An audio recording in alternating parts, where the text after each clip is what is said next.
So it begins. Well, I guess so it begins now, because I just heard a ding. Anyway, yeah. It's in my room.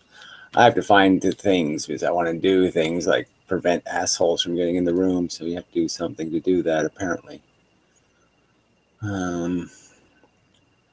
So I imagine it's somewhere in here. Control room. It sounds like there should be controls in there. I'll hit it. I'm scared to hit it, but I'll hit it. Control room. Dial guests up, down, or off. Turn up volume when someone's speaking, or mute their feed when you don't want them on camera. Eject any bad actors. In those rare cases where someone acts out, you can kick them out of the conversation. Let's see. Make your broadcast even better by adjusting your guest volume. Well, that just doesn't help me much. But anyway, okay. So that was no control in the control room. That was of no value whatsoever. Let me look at these things up here, see if there's something up here that does something. Settings, yeah, maybe that's in there. Nope, that's just a bunch of technical crap. All right, little red thing. Oh, leave call. That isn't bandwidth. No. Camera, no. Nope. Invite people. I really don't want to do that. I'll hit it just to see if there's a choice. Send invite as invitation. No, I don't want to do that. All right. Well, I don't think there's anything I can do here. What's this stupid text thing? Oh, that's probably that stupid chat shit or something. Oh, no, it mixed up. I don't know what it did. I won't do that again, whatever the fuck it was. Yeah, hit it again. Yeah, it didn't do anything. Invite myself. Near. I have no volume. I should have volume, right? Make my volume louder. Adjusted your audio level. Okay, well, I did that. What the fuck? I don't think how the hell can I tell what my audio level is? I don't think I can do that. All right, still working on this. Screen formats. No, I don't give a shit about any of that crap, you fuckers. All right, so there's absolutely no useful settings here at all. Okay, got it. I'll just surrender.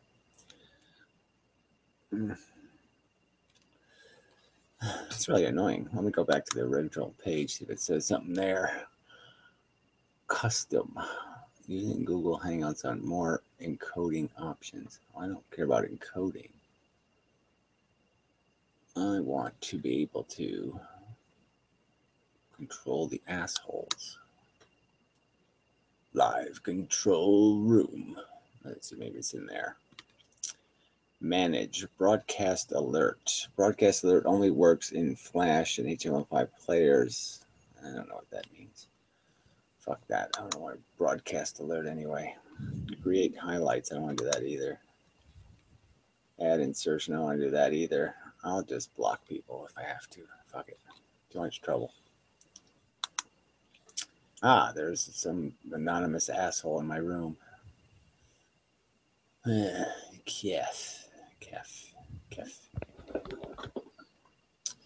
Hey, how's it going, Gary? Okay. I think you're too loud. That's what I think. Oh, sorry, I'll switch my sound down. I'll fix it. Yeah. Apparently I can do that now. Anyway. So, obviously you have no life. Yeah, pretty much. Just watch your videos every once in a while. I think you're a pretty interesting guy. Yeah, well, more brilliant than interesting, actually. But okay, I'll accept interesting. I'd say brilliance is a very interesting quality in this day and age when there's so many people that seem to be idiots and don't seem to think about the consequences of their actions. So it's interesting to see an opinion from somebody that actually seems to think about a lot of the things that go on in this world. Yeah, well, they don't seem like idiots. They are actual, factual idiots. So, yeah, appearances is exactly what they are. They appear to be idiots, and they are idiots. It's proven fact. Beyond reasonable dispute. People suck. Yeah, it's just a planet of just horrible, shitty creatures. Yeah, it's dismal. I hate it here. Mostly. Yeah, I've been listening to a bunch of scientist videos lately, and they're just, oh man, the more I listen to them, they're just drilling holes in my brain. They're just all so full of shit. They're just such assholes. And so, they all think they're movie stars.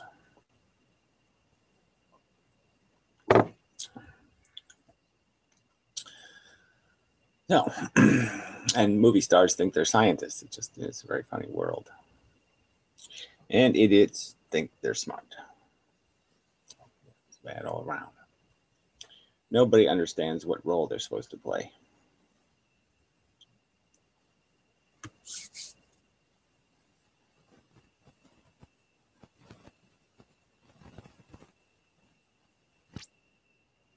Your microphone's making noises. They're not serious noises, but they are noises. Ah, somebody muted you. I guess you muted you. I don't know. Yeah, I don't know. I don't know. Gonna fix my microphone for a second. Yeah, it was broken. I could tell. It's making noises and things. Now she's fixing it some more. Okay. Wow, this is good. I can see exactly what people are doing now. I can see when they're fiddling with their microphones and whatnot. I can expose them. Yeah. I'll tell everybody you're playing with your microphone.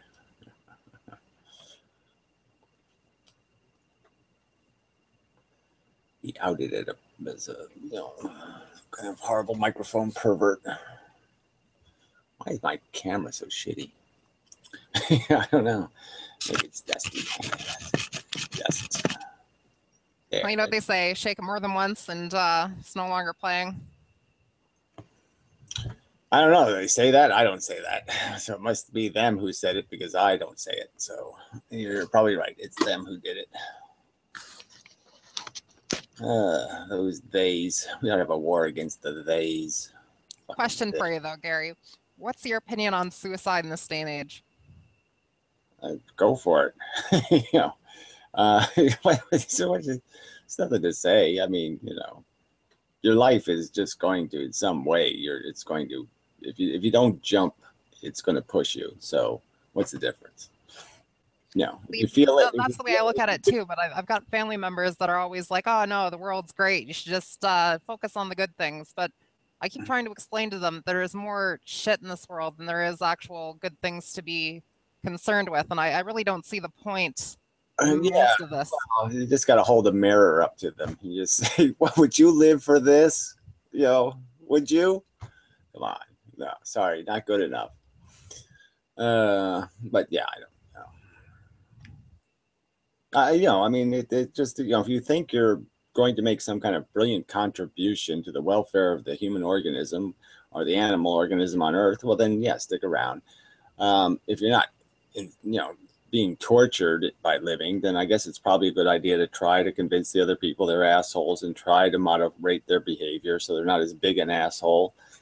I mean, there's always cats and dogs that need petting and such, but yeah, I mean, I wouldn't oblige somebody to endure torment to perpetuate an existence that just can't really go anywhere. I mean, it's just kind of, what I mean? It's even the good parts are just too brief, and it's none of it. It just just doesn't do anything. You just push through it. It's just a perpetual doggy paddle. It's just like, oh yeah, this is fun. Completely agree with you. I work a minimum wage job, fucking menial task bullshit, and I just kind of stick around to be an asshole because it's fun. Yeah, well, I don't think being an asshole is necessarily fun, but whatever. Whatever floats your boat, as they say. But yeah, no, you get your little somethings here and there, your pieces of your potato chips, so to speak, and then okay, oh there, that was good. Now that's over. Now I'll go back to doggy paddling, and yeah, it just isn't. It's look, I'm feeling it now. I just it's just it just feels like work living. Just, you know, just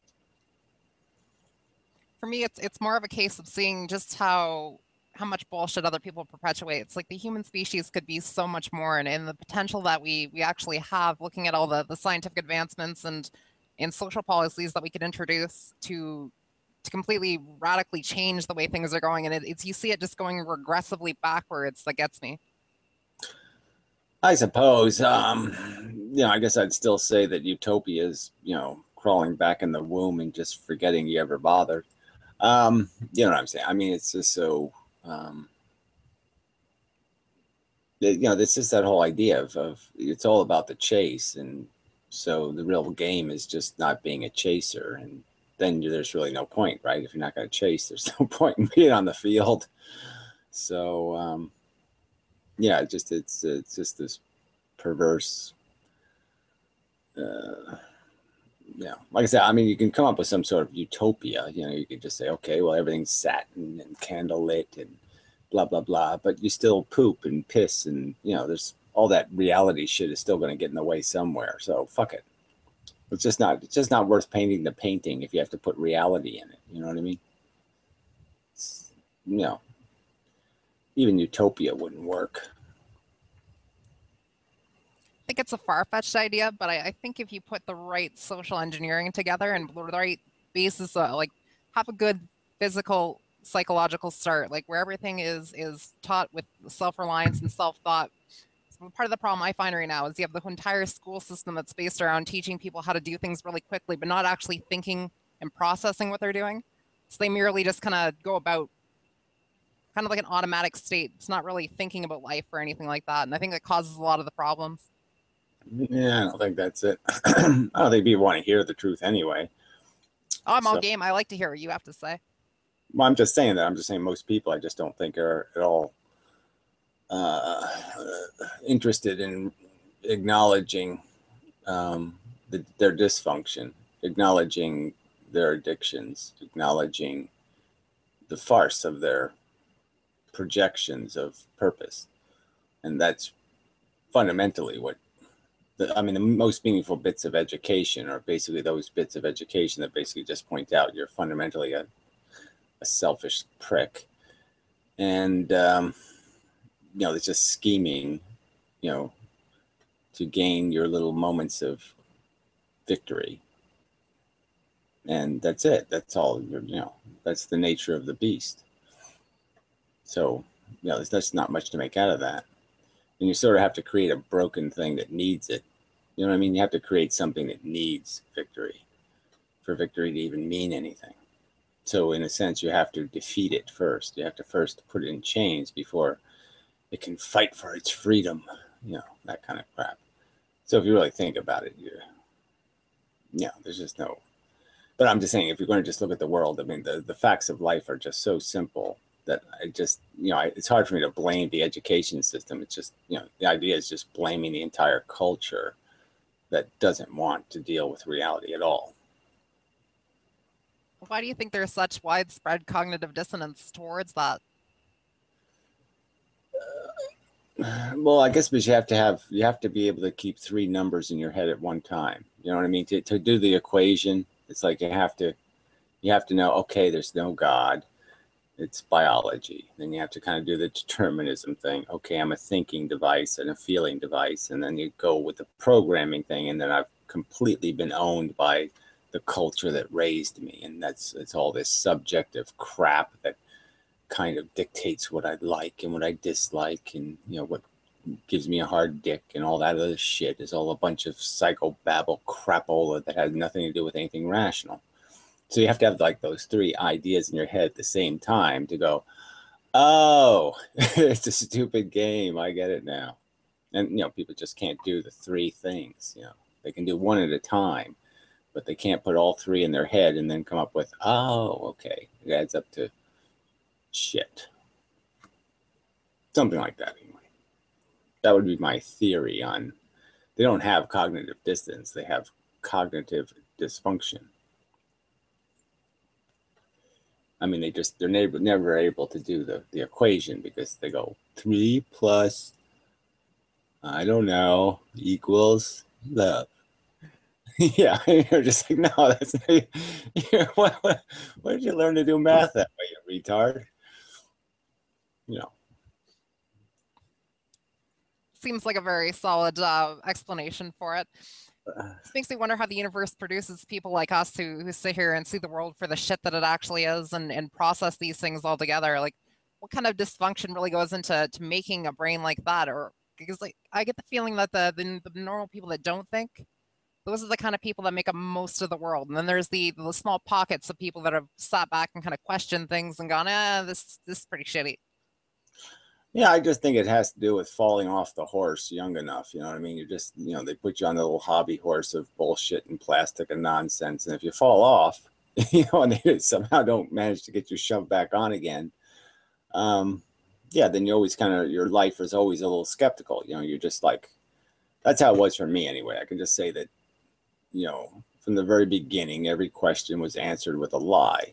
So an obvious lie, you know what I mean? The Santa Claus, Bugs Bunny bullshit, Easter rabbits, whatnot.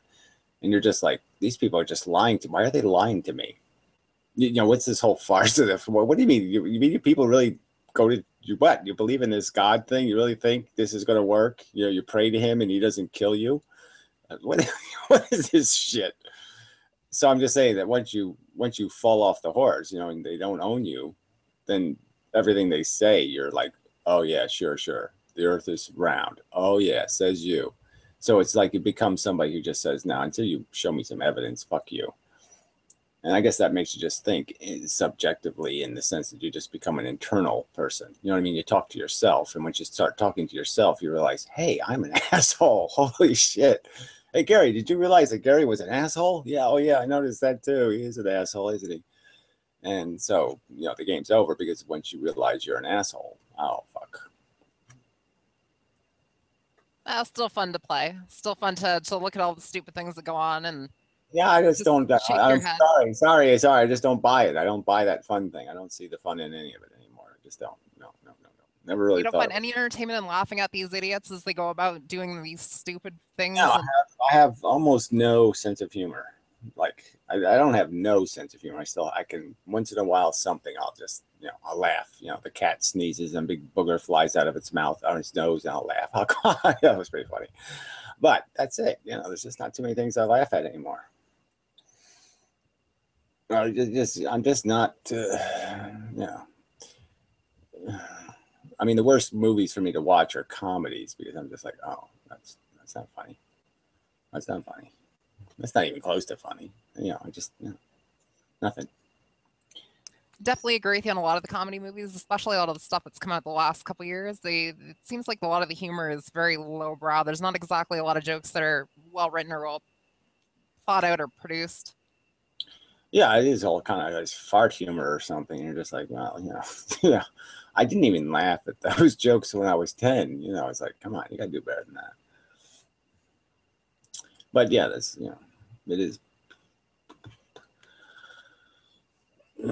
Yeah, no, I don't know what to say. I mean, I never really had a great sense of humor, but I just whatever I had, I have less of it now, so I'm even more.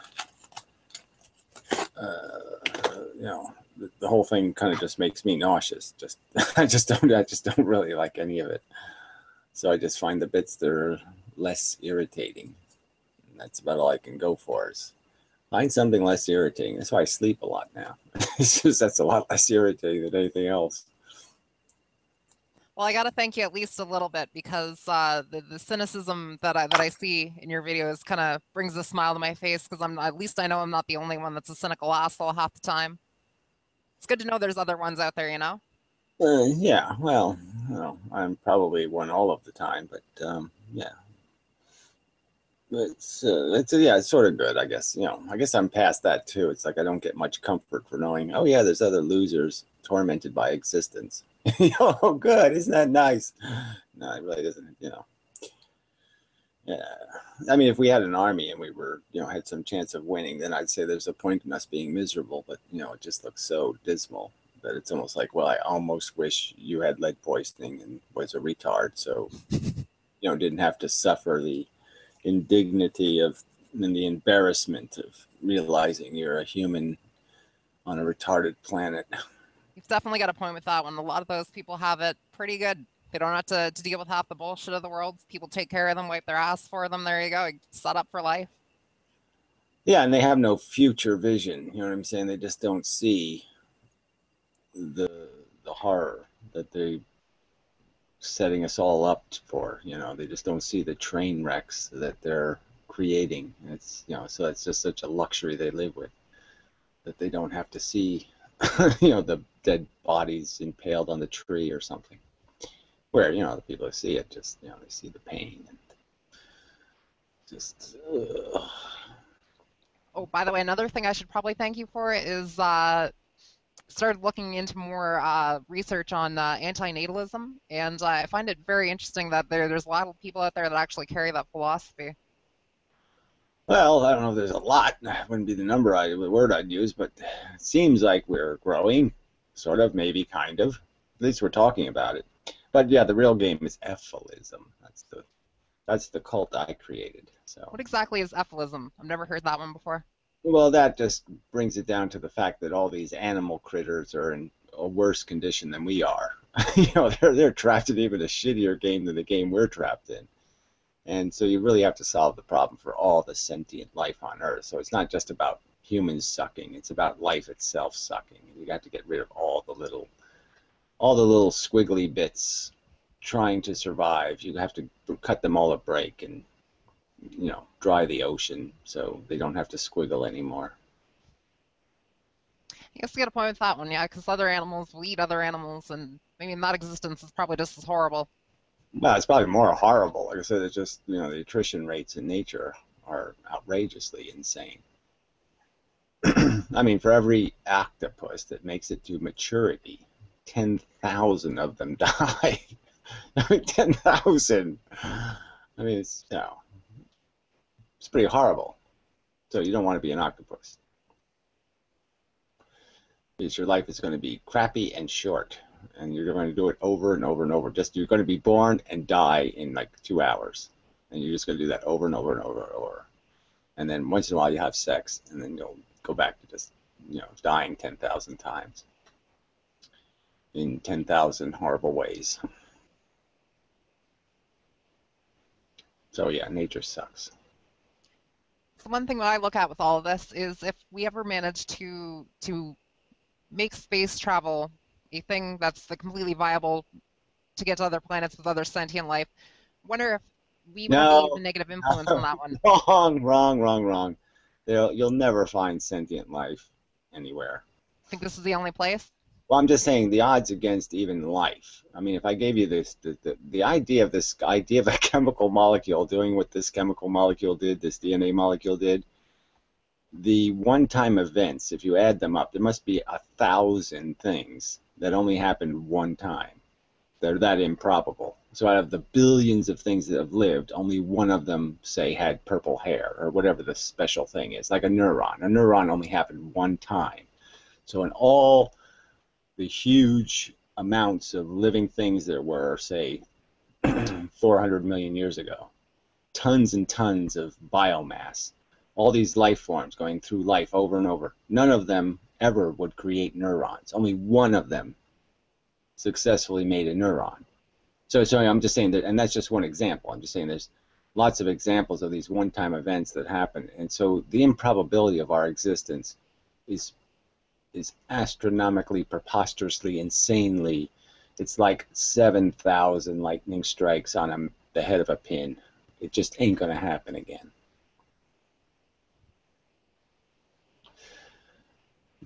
And if we very similar. I've definitely heard that one before. But let's say we did find alien life. It's going to be the same asshole we are. The same mechanism is going to create evolution. It's going to be evolving to be a selfish cunt of an organism that thinks its DNA is better than all the other DNA out there. So it's likely to be in a gigantic fucking assassin beetle. It's not going to be a nice guy. It's going to be a fucking pedophile or a child molester. So, I mean, you're going to go all the way across space, take forever to get there, cryogenically frozen, and then you're going to wake up and you're going to try to have a conversation with a pedophile assassin bug. I just wonder which would be the worst influence, the human race or another race on a different planet. Yeah, well, I'm just saying they're all going to be bad, right? There's just no.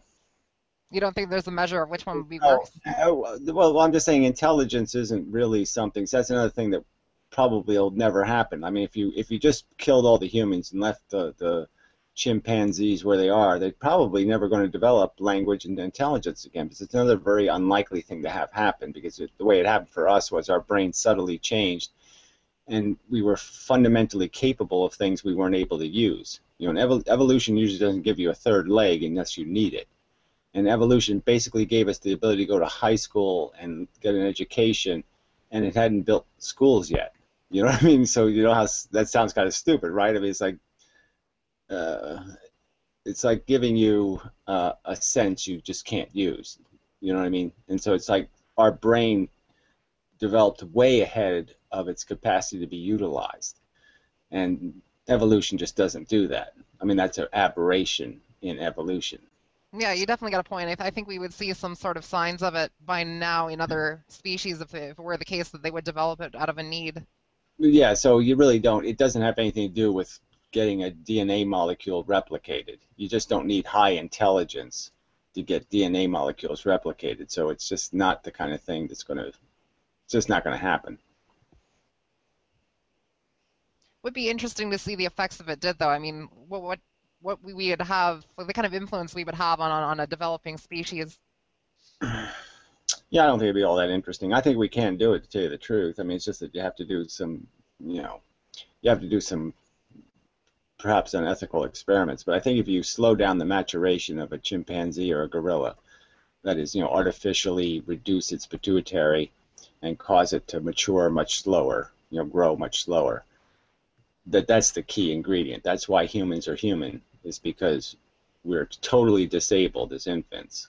Every other mammal is ready to go in 6 weeks. You know what I mean? I mean, some animals are ready to go in 6 hours, but you know what I'm saying? Most of them are ready to go. Yeah, born with the instincts to do what they need to do to And survive in a nature. human baby can't even fucking walk until it's over a year old, right? I mean, it's totally crippled. And the reason why it's crippled is because its brain is putting in the operating system. It's putting in a very carefully developed, very, very compressed, very, very devoted operating system that's going to allow it to be self-programming. And other organisms just can't afford to do that. They have to have programs built in. They have to have runaway programs. They have to have lots of programs built in. And we don't.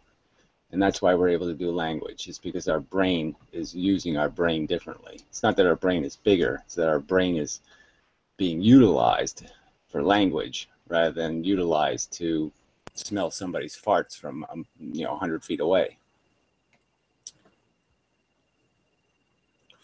See, I'd almost argue that our sense of smell is one of the key places where our brain just gave up on a sense entirely, almost.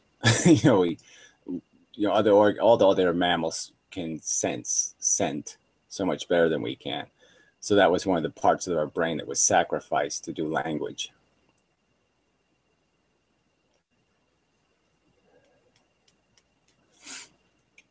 But yeah, but just say if you did do this experiment, and I'm correct that you could teach a chimpanzee language, then it may not be capable of being as intelligent as us. It might not have 150 IQ, but it would certainly be able to communicate and have language and do all that kind of stuff. And it might be like an autistic human. You know what I'm saying? It might be a little bit fucked up. But the truth is, what kind of conversation would you have? You know what I'm saying? It's just going to be a frightening conversation. Yes, you're born of an inferior species that can't really do this as well as we can, and you live in trees and you eat fucking ticks off of each other, and fucking assassinate each other's tribes, and there's no good story here. See, I definitely think you're onto something because you look at the way they've taught. I'm not sure if you're familiar with Coco the gorilla, the sign language they've taught the gorilla, but Yeah, yeah. See, the problem with the that one basics there. was they can't get enough words in her head. See, Yeah, Coco is like Helen Keller. Helen Keller was a perfect example of a Coco, because see, Helen Keller had to learn language, right, at one piece at a time. Through not even sign language. You know what I'm saying? I mean, she had to learn it through. Well, it's sign language, but you know what I mean. But it's sign language in touch. yeah, very basic form of it. Yeah, right. So she had to learn it right from. You know what I'm saying? This really the most difficult way you can possibly think of learning language, and it wasn't happening. You know what I mean? Helen Keller wasn't learning anything. So they're putting all this time in trying to teach her a language, and they're not getting anywhere. And it wasn't until Helen Keller realized this is language. You know what I mean? She when she figured out that water, that this sign meant a thing in the world, then she knew it was a language. So this was like the most famous scene, is that it was water. So when she realized this sign meant water, that she realized it was a language, and then she used it now she could use a sentence. Now she could talk like a person. But it wasn't until that she could do that. And that's the problem with Coco, is you can't get Coco enough words where Coco realizes, oh, this sign means water. Coco hasn't done that yet. So Coco's still stuck with a kind of a ritual. For Coco, it's just rituals. Oh, you do this, and if I'm lucky, you're going to give me some candy. But she doesn't really understand that this means candy. You know what I mean? I guess you don't. Yeah, makes sense. Definitely, just like doesn't quite grasp the actual meaning, but understands what the trainers are Yeah, showing the yeah, yes. signs and Yeah, they say like Coco knows 1,000 words, and what Coco needs is 5,000. It's that kind of argument. Coco's just too short of the required number of words to realize that these rituals are identifiers for things in the world. yeah, So she doesn't quite grasp that it's a just language He just component of it. doesn't know that this sign means poo poo, or this means cat, or this means, she just doesn't know that the thing is a representation of the thing. That's a label. I guess is the way to put it. She doesn't understand them as labels. And it's not until you understand words as labels that you can use it coherently. Yeah, because I think that's obviously the foundation of any language. And I mean, once you've got that part down, they could probably build on it, and you could probably see some more development there on the part of the Yeah, gorilla well, I'm on just its saying own. that's what I'm saying is that we know that kids can acquire language much quicker. So the point is if you slow down the maturation of a gorilla and taught it language as an infant, you might be able to bridge that 5,000 word language barrier. And then it wouldn't understand language as we do.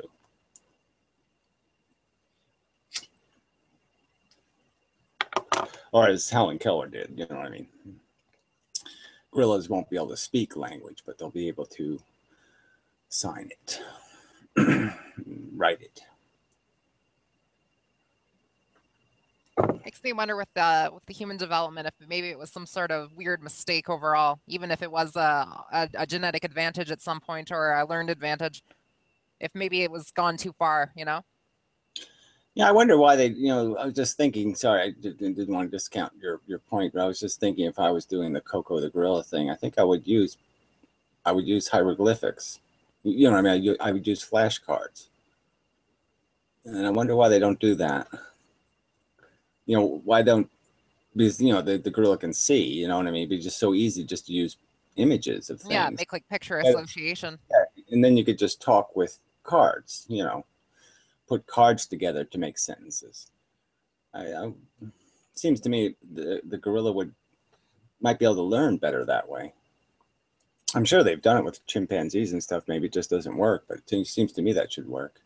I know they've done it because I remember seeing the computer screen where they have or a bunch of buttons that a chimpanzee can hit with symbols on it. So so it does have some knowledge that this button represents cherries and this button represents watermelon, and it understands that.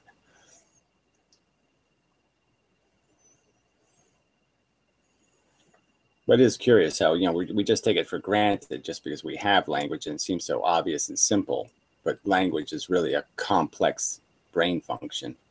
We just don't realize how much it takes for a brain to conceptualize it, to make it coherent. Let me put it that way. For sure. I mean, yeah, you look at all especially the intricate parts of human speech, because there's so much subtext that goes into a lot of what we say. It's not even about sometimes the words that we use. It could be the way that we express them and different things like that. And you don't see that in any other animals, as far as I'm aware. Yeah, well, especially the Asian languages are like that. Japanese is kind of. I mean, I would find that very irritating. But yeah, I mean, Japanese is like your gestures or words can mean entirely different things depending on the gesture you say the word with. So it's kind of a dangerous language. When you have to worry about making the right gesture. And your one gesture is "I love you," and the same word is "fuck you." If you say it, with a different gesture.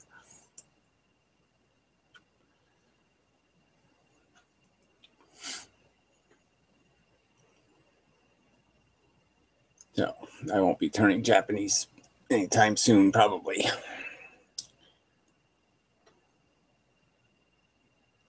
Doesn't seem like a very useful language in today's world. I think maybe learning Chinese would be more the way to go at this point. Well, Chinese is worse, to tell you the truth. I mean, Chinese is all symbols. So Chinese is just way too many pieces.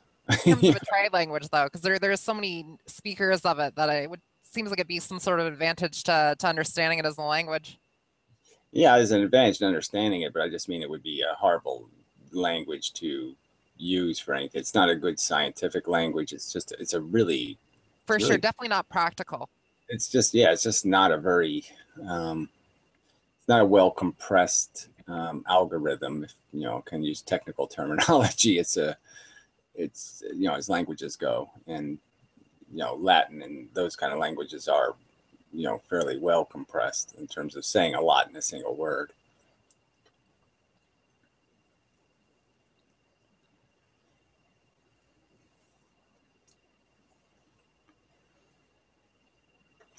And such.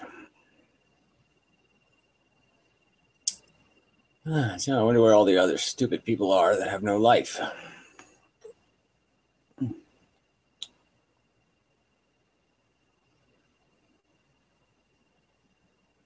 Yes, should be more of them. I gotta change the settings on my. I guess it's my camera settings that are fucked up. That's what I probably should fix those. By the way, Gary, what's your opinion on psychedelic drug use? Whatever. I think it's kind of a waste of time myself, but yeah, I'm not I've done some drugs, but I mean, I'm just not drugs are just it's a wank. It's masturbating. It's easier ways to masturbate, in my opinion. So I guess that's how I look at it. It's easier for me just to jerk off. Why bother? That's how I look at it. I don't mind getting stoned now and then. I'm just saying it's just kind of same old kind of thing. So it doesn't really. I don't need it. Let me put it that way. I can find my bliss in other ways. So I just don't really need it. See, I've always found psilocybin mushrooms to be a very interesting tool for getting into your own head and kind of like thinking of things from a different angle, Yeah, I just didn't have that experience. It just made me nauseous. So it didn't do much for me. I guess it's what's in your head. I mean, my head doesn't have anything nice to say. So frankly, everything, anytime I did anything trippy, I tripped. You know what I'm saying? I mean, I didn't fly. I fell down. So it didn't go anywhere good. Let me just put it that way. So I think it's like drinking. You know what I mean? You kind of get what you put in it. You know what I mean? If you're feeling kind of pessimistic, it's probably not a good time to drink. Would be my advice. It's definitely one of the things they say with psychedelic drug use. You look at a lot of things. I think it was God, the guy. What the hell's the guy's name? It was the 1960s. Was a professor at Timothy Leary. That's it. Set and setting. Yeah, well, I'm just saying he was a joke as a human being. I'm just, in my opinion, there's nothing profound or at all interesting. I don't think there's one single thing somebody, one of a Learyite ever wrote or said that meant anything. And, how did he end his life? He ended his life by doing a carnival act with G. Gordon Lilly, who's a fucking psychotic CIA informing criminal creepoid. And dying in um, as somebody who just got used by a bunch of drug addicts who just took his house from him, basically. I'm just saying, there's nothing profound in any of this shit. I just think Definitely not profound, but just some of the ways that he's described how you can maximize what you can get out of a trip. Definitely, there is some more substance to it. I just don't see anything of any of these people maximizing anything. Okay, I just say that, frankly, they're all underachievers, not overachievers, and so until they prove themselves superheroes, I don't buy it. I don't think they've made themselves into anything at all. I don't think they've advanced their utility to humanity one fucking iota through their stupid experiences. And all they do is wear t-shirts. I mean, they don't do anything.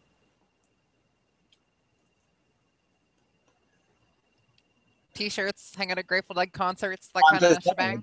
I'm just saying, to me, that's a religion. Okay, that's all it is. It's a religion. Oh yeah, you've definitely got a point on that. It's definitely developed, especially nowadays. He definitely developed a kind of a cult following, so to speak. Yeah, they all get tambourines and go druggy, druggy, druggy, druggy. I'm a druggy, druggy, and just fuck you. Okay, fine. I mean, whatever. You think it's cool? You think you're way out there and you're really doing something? Well, you're not. You're kind of just an imbecile who says I jerk off a lot. Okay, fine. You jerk off with chemicals. Oh, gee, I use my penis actually. So fuck you. Sorry, I just don't have any patience for it because there's just so many of these potheads out there who think they're just so fucking edge, and they're nothing. They're dumb, dopey, slow-witted. Dude, Gary, you're don't worry about apologizing at all. Dude, you're so fucking I dude. completely see your point on Come it. on, There's dude, definitely a lot of them. Ride the dude. Fuck. Yeah, fuck that shit. There's definitely a lot of them, but I really think that in the right hands, they can be drugs can be I'm used just as an saying, experiment to learn in the about right yourself. hands, I think I can do more good with a baseball bat in the right hands, frankly. In this society, yeah, probably.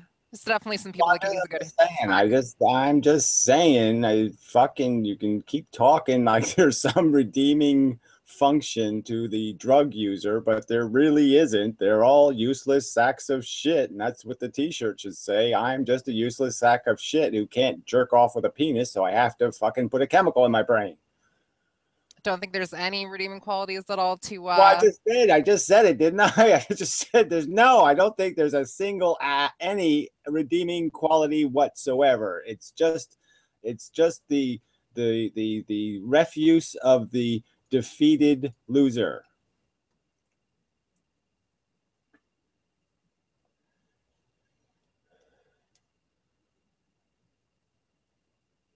If you can't, then you can do drugs, that kind of thing. I mean, it's a place for failures to go. I think you're right for the majority, but I would say that there is a small minority. Well, you can keep saying it. Point to one. Again, Timothy Leary was a very good example. Timothy Leary is not a good example of it. Well, I'm just saying, point me to somebody who's fucking flying on, psilocybin, going anywhere anybody needs to go. It's a cartoon. Well, like I've already said it 4 times, but I mean, they're just masturbating.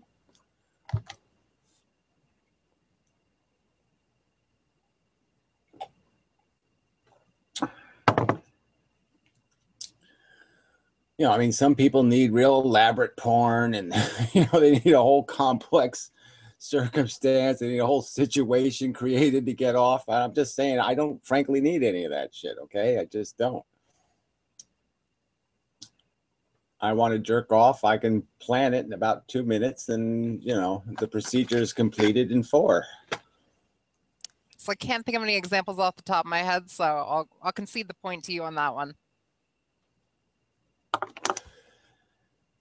Good. Well, that's how all conversation will end, of course, is always with a concession by you. Yeah, because I can see nothing. It's funny, because I'm never wrong. It's just terribly amazing, but yeah, I'm always right.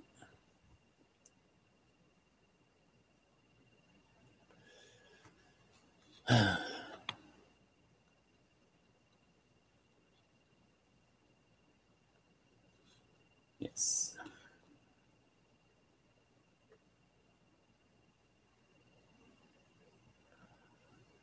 And I have cigarettes.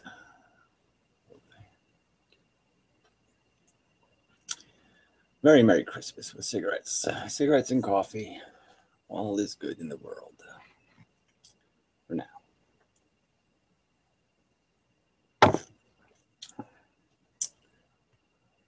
Yes.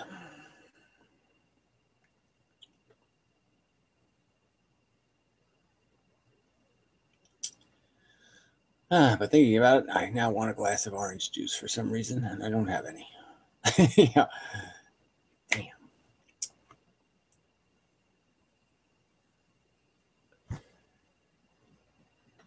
Now, let's see what else is news. See if there's anything in my environment to talk about.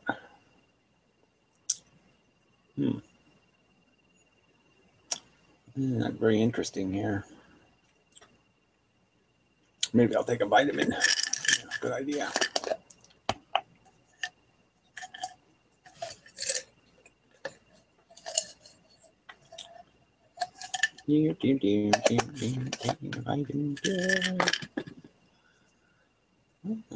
I see my vitamin. Vitamin.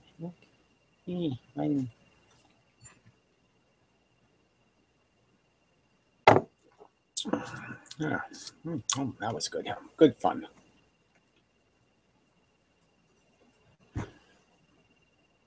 So, yeah.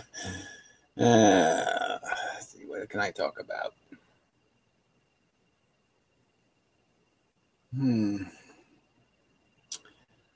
Something Christmassy, but not Christmassy. Yeah, fuck that.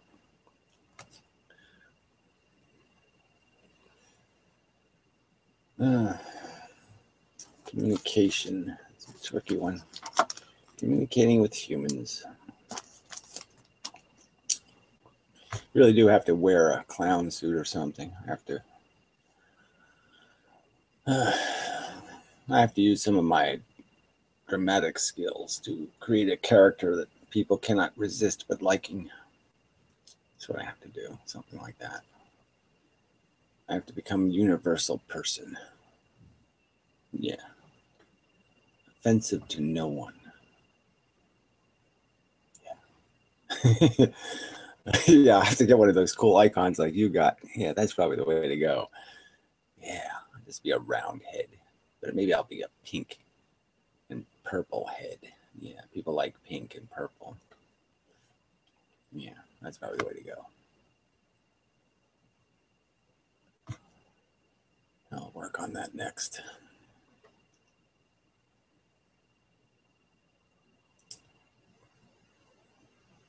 So, yeah, I'm surprised nobody's around. There should be a link in the description. And Kiefif found the room. Why is your name Kiefif? GIF. I should turn the mic on. It's actually an anagram of fake. Made a fake account. Just did an anagram of those 2 words for it. Oh, I don't know why people do that exactly, but whatever. It seems like everybody on the internet does that. I don't really understand why everybody's somebody who isn't somebody. Just needed a quick Google account. Well, I know. I just never occurred to me to ever make an account that didn't say, at least it should say fuck you, or it should say something, but to say nothing, it's kind of weird. I mean, I guess inmendham looks like crap. I mean, it looks like, what the fuck is that? But I mean, it was in Mendham, so I mean, it did have a rational reason because I was in Mendham, you know. But yeah, it's funny. Oh, by the way, if you're looking for people, there's a lot of them that are on the YouTube page, and they're watching it from there. There's quite a few people actually. You've got 32 watchers right now. They're all Yeah, chatting. I really don't have much use for watchers. You know. Oh, they're all chatting as well, though. There's a lot of them talking and stuff. I'm not sure if they've joined the voice chat or figured it out, though. Yeah, well, I don't even know how any of that shit works, so it doesn't do me any good. Oh dear, current frame rate is too high. Please set frame rate to 30 frames or less. Ah, look at that. It's all the way up to 31. Holy crap. I don't even know how I'm supposed to fix it. Okay, well, fuck you. They say it's okay, but they're giving me warnings. I don't care for that. Bastards. But yeah, I can't find any chat. Open chat in a new window. Okay, let's go do that and see what happens. Let's see. Moderators. I don't really know fucking moderators. It's fucking chat, for fuck's sakes. Who pays any attention to that shit? Ah, so there's a chat thing. Wow. Listen to us. Too nervous. Let's see. Mainstream positive thinking mega church types. Even, oh no, my makeup not really pretty wealthy. Sure, who cares? Finally, she said it. White, white, middle class, contemporary. I don't care what the fucking bullshit these people talking about. Useless. No value. You're making no contribution, chat fuckers. Yes, I can see you. You said something complimentary to some asshole on my video there, official guy. And it pissed me off because he was making a critique and saying he didn't agree with me about something. Oh yeah, he didn't agree with me that, you know, look, yes, of course I'm a vegetarian. I don't think anybody should eat animals and all that kind of stuff. But I was just making a simple argument that basically human flesh, if you reduced it to its chemistry, you know, got rid of the fat, for example, that all the minerals and enzymes and amino acids and all that shit would be exactly what a human being needs. And I think that's still a valid argument that, yes, all the shit we need, our body needs, is obviously part of our body. Duh. So I still think he's an asshole. Well, I'm a vegan, but I don't really worry about doing this whole vegan thing. I mean, it just sounds like that's another like religious thing, right? I mean, I just don't see the point. I mean, there's some kinds of meat that it's probably okay to eat. Like clams do not have much of a brain. So, I mean, the argument that you couldn't eat a clam is like, well, I don't know. It's just kind of silly. Yeah. So, and then some organisms, frankly, they're living in nature and are going to be killed by nature. So you might as well fish them or farm them or eat them because fuck, they're doomed. They're fucking doomed. You know, you're doing them a favor almost by killing them quicker and in more numbers. Even if you can make them go extinct, you're doing them a favor. So, I mean, frankly, you know, that would be another issue where I wouldn't get fanatic about it. But the truth is, I just don't think in principle human beings should kill other living creatures for their sustenance. It's an exploitation. It's a taking for a selfish purpose. I don't believe in taking for selfish purposes. You have to defend your takings. And there's nothing we're doing that's good enough to even harm a fly. You just can't justify torturing a single fucking fly for anything human beings do. They're just totally useless sacks of shit and can't defend their fucking existence, even if it just cost the suffering of a fly. That's my position. So I am vegan, but I just don't think there's any point in doing all this fucking distinctions between things and blah, blah, blah. The idea is the principle. Some people are vegetarians for health reasons. So I don't even consider them vegetarians, okay? They're just food fetishist or something. I mean, they don't have any principles. They don't give a shit about anything that matters. So I wouldn't even classify them as the same group as me. They're obviously not they obviously didn't turn out for the same reason. You know what I'm saying? So why would I?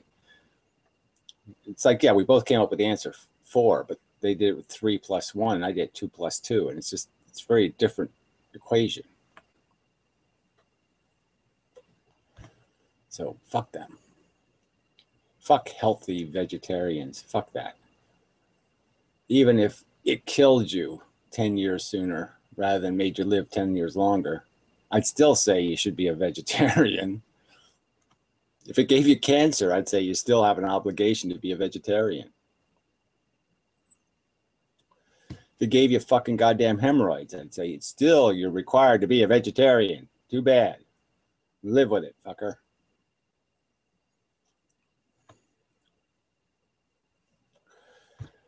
Vegans shouldn't have babies, so they shouldn't be breastfeeding anything anyway, or milk feeding anything, or any of that shit. Nature sucks, okay? I'm not, there's no way around it. I mean, you have to feed babies this fucking nutrient slop, so there's no point in giving them cow milk. I mean, that's not really an improvement. So what are you going to do?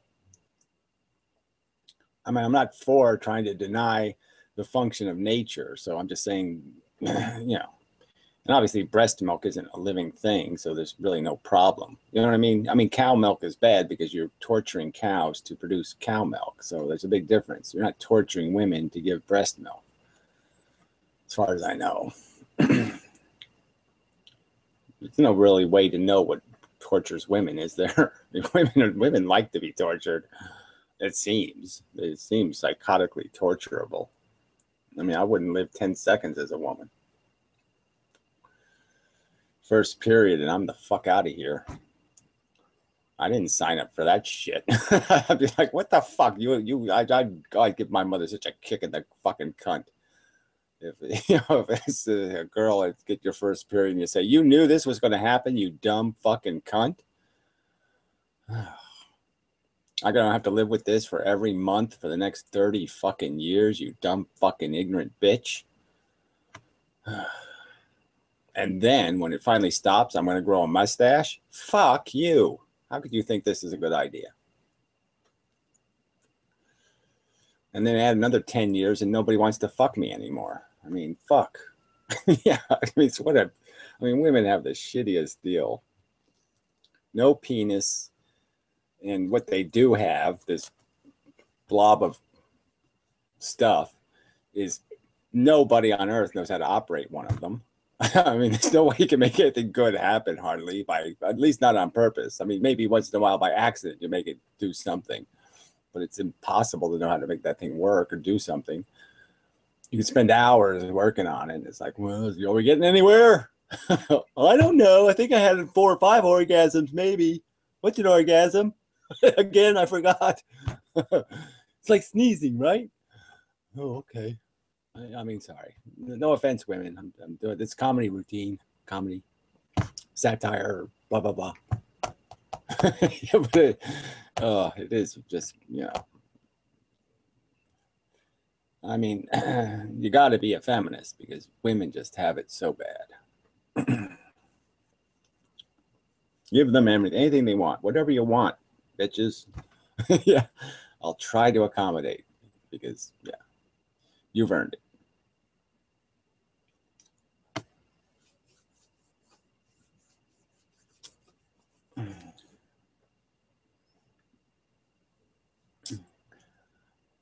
So, anyway,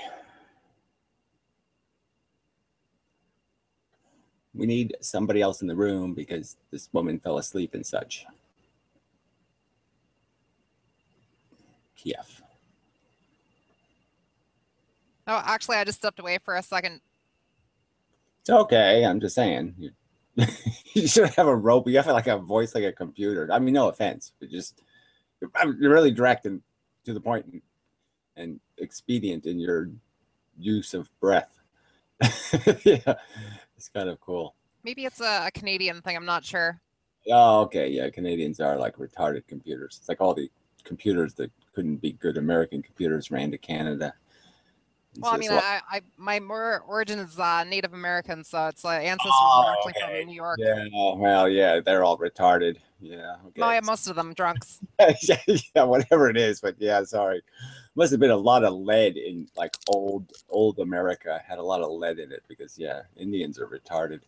Nothing, no offense. I mean, I love Indians, but I'm just saying this Native American people just tend to Yeah, be Gary, don't worry. I don't take anything you say to a personal well, I mean, sense. I'm just saying they tend to just be a little bit, well, shiny, shiny, oh, shiny. They're just a little bit, I can't speak for the American ones, but definitely here you see a lot of the issues that come up because of the residential school system and the systematic just separation from actual culture that's just completely destroyed everything. It's really sad if you think about it. Well, either way, it would have been a tragedy, right? I mean, well, no, what you need was full integration, and they just didn't do that. They gave them this half-ass separate world that was a slum, and that's not going to work. But native culture is so fucking retarded that you have to say, okay, yeah, no, you can't raise a native child. That's just too stupid. It's like, yes, let's go out and chase down the reindeer, and you just can't live like that. That's silly. Depends on where you are. There's a lot of tribes that relied on farming as their main source Well, of I sustenance. know. I'm just saying, I would just kind of like try to slide those into the ocean because I just think they're, insidiously backward. It's the whole thing. Like there's igloos now with TVs in them. You know what I'm saying? Real igloos, and they got like a cell phone and a 25-inch, flat screen and all that shit. And it's just like, oh, come on, this is too stupid. And then they go out and like at their leather boat and shoot fucking seals with 900 gauge atomic rifles, and it's such a hypocrisy. I just hate bastard things. You know what I mean? It's just such a bastardization of real Indian culture. Yeah, because It's what was real has been lost at this point. So I definitely agree with you on that. Yeah, it's kind of an insult to the integrity of the native cultures to do this bastardization of them. This half breed thing. And like I said, I'm not trying to be offensive. I'm just saying it's yeah, no worries. I just don't. It's not a it's not a functional paradigm or whatever the right vocabulary for it is. It's not a blueprint that's going to work. You either be a 20th century human or you be a first century human, but you don't try to do something in between. The way it is right now, what you see is it's a modernization, but you see a lot of the traditional celebrations that are still kept around. Mostly the same right, shit, like that's like religion. Then you know what I mean. To me, yeah. it has no meat, it has no substance, it has no reality. It's just a ritual. It's just they've turned it in. It's like what happened to the American Indian. He became some guy with headdresses who woo woo woo woo woo woo dancing around a fire or something. It's just some sort of cartoon character that has nothing to do with anything called a real Indian.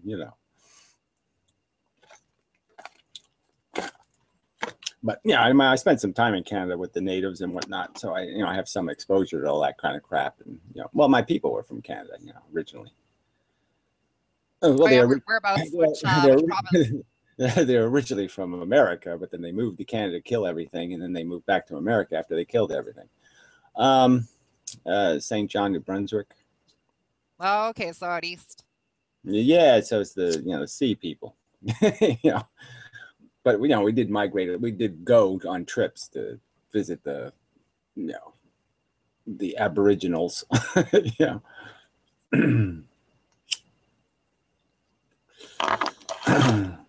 But yeah, so it's a very English, compared to the rest of Canada, it's really English in New Brunswick. Oh yeah, for sure. Out east definitely has a lot of the British influence that you can see. Yeah, I mean, you can see why Canada was kind of owned by all that stuff. It wasn't like most of Canada didn't give a shit, but New Brunswick was really English, so that retained some, like there's, you know what I mean? Well, you know better than me. You know how it is. Yeah, it's just very, like they don't mind having the Queen of England on their money and shit. You know what I mean? I honestly, that's gonna be the stupidest fucking thing. It's having the Queen of England. Like Canada's been its own separate thing for God knows how long now. I think it's like the last thing that was signed for it was like the 1980s. Yeah, it's been a good 30 years now. Probably only because of New Brunswick that the Queen is still on the money. You know what I'm saying? It's just the people there that are, really hooked on that whole New English kind of lifestyle. You know what I mean? The fisher people and whatnot. They're still kind of island. They have an island mentality, you know, that whole Bay of Fundy stuff and everything. It's a real, you know. Well, anyway, I mean, it's nice. I mean, you know, I really, you know, I like St. John as a city. It's really charming and such. Yeah, definitely beautiful architecture and scenery. I mean, you get right next to the ocean and stuff, and Yeah, we were. it's amazing to look at. Yeah, we had my grandparents had two different houses. You know, a summer house out in, you know, a farm, basically by a huge lake. It's called Loch Lomond. You know, another giveaway. You know, my grandfather actually owned it at one time, the whole lake. But anyway, but they had a city house too, you know, and right on the Bay of Fundy, and so it was like that. It was so English in the sense that it was on a hill, you know, and it's all those little 3-story apartment kind of brick houses kind of thing, you know. And it was just so interesting because the way the fog would come down, you know, and then you'd go out and you'd walk down the little streets and buy some seaweed, and it was just, you know, it was just so, you know, charming. It was just, you know, and the boats, the tides were so, you know, the Bay of Fundy has the biggest tides in the world or whatever, you know, and it was just so bizarre because you see this giant boat sitting in the mud, you know, because all the water was gone, you know, and it was really, you know, it's really quite charming.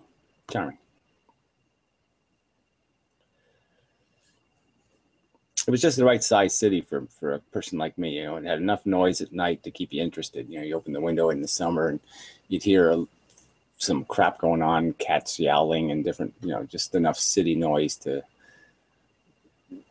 just seem like it was charming. But anyway. So, what is it for you? Is a country or a small town? Which one do you prefer? Well, anything with no people in it. So yeah, I don't like people anymore at all. So yeah, so the further away from people, the better. So yeah.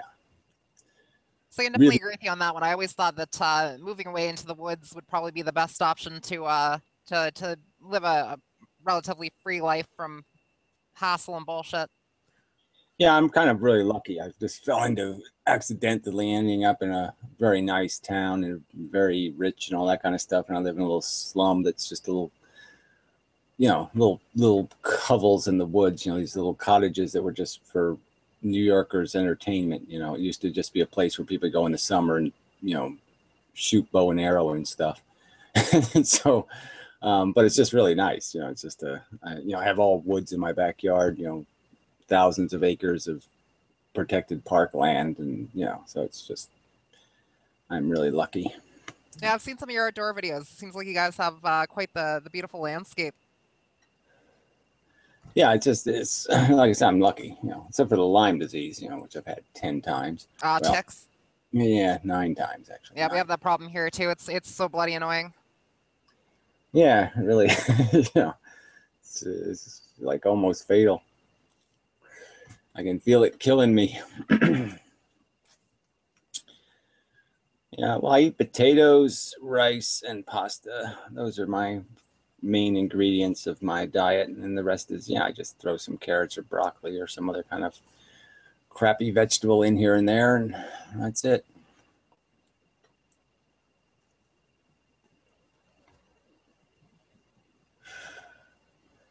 Keep it simple, stupid.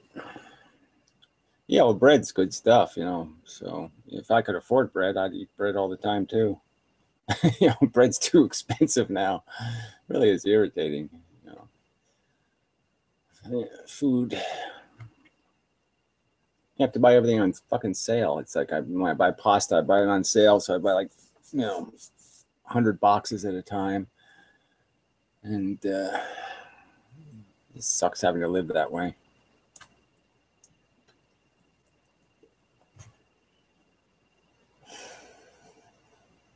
Yeah, well, rice is good stuff, actually. Rice is really economical. I mean, really, 20-pound bag of rice for $7. $7, 20 pounds of dried rice. I mean, it's just an amazingly economical food.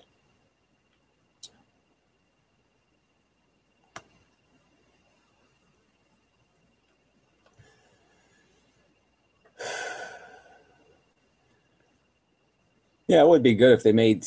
I really think they should make Soylent Green out of criminals and stuff, just for the fun of it. Just just for one of those days where you feel, I feel like eating some criminals. Yeah, that'd be really cool. Be interesting if they brought back the gladiatorial games for death row inmates. Yeah, that I don't go for. That's just torture. I don't see any point in torturing them, but it's certainly okay to eat them when they're dead.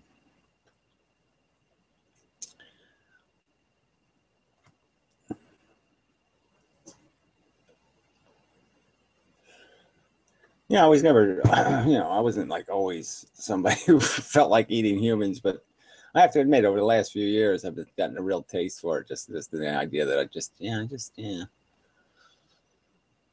I've just lost so much respect for humanity, I suppose, that I just like to do it as a complete ownership gesture, just as a gesture of fuck you, people. I like to make things out of you, toilet paper and such.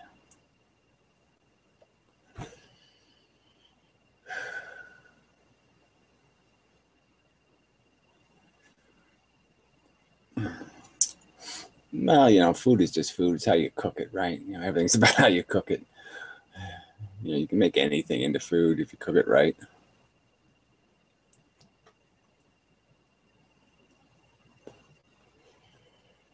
Yeah, I can't eat beans, which really pisses me off. They just kind of sit in my guts and make all kinds of freaking obnoxious sounds.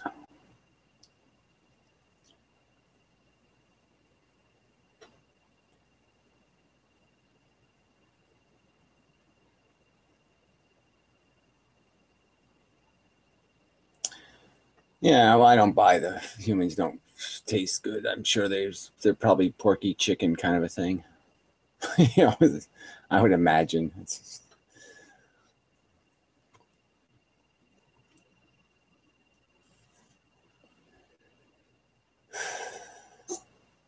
Wow, that's a really interesting comment. But you strike me as one who eats dicks.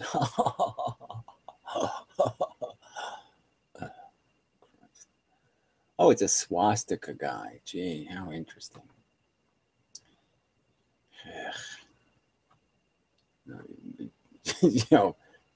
Newsflash, asshole. Hitler was a vegetarian. Uh-huh, sucker. Stupid fuck.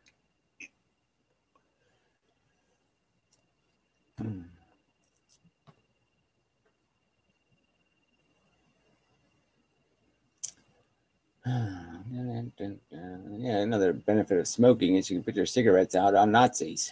Yeah.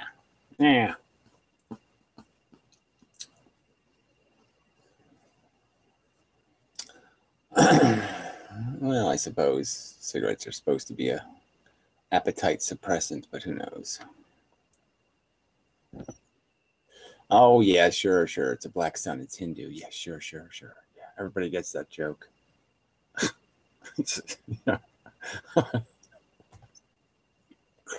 This is an "I love you" gesture in 4th century. I don't know, some silly town.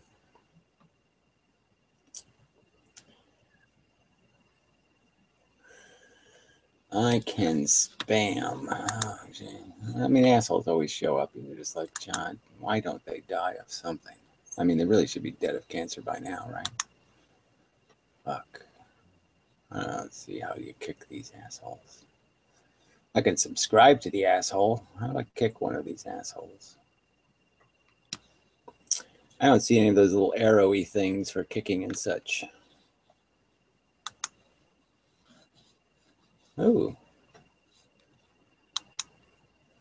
Something disappeared. So I guess I can't kick them. Oh, well.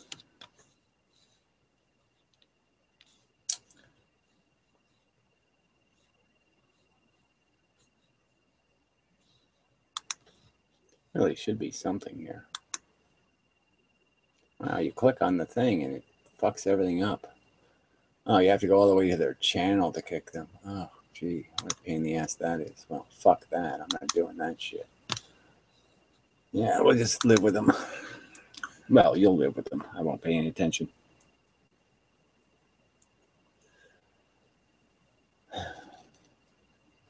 No, anyway, still nobody else in the room. Very, very, yeah, very, yeah, gee. I don't know. They all seem like they're terrified to talk to you for some reason. Well, I used to do this all the time, you know. It just doesn't seem like it should be that burdensome for some asshole of one of those usual assholes. I don't even, that used to show up to show up. But whatever, I guess it doesn't matter. I don't know. It's 1:15 in the morning here. I got nothing better to do with my time. Yeah, well, that's Canada. Bunch of loafers. Yeah, I have so much to do with my time. I'm busy unifying field theories and all that kind of stuff. Really, so many projects. So what exactly is on the burner for that one? What field theory? Let's go into that. Oh, well, it's scary physics. Girls aren't too good at this, but Oh, you'd be yeah. happy to know that I'm transgender. So somewhere in between. Fucked up. Okay, yeah, Canadians Canadians have that a lot. Fucktarded. But anyway, well, the short of it is they've got all the physics wrong. Einstein was wrong about the bent space thing. It's just a silly idea, right? I mean, it's silly on its face, right? This idea that the nothing is telling the something what to do doesn't sound right, right? I mean, nothing doesn't tell something what to do. Something tells nothing what to do, but no, anyway. And so the real thing is this gravity thing, right? Because they don't understand what gravity is. They think gravity is something the thing has. Like, I'm making gravity, and the Earth is making gravity and making me stick to it, and it's pulling me in, and now it's a push force. So the whole universe is just full of all these little arrows going in a direction. So it's all these little tiny bits called quanta. Call them quantons to make it simple, but they're quantons. And you could call them gravitons, or you could call them photons, actually. Because Oh, okay. So are we talking about quantum field theory then? Well, it's not really, because quantum field theory is a pile of shit, and my theory obviously isn't a pile of shit. See, their fields are dead fields. They have no energy in them. That's why Einstein created bent space, you see, is because by making space-time, he could put energy in it and then explain gravity, because now he created something that has energy in it. But obviously he invented it because he didn't know where. He knew the energy existed. He knew gravity is energy, but he didn't know where it came from. Because they just never figured out that gravity is really obvious. It's obviously we're being pushed into things. We're not being pulled into them, we're being pushed into them. A magnet is pushed into another magnet. There's no pull, there's only push. So the entire universe is made of this energy, these little directional bits. And we basically shadow each other from those bits. So when two objects are next to each other, the pressure is blocked by the object, and so there's less pressure in between. So it's all straight line vectors. So like photons, it moves all in straight lines. So it can't go around the corner. It can't fill in the pressure. So when two things are blocking the force, they end up getting pushed into each other. So that's the nature of gravity. And that same force, when polarized, is exactly what electricity and magnetism are. So it's all the same thing. It's this field of little quanta that have a vector. So the only thing the universe is made out of, the fundamental particle that both is contained in empty space and is contained in matter, is this little quanta moving the speed of light. So just like it's a bunch of photons that you can't see. So photons are gravity with frequency. So if you can sort of understand that photons come at regular intervals, and that's why we can see them, is because electrons react to the regular interval. So I use this example, but electrons are like, to stick to an electron, to get caught in an electron, you have to basically hit it at just the right interval so that the electron ends up not getting knocked over by just two bullets. You know what I mean? So if you're trying to shoot a stick down with bullets, you would take advantage of the fact that the first bullet will knock momentum into it, and then you wait for it to swing back and go forward again. Then you hit it with the second bullet, and that way you can knock it over. And it's the same kind of tipping point that controls how electrons behave in terms of what they can, how they're changed, what they absorb and what they release.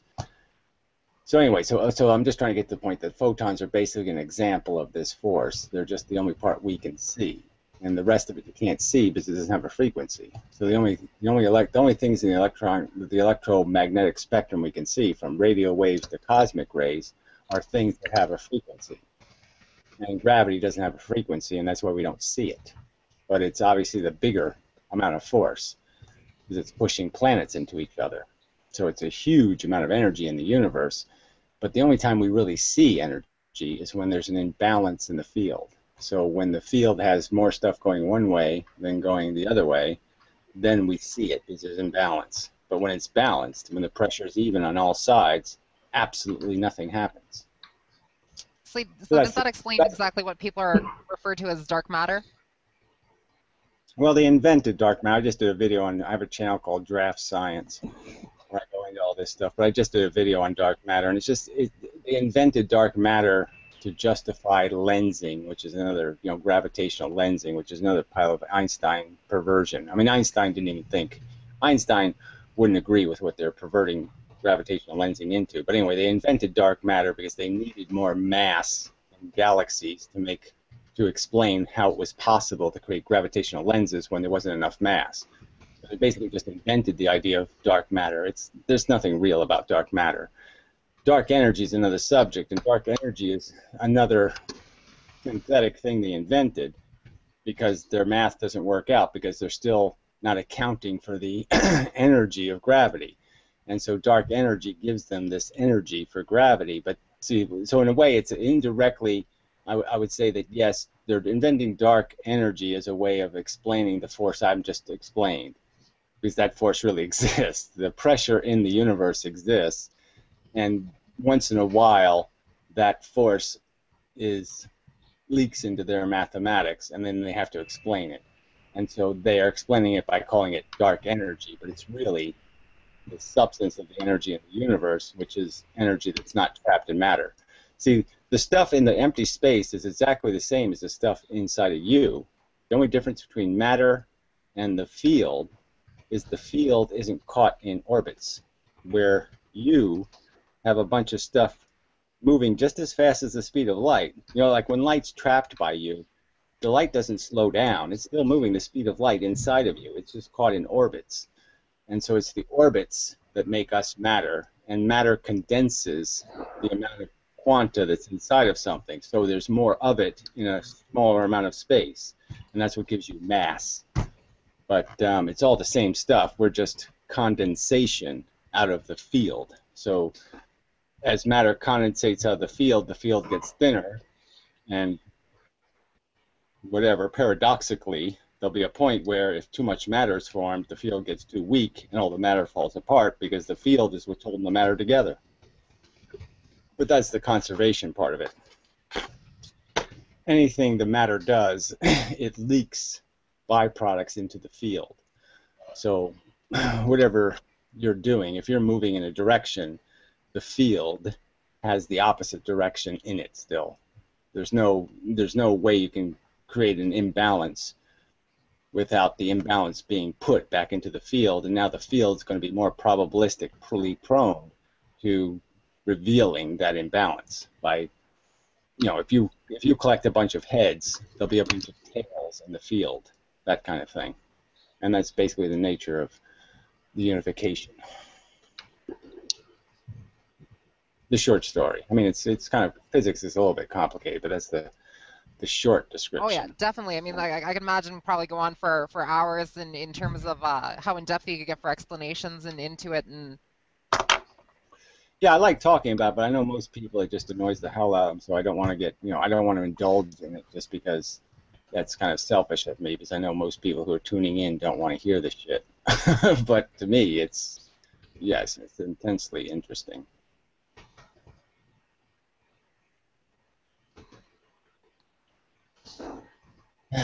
See, their basic response is, I stick fields up my ass. What the fuck is this dude talking about? I mean, they really just can't, they can't play along.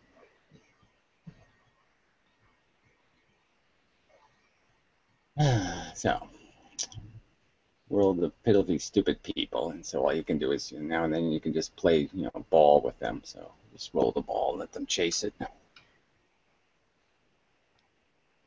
Yes, Speaking of Quantons. idiot people, is there any new information or things you want to talk about when it comes to Stefan Molyneux? That's the reason I actually started watching your videos. I seen one of your critiques of his shit, and then I was like, yeah, definitely makes sense. Yeah, it's funny that a lot of people watch those videos. I mean, I get a lot of comments, on old videos, and those are the ones that all people are still commenting. So I really have to do another Stefan Molyneux video, I suppose. People tell me I should call him, but I find it kind of, I find the whole idea of me. I mean, I don't mean that I should be a celebrity or something, but I mean, if I'm going to have a conversation, I want it to be something, we understand. I'm going to have a conversation with him. He's not going to treat me like a caller, and he's not going to have the right to just hang up on me or some kind of bullshit. So I'm not going to play second fiddle to him. I mean, we did have conversations in the past, so I'm just saying I'm not going to do the call-in thing. That just puts me at a disadvantage, and I'm just not going to do that.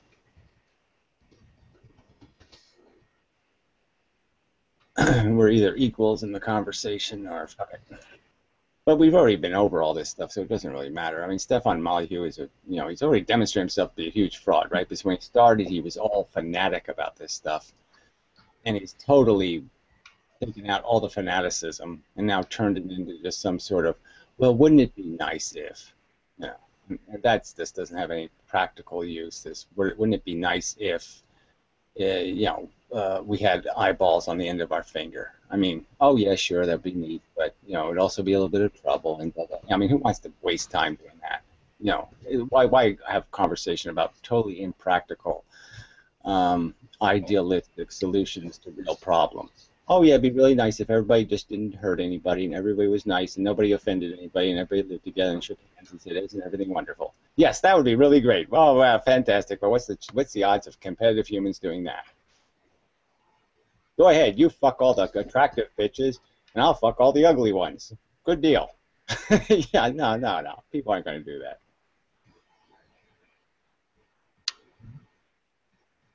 We're competitive whores, and the solution to that is going to have to be something a little bit unpleasant. Our competitive nature is obnoxiously rude, and you have to have laws to control it.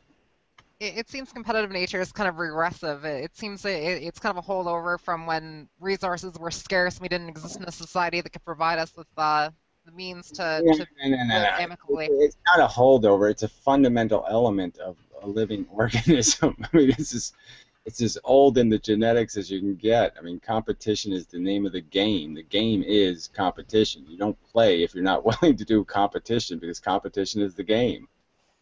So it's not a holdover. It's an essential part of creating a genetically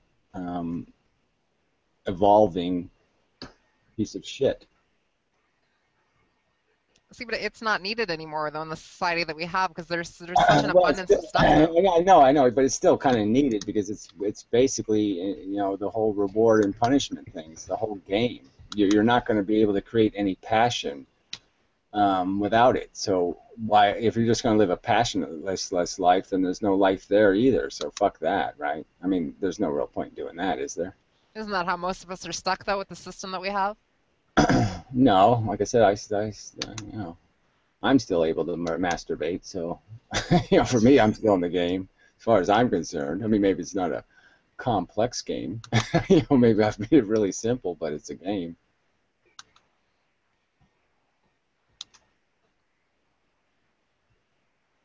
So I blocked Do Not God, who's stilled my name. That's just so rude. So we'll see if blocking works.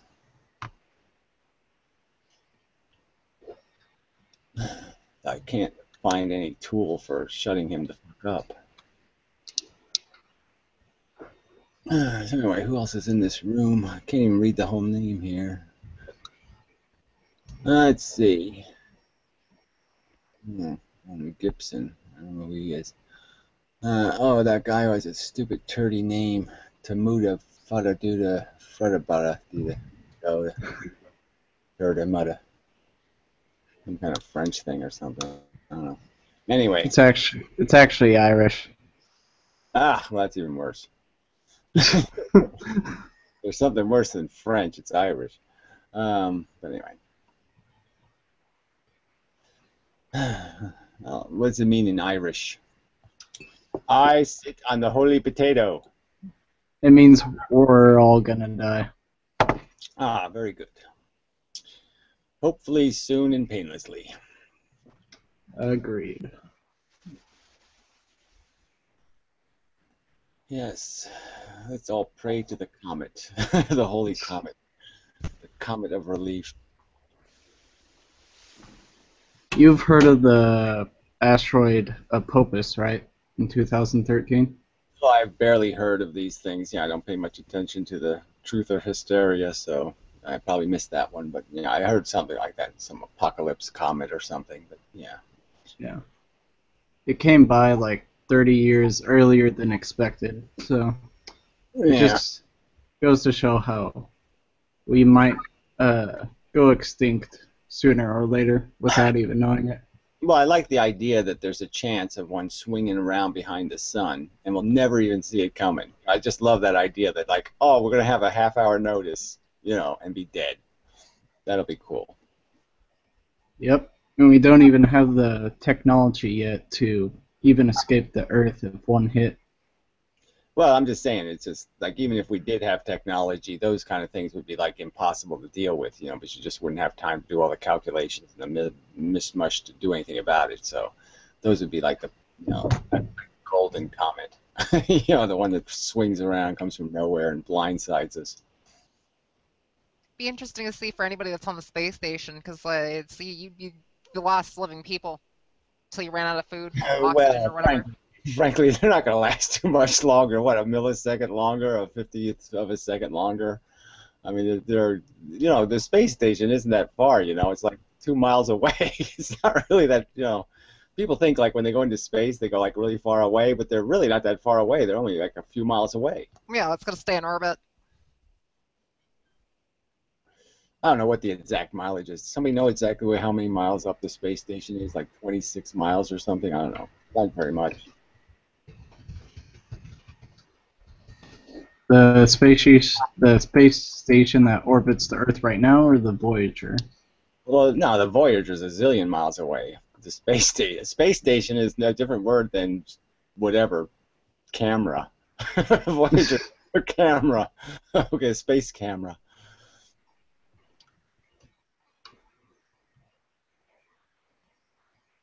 I like the idea that Voyager is moving a little eccentrically, which I think is kind of interesting. Like they seem to think that their gravity calculations are kind of fucked up, and that's sort of interesting.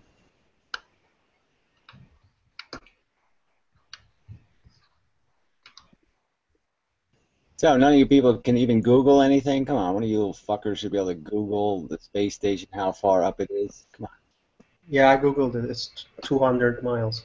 on. Okay, 200. Yeah, so it's a little more than I thought. So hey, Forever Wolf Films. Yay! Merry Christmas and such.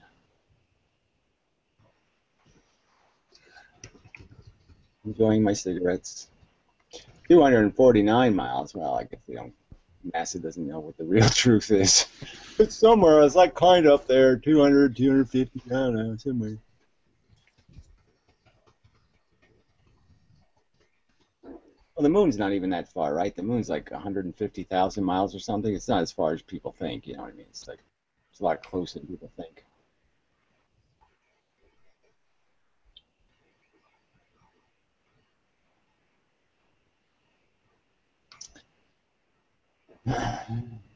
Yeah, it is amazing. I mean, I did a little research on those things when I was having some argument with somebody on those satellites, but it was just kind of interesting how low wattage they are. I mean, they have it has a little nuclear plant on it, but it only creates like 15 watts of electricity. It's like, what the fuck?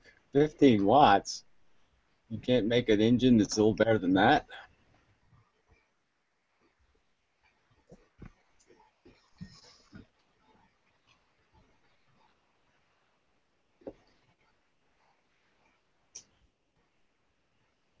Bandit? Oh, that'd be interesting to have Bandit in the room.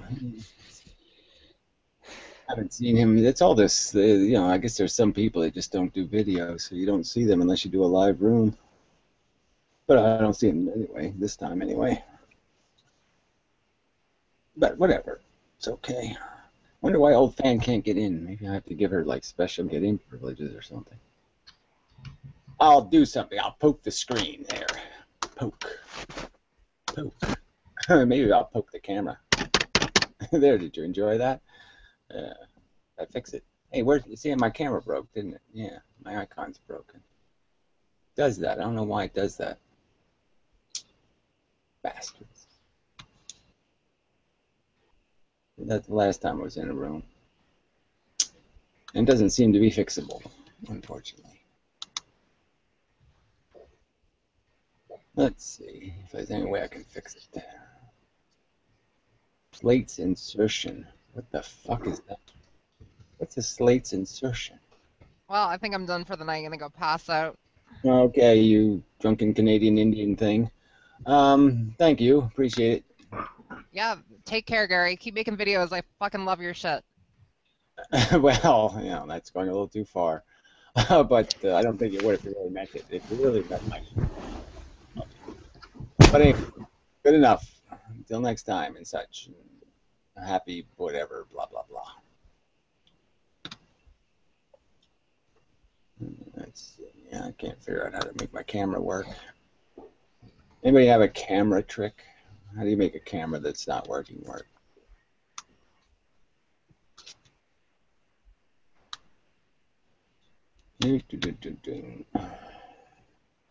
Cosmic semen, yeah, he has no life. Well, it's kind of safe to have no life, though, when you think about it.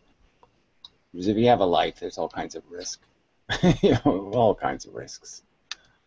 So, in some ways, it's good to have a penis. Fuck having a life. That's the way to go. Penis, yes. Life, no.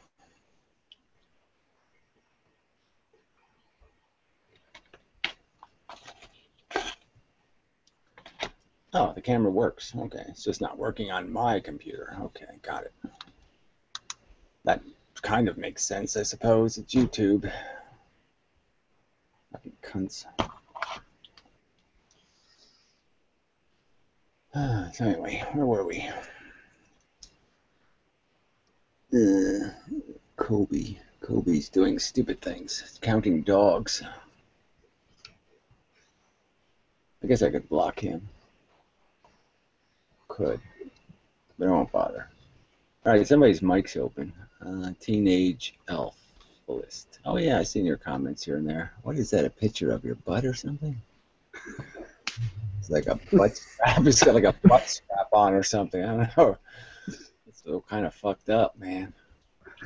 I always wanted to do that. It was like hide penises inside my icon, like hide a bunch of those like secret penises in the icon. You know, people can you find the 17 penises in that icon? So I found the butt in your icon anyway.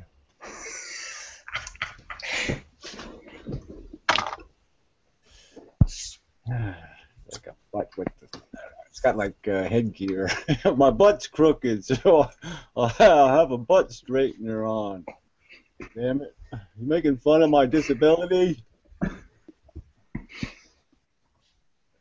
Anyway. Let's see.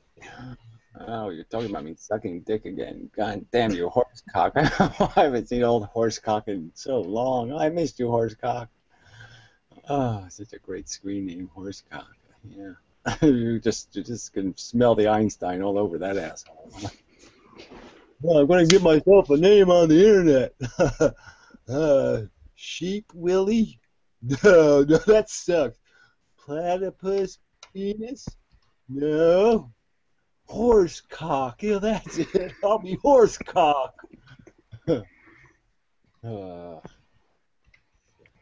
This world. Yes, I'm going to make a whole bunch of new art, naked art videos any day now. Really getting too old for that. You know what the hell. Yes, I have to do some more creative nude work.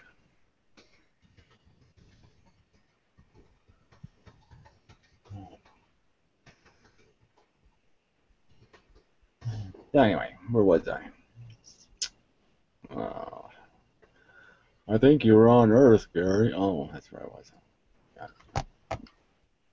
Try to do better. Let's see. Would you ever debate the spook again? Well, if he could speak English, I wouldn't mind having a conversation with him, but he doesn't speak English anymore, so fuck it. I don't understand anything he says. Every sentence is complete gibberish, so you can't really conversate with somebody who doesn't speak any common words.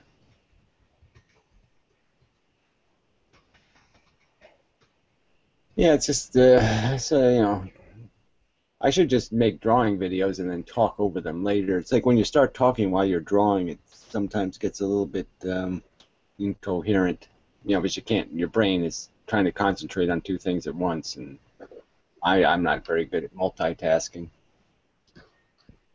But it was interesting to do. I mean, so I probably should do it just for the interest level. Ooh, there's me again. Oh, I'm gone. Kind of funny. Anyway, where was I? Oh, yeah, Bandit left, huh? Yeah, too bad. Oh, there he is again. Fuckhead.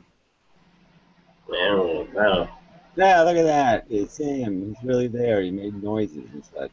well, yeah, you summoned me. I came. I didn't really do that. But anyway, I don't remember summoning you.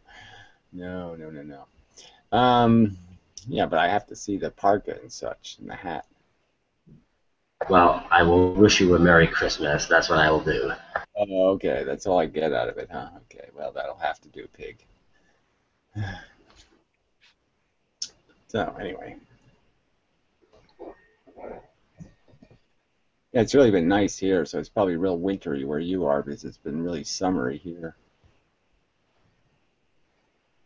Yeah, it's been fucking frigid. Yeah, no, it's really been. This is like, yeah, it's gonna be 65 degrees tomorrow. I'll go golfing. This late in the year? Well, I'm just saying, yeah, it's gonna be that warm, so yeah, I'll take a walk down the woods and hit some golf balls for Christmas.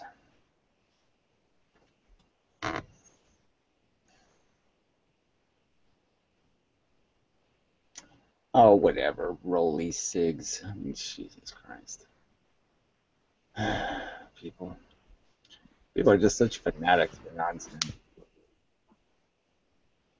I smoked non-filtered cigarettes for years, but I mean, rolling your own cigarettes is really a way to waste a lot of good tobacco, actually,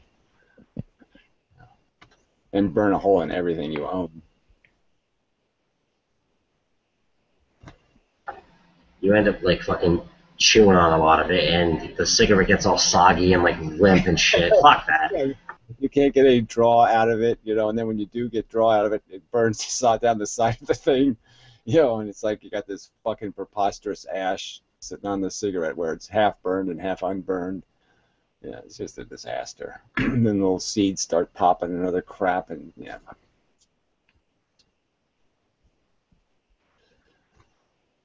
Either smoke a nice tightly rolled cigarette or use a peep.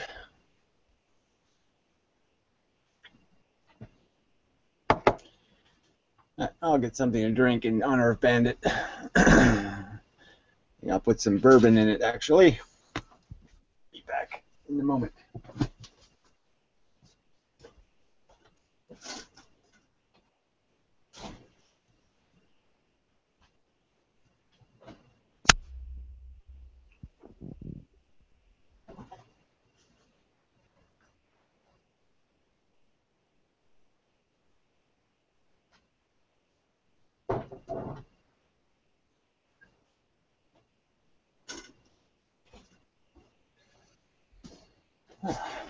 Ugh, okay. Yeah, nice bourbon sour. Thank you.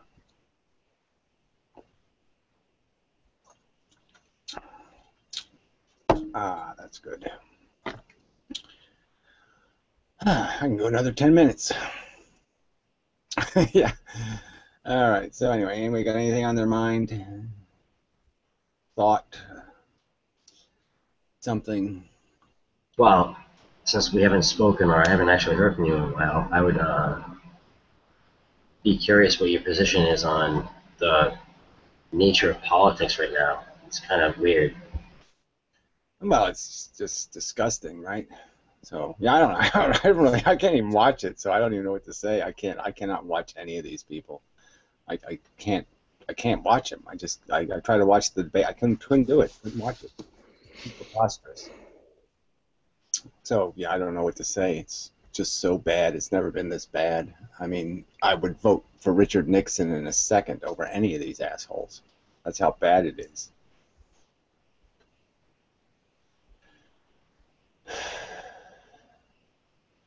Yeah,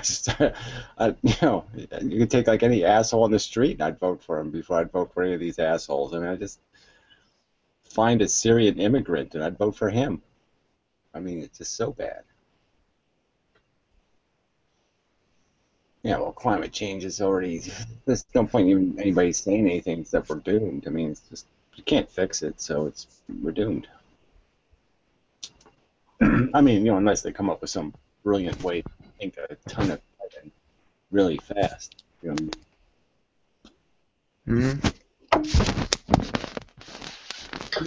I mean, the only reason those assholes are even bringing it up is like a wall to other bullshit. Was? Ja? Teenage guy, you're making obnoxious sounds.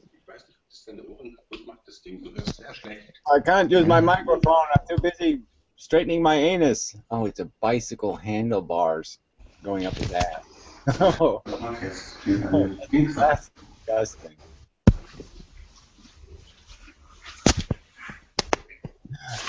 Was? Teenage guy, I'm going to have to mute you unless you learn how to use your mic. You're making a lot of noises. I'll just mute you. What the hell? You're not going to say anything anyway. You got a bicycle up your ass. Oh, the muting button doesn't work. Well, that's brilliant. Thank you, YouTube. What the fuck? Why do they give me a button that doesn't goddamn work? I mean, what is the point of that? Try it this way. Still didn't work. I surrender. I won't even bother. Fuck it. Let's see. Have you heard the Democratic candidate? No. I mean, there's no point. I mean, everybody's just already anointed Hillary, and the only person that stands a chance is Bernie Sanders, and he's just so. He has been a disappointment. I mean, this whole war rhetoric, and let's take care of the poor people instead of saying poor people, I'd be smacked in the head. I mean, he's just the wrong kind of communist. You need a commie who's a workers' party kind of commie. A commie for the workers, not a commie for the lazy, stupid, retarded, fuck-nutted welfare whores.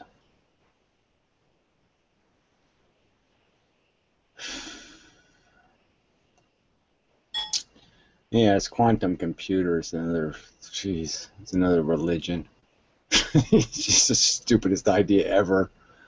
Well, we have this 0-bit thing, that's not an on or it's not an off, and that'll tell us the completed answer, and we won't have to do any of the processing at all.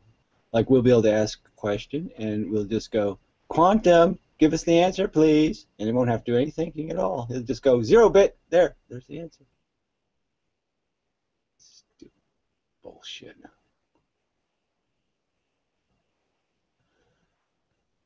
Yeah, somebody else told me about or somebody told me about that YouTube Red thing. I don't know. I don't like colored YouTube. I don't like YouTube in the friggin' color it's in. I don't think I want it in any other colors. Pay-per-view YouTube or something. Whatever. Fuck that. Hey, Inmendham, I have to leave. I just wanted to say it was nice seeing you again, and I hope you have a good holiday season. Yeah, it's going to be fine. I got coffee, I got some booze, and I got cigarettes, so how can it go wrong? So, yeah, it's all win for me. So. So, yeah, I'm sorry for all you losers who don't have booze and coffee and cigarettes, but yeah, I've got everything for a wonderful Christmas.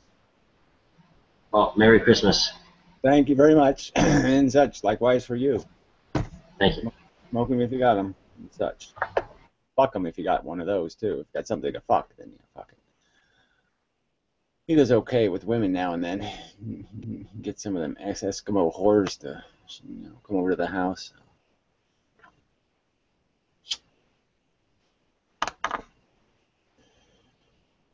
So anyway. Oh, Isaac Newton is in the room. Yay. Inmendham is a dismissive cult leader. Yeah, mostly. Yeah, okay, fine. Who has a lovely penis. You could add that part. He has a lovely penis. And he's always right. So if you wanted to be fully accurate, you could have added some extra stuff there.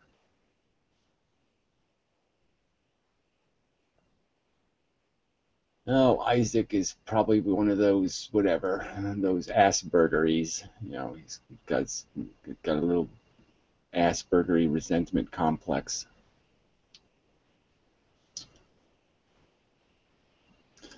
Well, go ahead, point out where I was wrong ever. So just go ahead, show me where I was wrong in any kind of significant way, except for the fact that, okay, if you cook meat, it doesn't turn into technically sugar right away. But besides that, where was I ever wrong? Let's see. When will you do the math to build a machine to test your... Well, whatever. I don't need to do the math. I got the inverse square rule I already got. Basically, Einstein's convergent math is exactly the same as... Einstein's space math is the same math I would use to create a convergence made out of a field of energy. So I don't need to redo Einstein's math.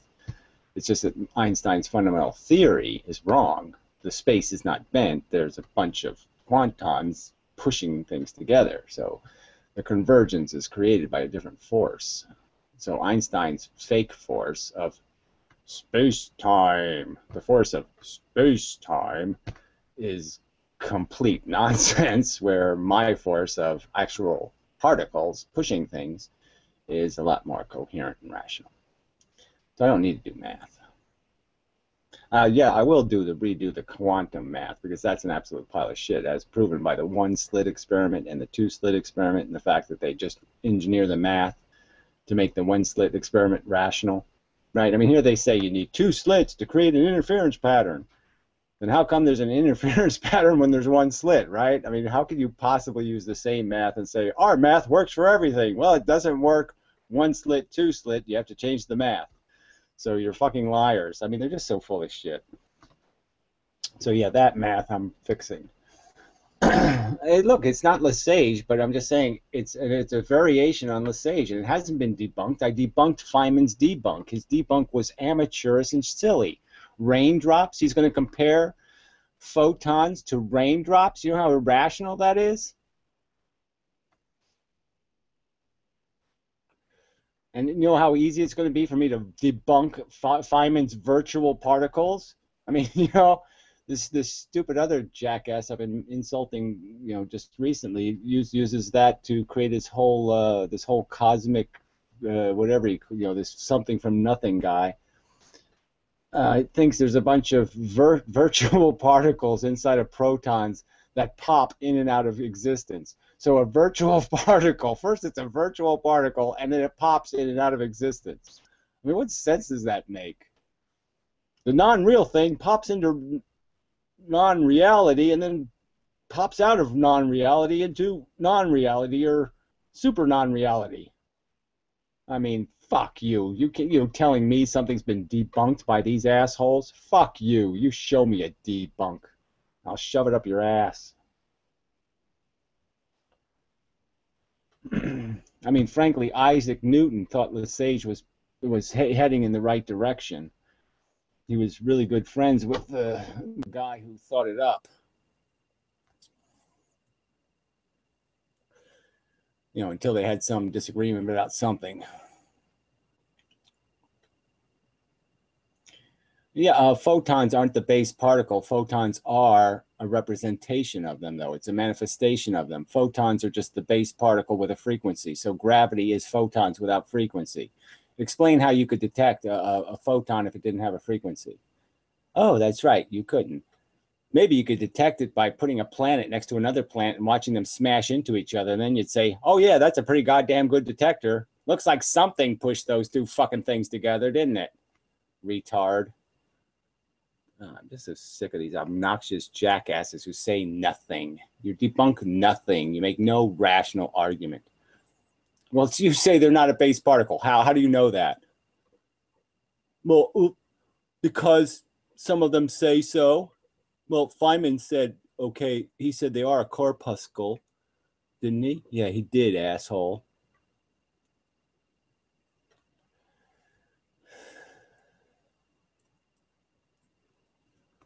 Wave theory is made up shit. There's no waves. Photons are not waving it to anyone, anywhere.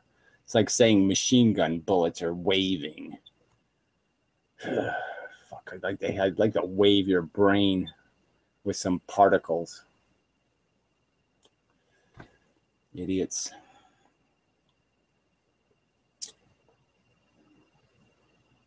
Yeah, right. Oh, yes, accelerators are brilliant. Let's accelerate particles near the speed of light, completely destroy their function. They're not even particles to start with. They're systems. I mean, protons and neutrons are not particles. They're masses of a billion fucking goddamn quanta caught in a complex circular orbiting arrangement, based on probabilistic circumstances. But anyway, I don't want to get. They're held together by the very force I'm talking about, which is gravity, but polarized gravity. And yes, you accelerate them to preposterous speeds. They're no longer neutrons or protons. They're fucking energy. So you smash energy into energy and you get a bunch of eccentric particles that last less than a millisecond. And you're going to say, this is what reality is. Stuff that doesn't last. Stuff that has no durability. That's reality. Fuck you.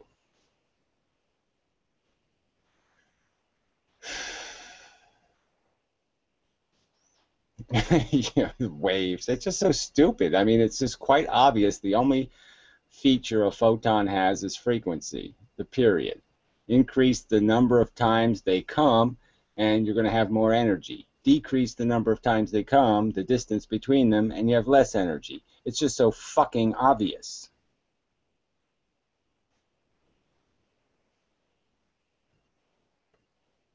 So anyway, yay, old fan made it into the room. Mostly. Partially. He's on the list anyway. He's probably still using one of those silly Macintosh type machines. Yeah. Oh, I still have that stupid teenage guy's handlebars in the anus thing. Why does he have an icon with handlebars in his anus? I still don't get that.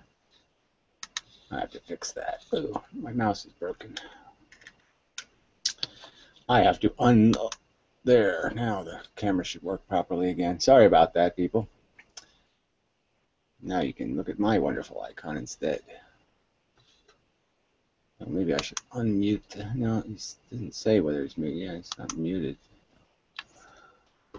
Anyway.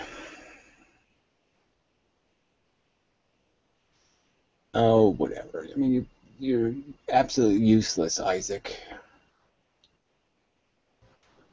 I'm not making an argument. Probably that cunt, whatever his name is.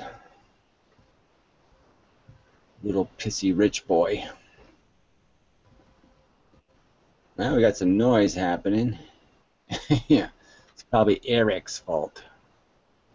Eric, you're making noises. I think it's him. Or maybe it's Forever with Film. Who knows? One of you idiots needs to say something because your mic's open. Ah, that fixed it. So I guess it was Arak. Arak. Ah.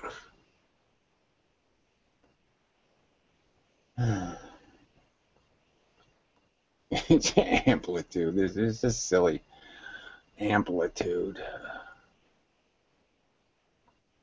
Quanta is a quanta is a quanta is a quanta. There's just no fucking such thing as an amplitude. There's just an amount.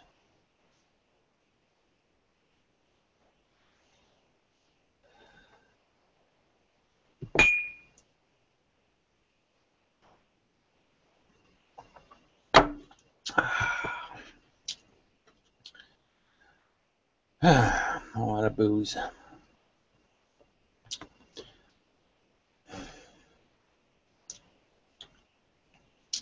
There you go. Yay, superior mind. That's correct.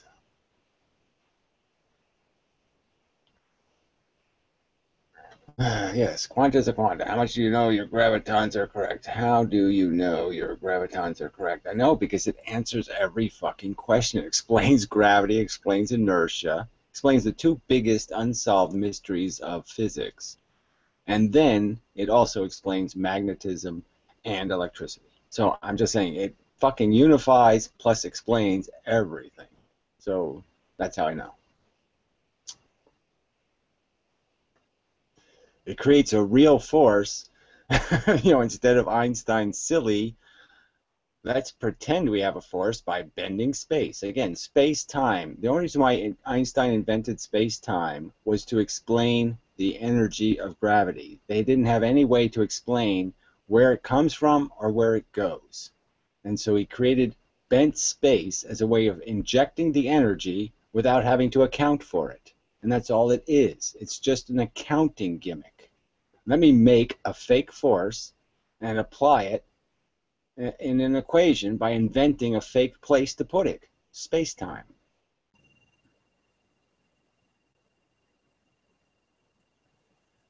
And I do away with all that nonsense of fucking goddamn nothing bending and then telling the something where it must go.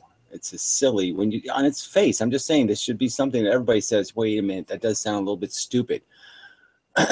Time and space conspire together to force the matter to do things? Yeah, please. Space and time are the lamest, most disabled things on earth. Time can do nothing. Space can do nothing. They're both fucking cripples. They don't even have wheelchairs. How can they do anything? How can they make anything do a goddamn thing? They don't even have arms and legs. They're nothing. They can't do anything.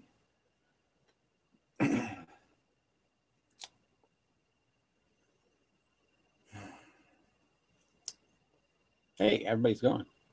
Yeah, cool. Yay, I win. Maybe. Anyway. Yeah, fabric. This is so stupid. The fabric isn't dead. The fabric's alive. That's where the force comes from.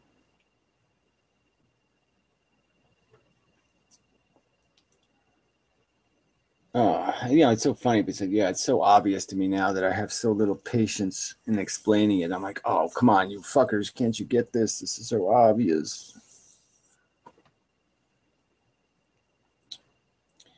Yeah, well, the fish is an excellent analogy. I mean, you can see it in a school of fish. So you have a whole bunch of sardines swimming around each other, and they just sit there like a big giant blob. But they're expending a huge amount of energy. They're spinning, they're moving, they're all going. And if I make all of them go in one direction, it's exactly the same amount of energy. And now they're moving, they're going. And we're saying, gee, that's all that force. Look at all that energy. Look at all that force. Well, no, all the force and all the energy was always there. It just wasn't going in one direction. It's just so fucking obvious.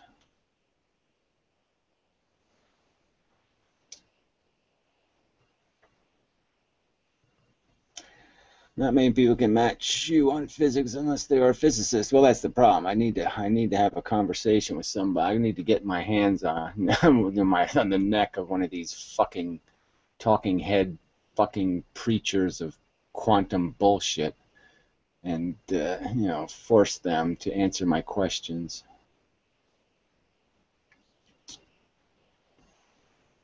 That's what I need to do.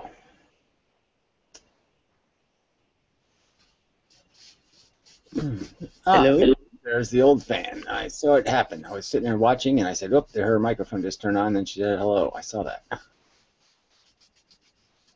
Saw it coming. And then it went away. That was a lot of bullshit to try to get into the room. Is my mic too loud?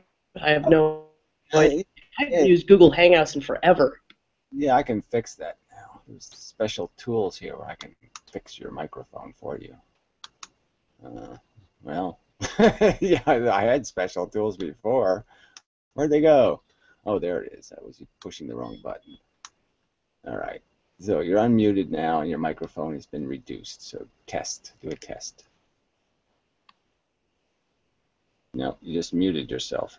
That's the wrong way to do the test. Oh, my bad. Yeah. Now. Can you hear me now? Yes, quite adequately. Now the test has worked. Yeah. Fantastic. It's good enough anyway. It's good. Merry Christmas. If you're a little loud, it's probably good, because then you can be more obnoxious and annoy people.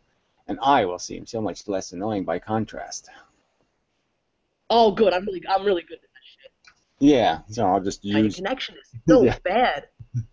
I don't know how long this is gonna last. I don't know what. I'm obviously having terrible lag, so I apologize. I'm probably already close. Yeah, you got lousy technology. Guess you have to move out of Chicago or something. It's like bad internet's there. I don't know how you get all this shit done if your internet sucks so bad. Amazing. I'm paying way too much for mine. I got to find some other answer because Verizon's getting way too expensive.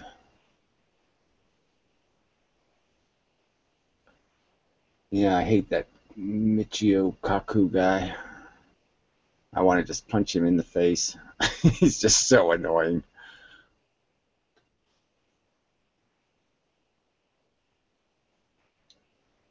Yeah, well, Melancholia was kind of just a joke movie. I mean, they took a really interesting theme and they just kind of made it into some kind of soap opera, and it was okay, but it just was. I watched it twice. I mean, it's not. It can't be much of a movie if I'm not compelled to watch it even a third time or something. And it had chicks in it. I still couldn't watch it more than twice. So yeah, it's not a very good sign for a movie if I watch it twice and that's it, and I don't go back for more.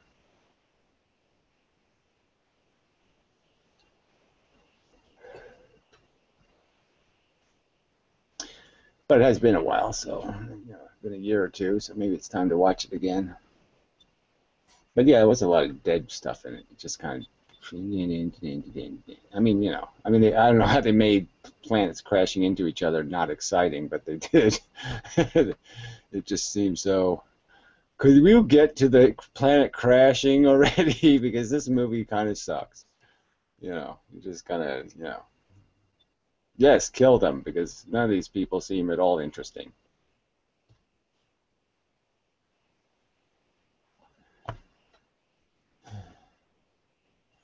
Yeah, there's a lot of what's-her-names out there nowadays. I always find myself kind of appealing that the chick from that pirate movie, that Pirates of the Caribbean, she wasn't too bad. I mean, she has that classic model look to her, which is always kind of annoying, but there was something about her that was sort of charming. So I have to figure out what her name is or something, I suppose. Yeah, well, he says he is, right? So this Michio Kaku guy says he's the co-founder of this, and he did this, and he did that, and then I go look him up, and I don't find his name on the Wikipedia page anywhere. So there's a Wikipedia page on string theory. His name is not even on the page. Now, isn't that a little bit weird?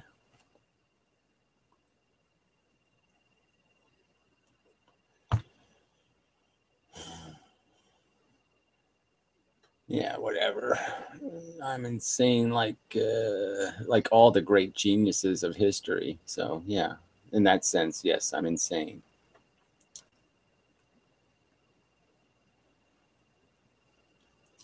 You're just a weaselly prick who has no identity, so you have to steal somebody else's. I mean, that's how big a loser you are. You're going to steal Isaac Newton's name and his image. I mean, holy fuck. Super loser or what? Fact. I mean, there's no way of getting around it. You have to be a nobody and a nothing if you have to steal somebody else's name.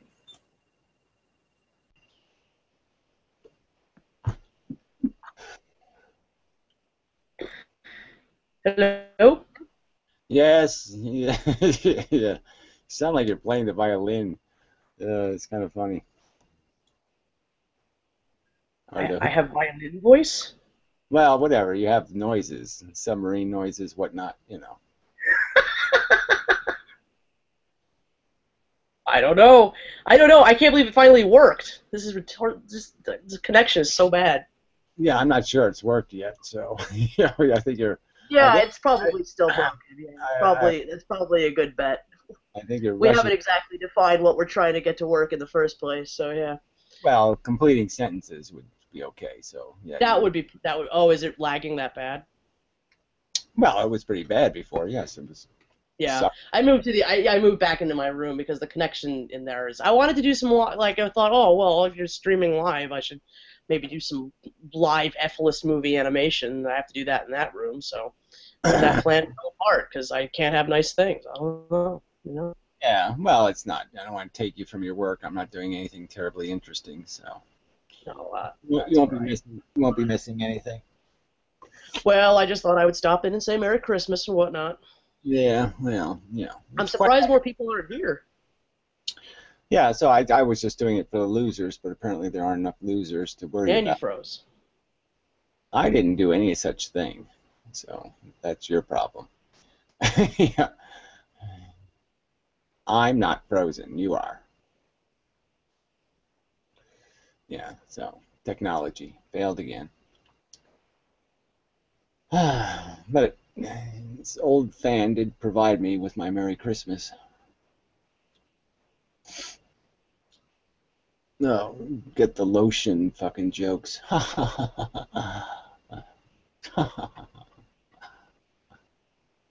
Yeah, Isaac was such a comedian.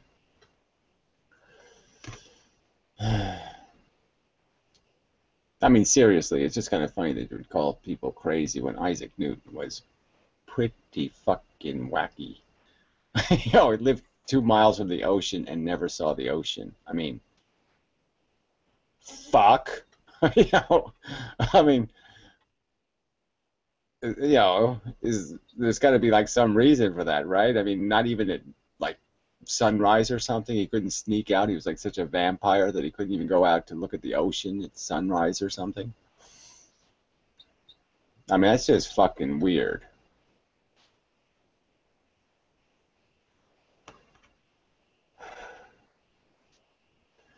Yeah, I mean, obviously he had some weird old religion-y shit too. You know, he did have kind of a wacky, perverse Christianity thing happening. So,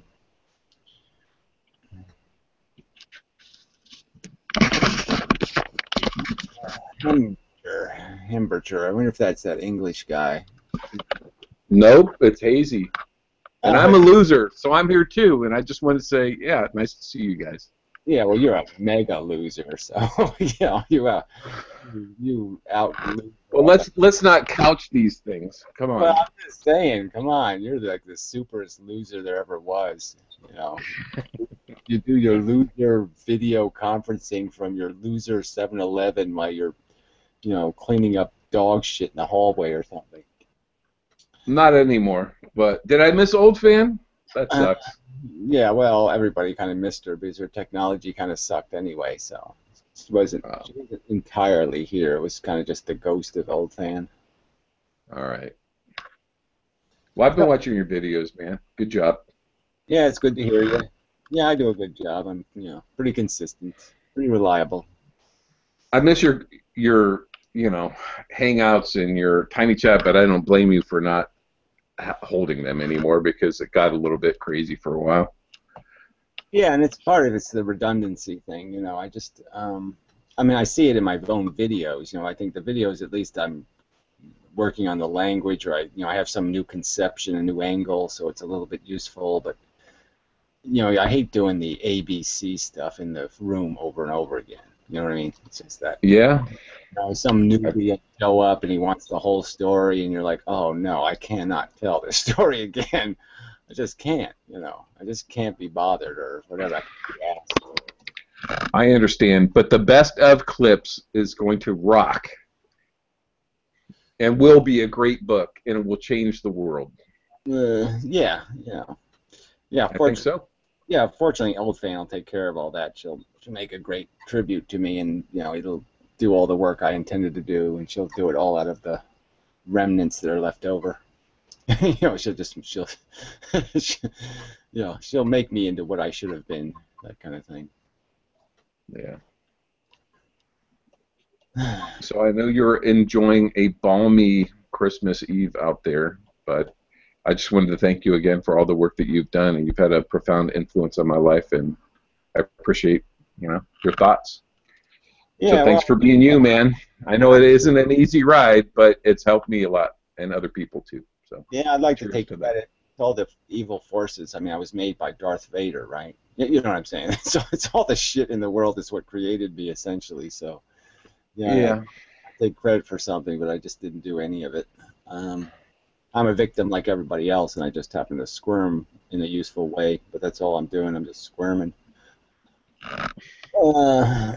But yeah, I sort of intended to do this room to say thank you to any of the people who have been dragging along for all these years and all that shit. So I did want to get that out somewhere to say thank you to the people who have made it more tolerable than it would have been, or something like that. Well, there's a community out here. I don't know what kind of shape we're in at this point, but hopefully we'll get our shit together one of these days. I don't see it happening pronto, but everybody's still like, I don't know, thinking about this stuff. I think they're like digesting it. It's difficult, it's a burden to carry with your life, just because to know things are so broke is just so disappointing, and it's hard to live with the realization of how broken things are, and then you have the futile part, where it's just so hard to fix anything. And we're so weak as individuals, we just have so little power, and yeah, so there's a lot to carry. So I understand why we're dysfunctional, just because it's I have a hard time some days, just getting out of the couch is real work. Yeah. Well, I've come to the realization that there's a fair number of people that once essentially they've reached middle age and they see the grave approaching, that these kind of realizations start to settle in a more profound way, and they really feel like, oh wait, I need to try to do something to change the way things are, and I need to try to make the world a better place, and they do begin to see that amount of brokenness. Yeah, but they're also drunks and or something else, so yeah, it doesn't really work. I mean, I sort of saying, but yeah, it's hard to balance youth against age. I mean, I'd sort of say that the majority of people are young that have any passion. I just think your message is still just ahead of its time. Yeah, well, I suppose it's at the right time then, right? This is the part that needs to get done, is the starting gun. That's the I mean, in a sense, if I wanted a challenge, this is the best. I couldn't ask for the better adversary, kind of thing. You know what I mean? Yeah. And so in that sense, you're fighting something that's where your contribution might be more necessary than you could ever realize. You know what I mean? It's like you can't discount it, because you're like I said, it doesn't exist yet, and you're trying to make it exist. That's just as a challenge, it's a good challenge.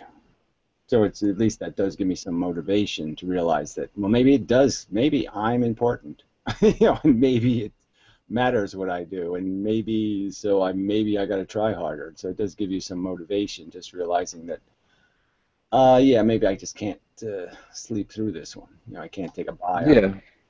Well, it's a crapshoot in the whole Kazo game, so you never know. I mean, you can only strive to make positive, try to make things better and not make things worse, and those things will hopefully, carry on and resonate. And I think in the case of the kind of philosophical discourse and brutal honesty and artistic sensibility that you've proffered, and people like Olfan are pushing for, that yeah, it is going to continue to do that, and will have an impact, and we'll begin to see more of it. We already are seeing some more of it in the pop culture. Yeah, well, it's kind of the thing where, if you're 5 soldiers trying to take down the Nazis, or you're 50,000 soldiers, you know what I mean? When you're 50,000, you can kind of feel like, oh, maybe I can sneak out of here and it'll be okay. They're going to win anyway. You know what I mean? But when you're 5, oh yeah, I'm going to be important somehow. If we're going to win, yeah, I'm not going to be able to run away. It's the odds are so thin, and it's all kind of vital. So I guess that's all I'm trying to say. To have a point where you're going to be more motivated, this would be the point to be more motivated. Yeah, well, we both know it's the correct conclusion. It's the right fight. Yeah, it's just not pleasant. That's all. So yeah, it is tedious being alive and such. And I agree with your critique earlier. I mean, I'm not the best representative or the best fighter. I've got other stuff going on in my life in terms of work and that kind of stuff. So I don't have all the creative abilities that some others have, and I think it really takes a certain measure of like artistic genius to really proffer these things and do something creative in a powerful way that has a really profound effect on people.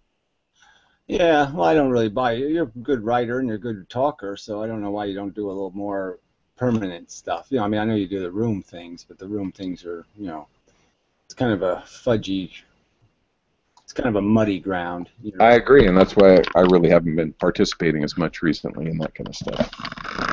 Frankly, I mean, on some level, I feel like, everything that could be said has been said, and you've done a great job of doing it. And Gray's videos are fantastic, and I really don't personally feel I can approach that level of being able to serve that information. Yeah, I'm just not but sure. I support it. I support all that. Well, I know. I'm just saying that I'm just not too sure your conclusion is correct. That's all. I think you probably could play a more vital role if you applied yourself to it. But yeah, I understand. There's a certain practicality to that too. You got your own personal life to protect and this and that. So I can understand if there's reasons why you don't want to get too personally involved. Yeah. But you've had some good conversations with different online personalities of late that I've enjoyed watching. A handful. Yeah, well, I don't know about of late. I haven't done much of late. But yeah, it's I don't know. I do have a clarity problem, where it's all too simple to me now, and it's just like I said, I just don't have much patience, and I got to grow a little bit more patience with people. Well, I rewatched the Carrie McCarpick interview that you had with her from a couple of months ago, and I thought you did a great job. Yeah, I was a little bit, aggressive, I suppose, but but some people say I was kind of unfair, but I don't think so. And especially considering, her more recent video where she was kind of just so wishy-washy, on the ethics of having kids, and it was just such a pile of mush, and you're just saying, yeah, well, that mush needs to be challenged, Yeah, for sure. Yeah. You got to talk about something real, like, is it true or not true that, these desires are waning and they're just emotional, and that if you really think about it practically, you can control them. They're not, you're not owned by it. It's not like heroin or something. You got to have it or you're going to go insane. You know what I mean? It's, people just turn this stuff into like this biological clock argument, like it's, some irresistible urge, and it's just such a crock of shit. Yeah, but we see, like, I don't know, what is it, 80% of humanity engaged in that delusory sense of, that they need to do that, and their own biases for their own needs playing out. And I've got a lot of close friends that are pretty bright, and they don't have the most positive outlook on the future of humanity, and they question a lot of the fundamental precepts of what it is to be a human being in terms of the self and free will and things like that, but they're still popping out kids. Well, I know, but I'm just saying that they're not doing it in any honest way. I'm just saying that completely a resistible force. It's not an irresistible force. So if they do a little bit of it's like somebody, you can talk somebody out of going skydiving, right? If you have a rational conversation and you say, look, it's going to last 3 minutes. All it's going to really feel like is driving in a convertible at 70 miles an hour. Yeah. It's not what you think it is. It's not going to be some kind of orgasmic, perfect experience that you'll carry with you for the rest of your life. It's just some sort of magical blah, blah, blah. And what you're risking by doing it is not only you're wasting money, but there's a risk, that you're going to get damaged. So what are you doing this for? What do you really need to do this? I mean, can't I guess gives you a great popsicle, and isn't that good enough? Right. So I just spent tonight, Christmas Eve, with a family who's doing exactly that. They've got like a 5.5-year-old. That's all the magic of Christmas, even though they're not Christians, and they're just caught up in all that. And chances are, though, things will turn out all right, but we've both seen that it doesn't always do that, and we know intellectually that it's just a fact. Yeah, and I don't think chances are that it'll turn out all right. I mean, I think the majority of people, regardless of what they'll testify to, by demonstration of their own life, demonstrate their failure. They're the fact that they're overweight, they're on drugs, they're taking this, or what I'm saying, that their dysfunction is so obvious that they really can't make this excuse that, oh yeah, everything's going just fine. That's why I was sleeping with the babysitters, because everything was going just fine in my life. Yeah. I mean, it's just their lie is kind of obvious. Yeah. They just don't want to. They just don't want to admit they won the bronze medal at the Olympics. You know what I mean? They want to say like, oh yeah, I went to the Olympics and I won, but they don't want to really tell the truth. That oh yeah, it was a bronze medal. Right. Well, that's all the stuff that they shuttle into and repress into their unconscious, and they can try to live like snug little bugs under the rug and cocoon themselves from as much reality as possible. Yeah, I don't know if I'd use exactly that language, but I guess it's good enough. I mean, it's pretty much the truth, is that they're just hiding from an unpleasant realization that just, is a boner killer, and they just can't deal with that. So how you feeling these days? No more Lyme disease? Yeah, not recently anyway, but, not... That's good. But, I am way too tired and stuff, so I don't know what's wrong, but I'm dragging. I mean, I know. I saw your video not that long ago. Go ahead. Yeah, it's just a subtle thing. I mean, I don't really feel depressed, but I can only conclude that it must be some sort of depression, because it just seems like I don't really have a, I do have a thyroid problem, so it could be my thyroid's just going, so every now and then it spikes in some direction, so it might just be low spiking on me. Right. Well, I did see a video not long ago, a couple of weeks ago, where you were essentially saying the same thing, that there's something's not right, but you didn't quite know what it was, but that sucks. Sorry. Yeah, well, like I said, I mean, as problems go, it's a lot better than being, psychotically uncomfortable, So, I mean, it's you know what I mean? I mean, I'm glad my mind is somewhat peaceful, It's just that I'm just not physically as strong as I would like to be. Yeah. Or whatever the right word is. I just don't have any, just... Yeah, I could still masturbate, but it's like cocaine. Like Gary, you need cocaine. That's it. Yeah, maybe a little coke would do it. And I thought the cigarettes really. I mean, I love having them; they're really great. But I thought they would give me a little bit of go, and it just didn't really work. So, but I've been smoking like a fiend, so it is terrible. I mean, I think I went through the first pack in like 5 hours, so it's kind of funny. Yeah. All the time, it's really easy.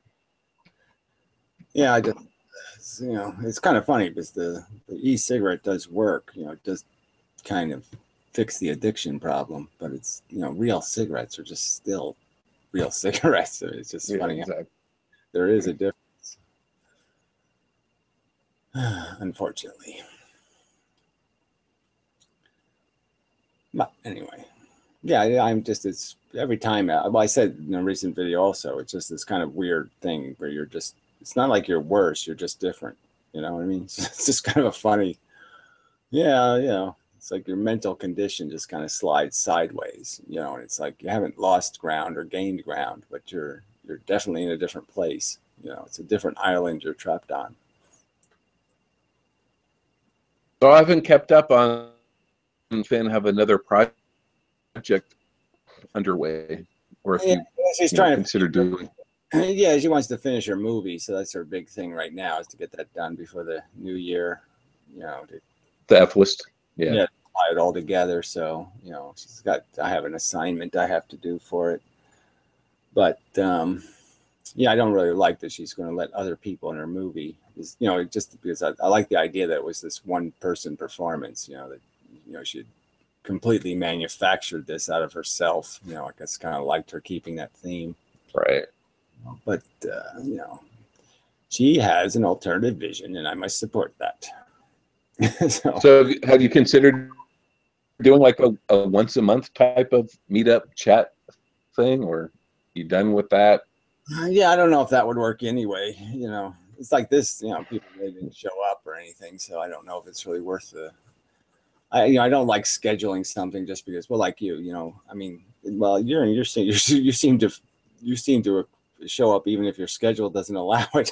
But you know, it's just that some of my work is I don't know it until it shows up, kind of thing. You know what I mean? So I can't guarantee that I can't like say, okay, definitely 2 o'clock on Tuesday. You know, it's just it's a little dicey. So I always have to do the night thing, you know, and you know, yeah, I just don't like planning too far ahead. Well, anyway, yeah, I've thought about it. I just don't know what I'll, you know, I want to do something creative, and I just haven't had the energy to do it, but I want to. So, I mean, you know, I've wanted, you know, I often want to do things and I don't do them. So there's no point in me talking about doing something when I don't seem to make anything happen, but I do have ideas in my head. I'm just really distracted. You know, the whole physics thing does occupy a lot of my time because you know, the only videos I watch, I mean, the only videos I watch are physics videos. You know, I'm just obsessed with the subject, and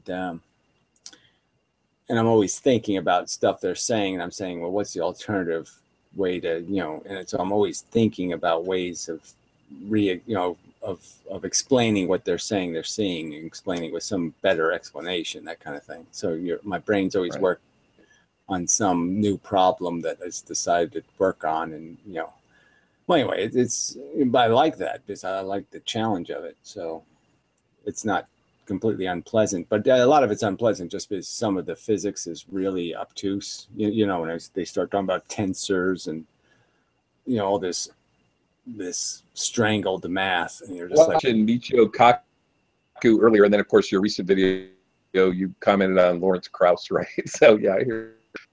Yeah, well, those guys are really, you know, it's kind of funny because they're full of shit in such obvious ways, and you're just, holy shit, you know what I mean? It's like not even subtly wrong; it's like overtly wrong. You know, you're just like, wow, how are they getting away with that?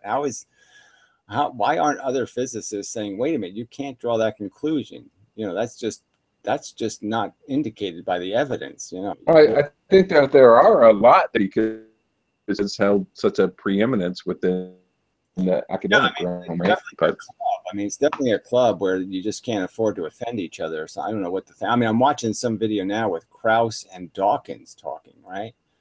And so far, so awful. And you're just saying, you know, shit, Dawkins knows better than what he just said. You know what I mean? I mean, they're saying things and you're just like, fuck. You know, how could he say that? You know what I mean? Just where you know, they're almost like contradicting each other in just a few seconds. I mean, it's not like, you know, the contradiction even takes a few minutes to show up. It's like it's one sentence and the next sentence says exactly the opposite. And you're just like, how could he just do that? Right. Well, anyway. Well, I don't know specifically what video, but yeah, Dawkins puts his foot in his mouth a fair amount of the time these days. Yeah, no, I'll probably do a video on it when I finish the video. You know, I want to play it through just so I don't, you know, maybe he'll correct himself later or something. So I don't want to get too obnoxious. So I'm going to actually play it before I critique it. But yeah, it's the kind of video where I almost want to play it sentence for sentence for the first 5 minutes and just analyze how exactly they've turned this into religion, because this has nothing to do. I mean, they're talking about people like they're saints or something. You know what I mean? It has nothing to do with the real person anymore. It just has to do with the lie. You know, this whole bullshit. And they're just name drop. It's almost like they've stolen people's identities from the past and pretended they're on their side. You know what I mean? It's like they'll use Einstein's name, like Einstein would verify what they're saying, and I'm damn sure Einstein would say, "Fuck you," you know. Don't tell me I said that, because I didn't say that, you stupid cunt. You know, that kind of thing. Right. So I read a fair amount of the kind of, I don't know, pop sci books that are for lay people. I don't do differential equation. A lot of these guys, I think you commented on Brian Greene as well. I've read Brian Greene. So I definitely agree with you that there's a lot that's out there that is still totally in the realm of physics, and we've got a long way to go before we figure some of this stuff out. But I don't have the level of yeah, well, obviously from my perspective, that that's the irony to me, is that we don't have a long way. It's just that they took the wrong road, and if they took the right road, we have a ton of answers, really. So that's the funny part. I mean, if you just get rid of these stupid gimmicks, this spent space crap, this stuff that is just wrong, and if you put the right thing in its place, like I said, then all of a sudden you start explaining everything. You start explaining why there is conservation and why this whole thing is you know what I mean? You get right back to it's like you get to the DNA molecule. You know how as big as the DNA molecule was to evolution, that's how critical a mistake they made. It's like I understand what you're saying. By describing the DNA molecule without understanding the DNA molecule, and you're gonna make all kinds of mistakes about evolution if you don't understand that blueprint concept. You know what I mean? You're just not going to be able to do it right. Right. And that's sort of a problem right. that well, Darwin had to think it was some. Go ahead. Darwin presumed it was something in the blood. You know what I mean? He didn't have any way to understand that it's this blueprint. So he had to come up with some notion that, well, there's something in the blood that's making the organism know what its heritage is. That kind of thing. Like lineage is somehow in the blood. So we can stop right there and say Darwin was trying to metaphor an answer because he didn't have enough good to delineate what the facts were about the phenomena. Yeah, the thing that was good, the thing that shows Darwin to be so much better a scientist is how careful he was. So see, that's where Darwin shows himself to be so different from these assholes, because Darwin wouldn't say anything about it. He would only say what he could say about it. You know what I mean? What he knew. And so he left that whole part of it open. And he just said, well, look, this is the outcome. Okay, clearly the heritage is maintained in the current organism. Okay, that there's parts for which they're vestigial, so they're not completely out of its system. It's not an all or nothing thing. So he drew the simplest conclusions he could, but he didn't extrapolate and say dark matter did it, or he didn't invent some artificial construct to fill the void. He just admitted he doesn't know what the mechanism is. Right. That it's clear the mechanism has these components, and this is the outcome. And that's he was just really careful. And that's a simplicity that you're saying. That's right, and that's what you're pointing to, and I can appreciate that. I'm just saying, if I gave Darwin the DNA molecule, then Darwin's book would have been, 10 pages. You know what I'm saying? He wouldn't need to do all this other stuff if he had the DNA molecule. You just say, gee, this is so obvious. The DNA molecule is evolving. The animal isn't evolving. The molecule is evolving. That's right. But so perhaps you have metaphored it correctly, and you've identified the gap correctly, and I'm just suggesting that, well, I don't know, maybe there's still some science that needs to be filled in order to, underline the point and make it specific and prove it. Well, I'm just saying that in the same way that... Yeah, what I'm getting to is just that there's this quantum origin particle thing, and I'm just saying that once you've established that, I mean, once you get to the simple rules, and basically my rules are going to be really simple. Okay, there's directional quanta. They move in a straight line. They all go the same speed. and the only thing they do is exchange direction with each other. So when they hit each other, one goes the way the other one was going, and the other one goes the way the other one was going. And that's it. No friction, no little bits, no anything heat, no anything else has ever existed. That's just it. So I'm just saying I've reduced the entire system to its functional parts. So now we know exactly how you play this game of chess or checkers, right? We know every rule. And so now we can explain every phenomenon because we know the simple rules. And every phenomenon is just a consequence of those simple rules. So those simple rules will explain everything. Right. In terms of the physical universe, yeah. Yeah, I mean, because it takes gravity all the way to the nucleus of the atom. You know what I mean? It takes the force that we see, that's the biggest force, that's the most obvious force, right? Is gravity, right? And it takes that obvious force and takes it all the way to the nucleus of the atom.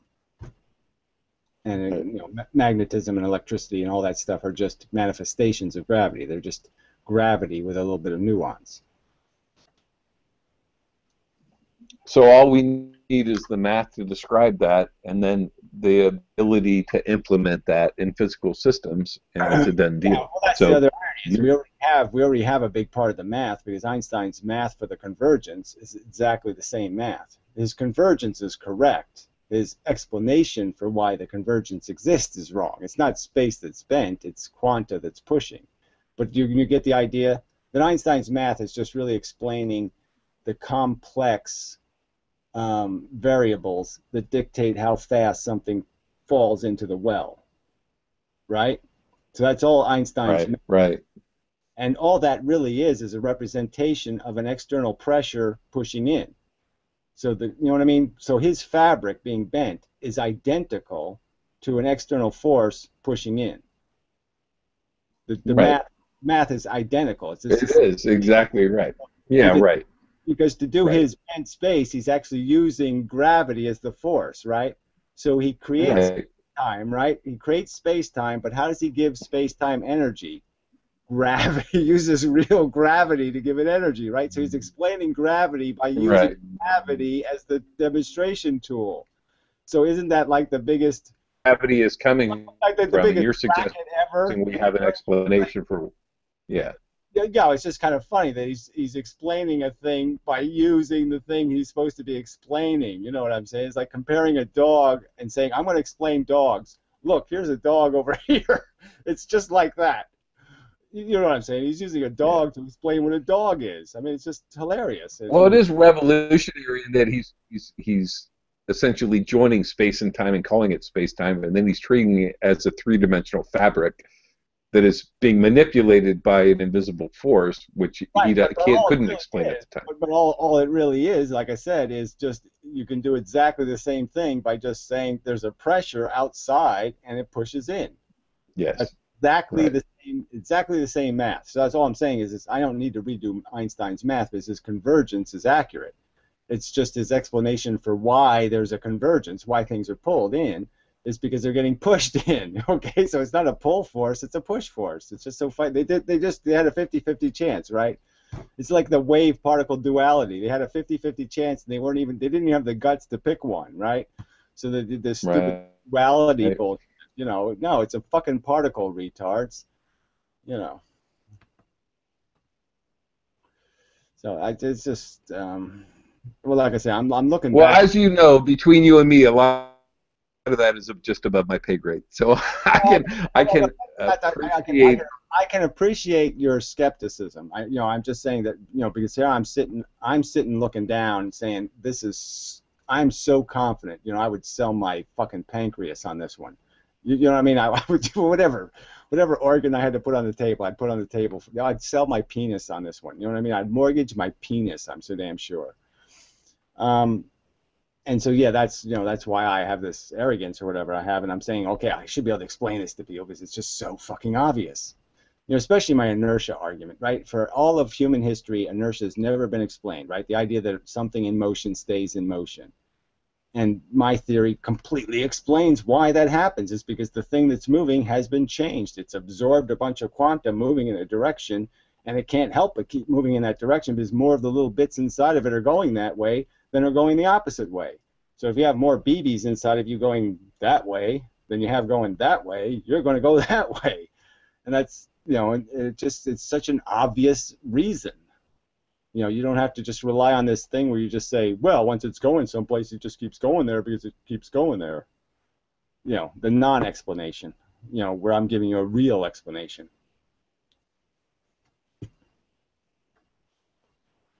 Right. So anyway. So you're still doing Skype and other Hangouts or anything like that? No. You're just too busy these days. I don't even. Yeah, it's not even too busy. Yeah, I just don't.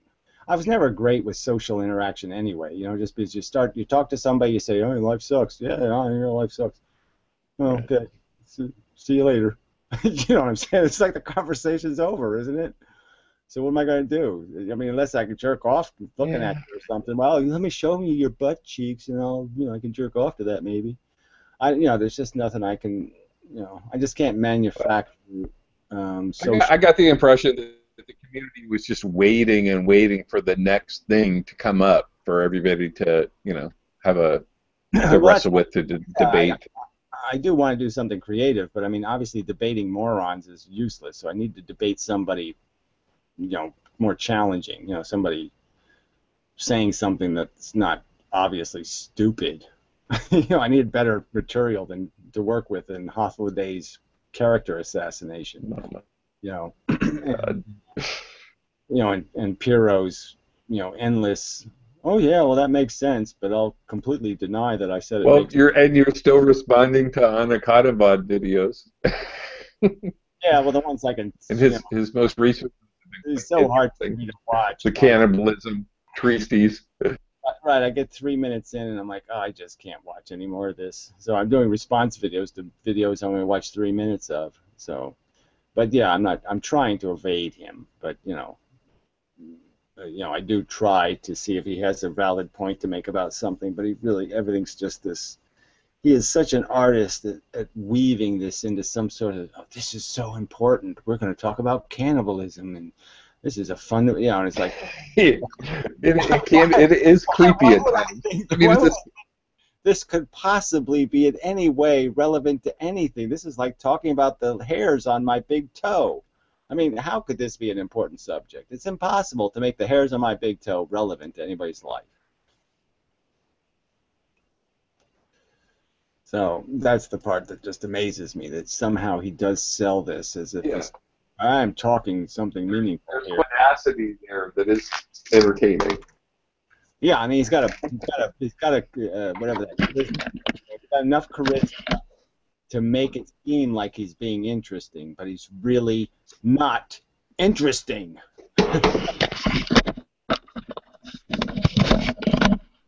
Wow, that's really loud.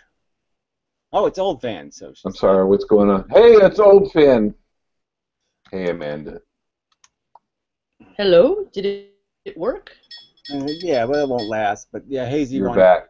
Hazy. Probably won't last. Oh my, is that fucking Hazy? Hey, Hazy. Yeah. So you guys are saying, oh well, it's dead. There's no freaks out there tonight, and I just wanted to say, hey, I'm here, and I listen to you guys, and I love you. Oh, it's good to hear your voice, Hazy. Much love back. Yeah, I thought I'd give it one more shot tonight. I'd give it one more shot. I restarted many a time to try to see if I can make it work. Yeah, well, you gotta quit buying me cigarettes and get yourself something called a computer. They have these computers now, and I think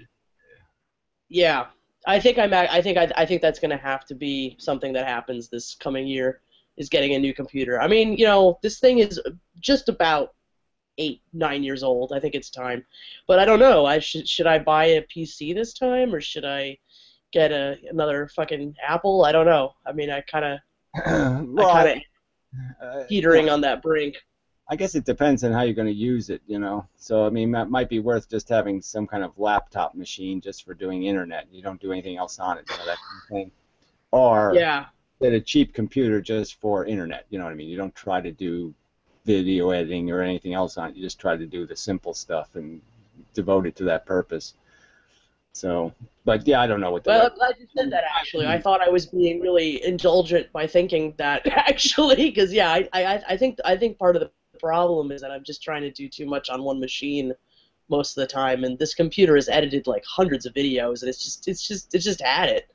So yeah, maybe that's the and I have so many Apple peripheries and products and shit. I mean, I don't think it's going to be an easy transition.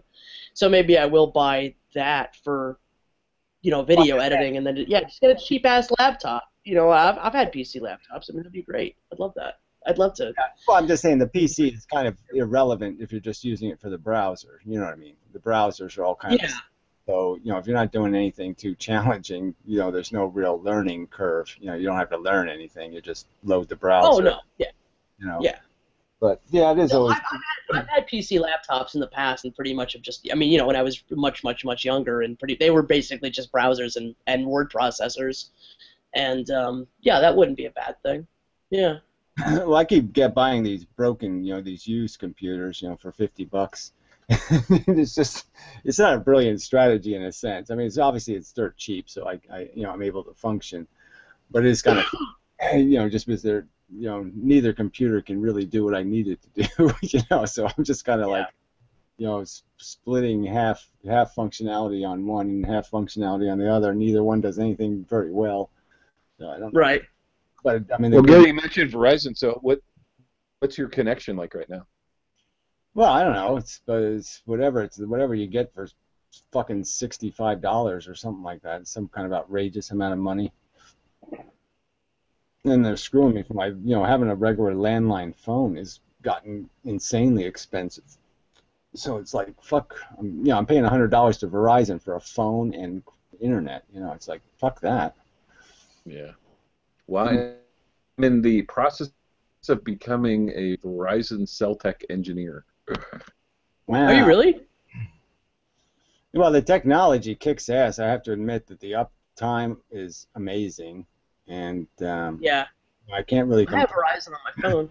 I mean, the fiber optic shit is just, it's just always on. It's always working, so I can't complain. Yeah, the 5G stuff is about to take off, so hopefully that'll improve quite a bit. But I don't know. So what are your biggest needs in terms of technology right now? Yeah, well, I've been just trying to I've been playing with the, the Android stuff, so that's kind of where my interest has been floating, and I've been trying to get different external cameras to work on my Android, and it's the wrong, version. I'm trying to figure out how to, load a different version on a non-compliant Android, and it's just, unfortunately, it's like everything has all these. Even the technology is open, it's not very open. It's still all Google controlled and sort of irritating. That you don't have as much freedom as I would like. But yeah, I'd like to get a handheld device that actually works. Where I could actually do Skype and shit and it actually works. Yeah. But I bought a whole bunch of broken tablets, and so I've just been playing with them to try to make them into something else. Something where they don't have to be regular tablets, where they actually do something interesting. And you can get these, fiber. You can get these, whatever these cameras are, these endoscope type cameras. They're just a camera on a long wire, a camera at the end, and it works on the computer, but they're really quite neat. So like say if you can get them to work on a handheld device, it'd be really good for people doing work. Because they look inside a wall or look down a drain, or it's a really nice piece of hardware if you get to work with a cheap piece of Android crap. Yeah. Really limited appeal kinds of porn. Yeah. So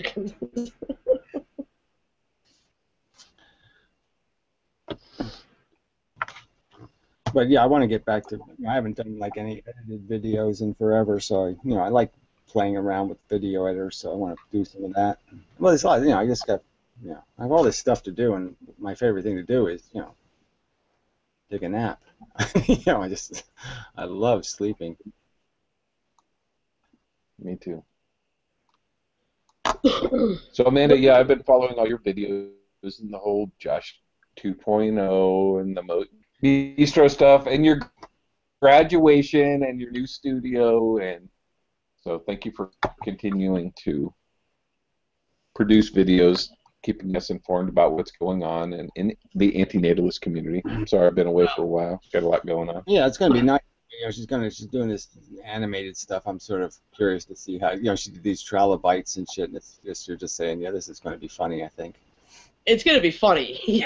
I don't know if it's going to be good. It's really, really limited animation. In fact, some of the animation that I've already done, I may actually go back and make them puppets instead, because I think that works a little better. It's a little better. It's a little bit more. I'm just such a lazy animator. I really got to get over it. I mean, if I actually gave a shit, I actually think I could make some nice animation, but I'm just such a lazy animator. I just hate that whole, cliche animator thing of spending like 15 years making one scene.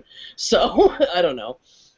But, yeah, you do have to do all that planning ahead, and you got to make sure everything's in the frame right, and then you got to make sure that the two things are going to match when you overlay them, and it's So it is a little bit laborious, I have to admit. It's a very meticulous process, and it's just I'm trying to get better at not being that obsessive. You know what I mean? There's things to obsess about, and then there's things not to, and I like to try to, especially for this project. I mean, keeping it simple is part of it. So yeah.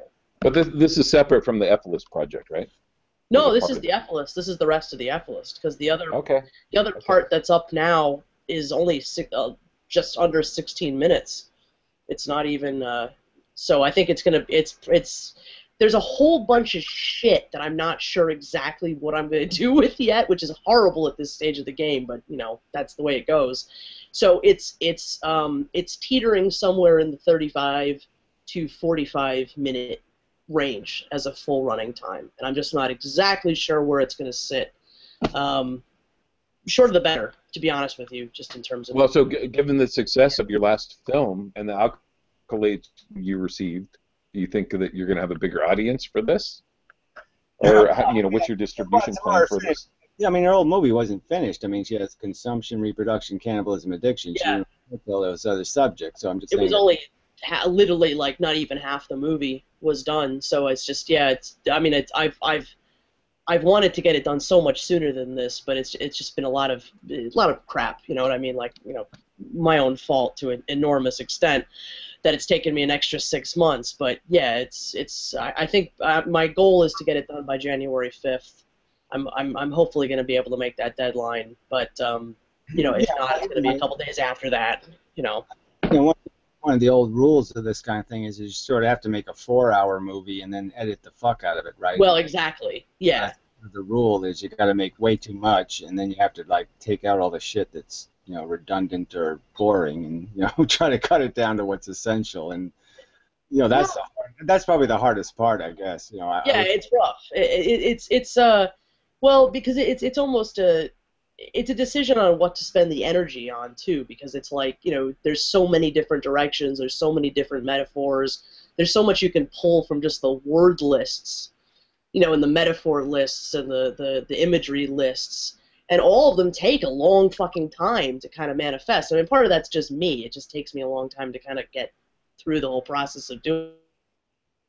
Yeah, well, I mean, it's just I saw the one of the versions of Star Wars. I guess it was Return of the Jedi, and it had the cutout scenes in it. Mm-hmm.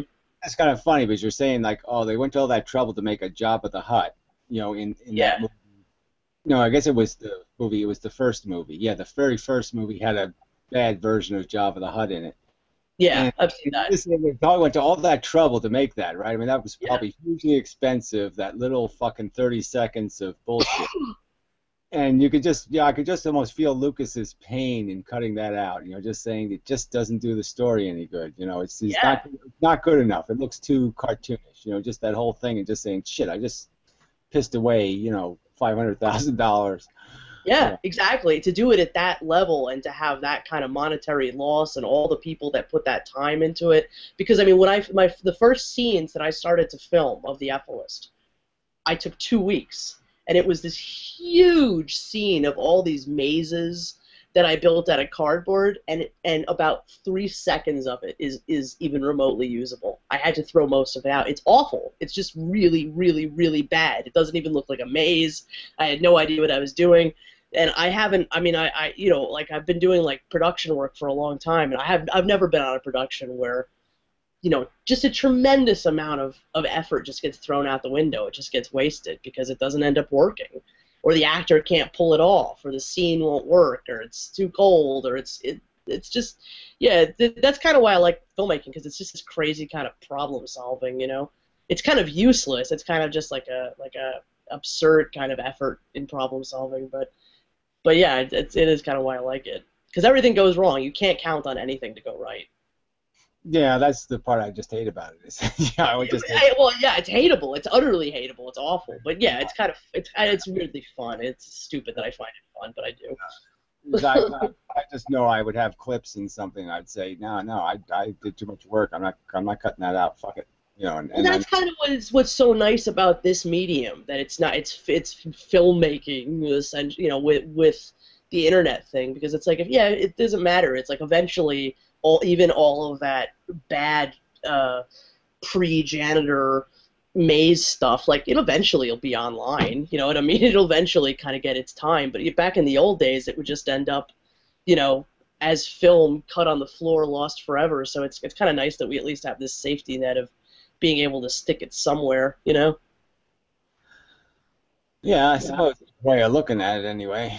Yeah, it's just that I think you'd want it in your finished product. But yeah, I get what you're saying. I've never done anything on purpose enough. You know what I mean? Everything I did that was anything creative, it was always like something I did in one day. You know what I mean? I didn't have the pressure of saying, oh yeah, this is serious.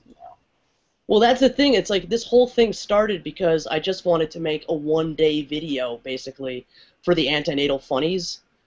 That was, I didn't want to spend more than like a weekend on it, was to make an F-list antenatal funnies, and I realized how fucking difficult that was, and here we are 3 years later. So yeah, I don't know.